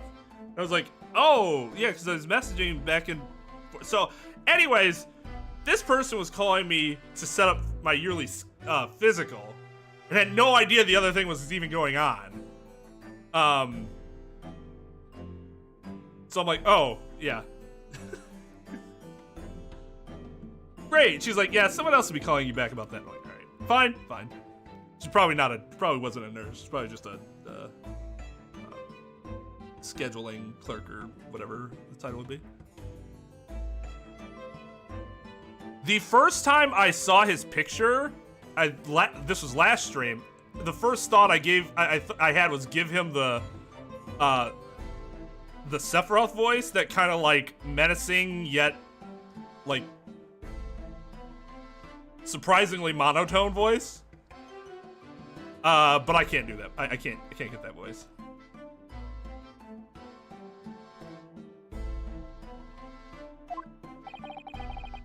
Your file indicates that you are currently being investigated in connection with another case.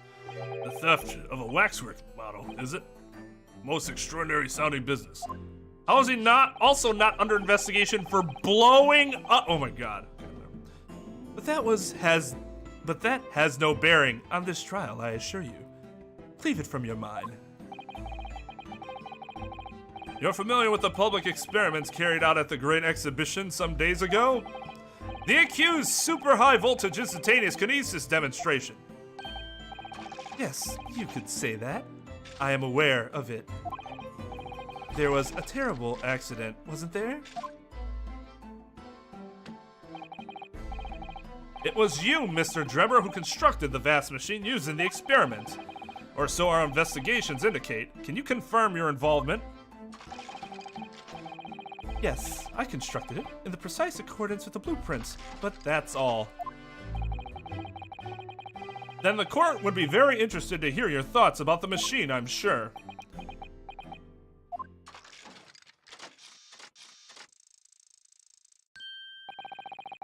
An amazing device, if you ask me. The pinnacle of modern science, making instantaneous kinesis a reality at last. What? Good gracious! Do you mean to say that the experiment was bona fide? Is that your belief, sir? Yes, that is very much my belief. Such a waste that it blew up. Objection! But we've already established the machine was nothing more than a prop for an elaborate conjuring trick. Objection! You've established nothing of the sort. Was he there in that last... Oh, no, whatever. All that was shown during yesterday's proceedings is that the same outcome could have been produced by means of stage trickery. The defense merely proposed the method and demonstrated its feasibility, nothing more. What? He's right. We've procrastinated long enough, I feel. Witness, you will now give your formal testimony.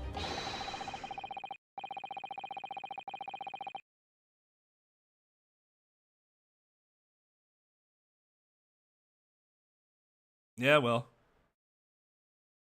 I didn't want to give him a Dracula voice.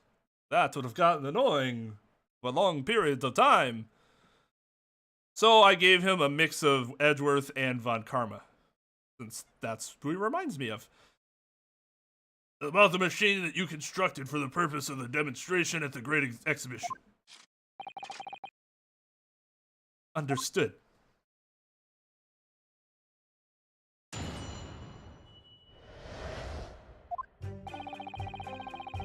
I met the young professor approximately 1 year ago through Mr. Ashman's introduction. Strike that. He provided me with the blueprints and I constructed the machine to his precise specifications. It was no trick. If the whole show was a fraud, it would have required a body double. Tell me, did the victim have a twin? All the spectators saw the birdcage appear above their heads and then crash headfirst into the crystal tower. A terrible accident, I grant you. Perhaps the science which the machine was built on was flawed somehow.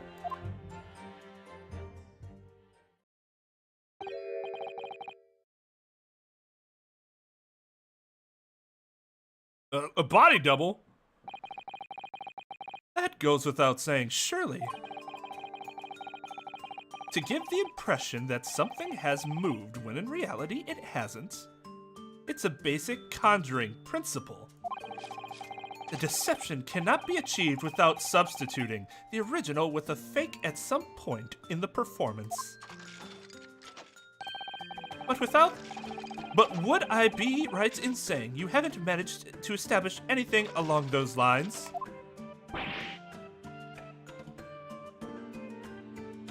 We will meet again one day. Ugh. Incidentally, the prosecution has already confirmed that Mr. Asman had no twin siblings. My understanding that this witness is well versed in conjuring artfulness. But such talents do not indicate that he was actually able to accomplish what he claims. Namely, the construction of what by all accounts must have been an extremely complex scientific machine. Whatever do you mean? Yesterday's proceedings brought the true nature of your past exploits to light, Mr. Drebber. Indeed it did, my lord. As a swindler who preys on innocent scientists to elicit government grant money through conjuring know-how. Yes, it's true that I possess considerable knowledge of stage magic. But crucially, my scientific knowledge more than matches that of any academic in the field. Investigation of the witness's workshop attests to that claim, my lord. As evidence, the police found this Royal Society trophy for young talent in science there. Is his name on the plate? Yes, that's true. We spotted it there ourselves. If hypothesis is sound, it can always be forged into a physical manifestation with sufficient skill. Though I may have sold the secrets of some deceptive wiles to sniveling talentless scientists in the past.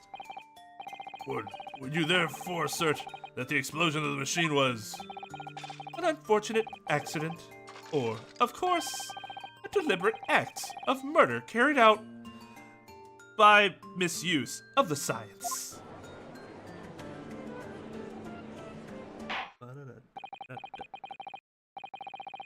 Counsel for the defense, your cross-examination, please. Yes, my lord.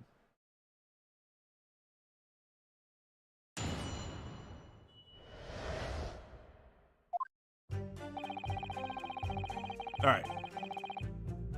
I think I'm gonna stop there.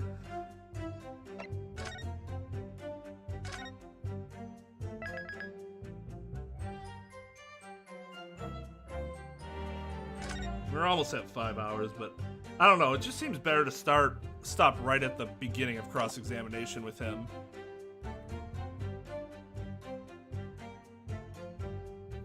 And then we'll get back to this on Monday. Hopefully we'll be able to finish. Why, thank you. Fun stream all around, everybody. Wow. Interesting conversation. Albeit very odd.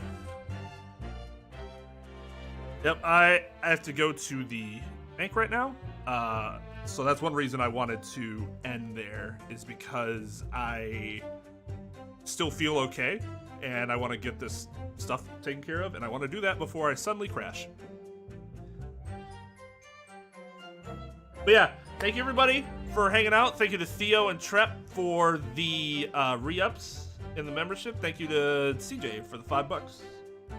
Much appreciated. I hopefully will see you guys on Monday. Until then. Oh, also, thank you to JB for the raid. Now, stream is adjourned.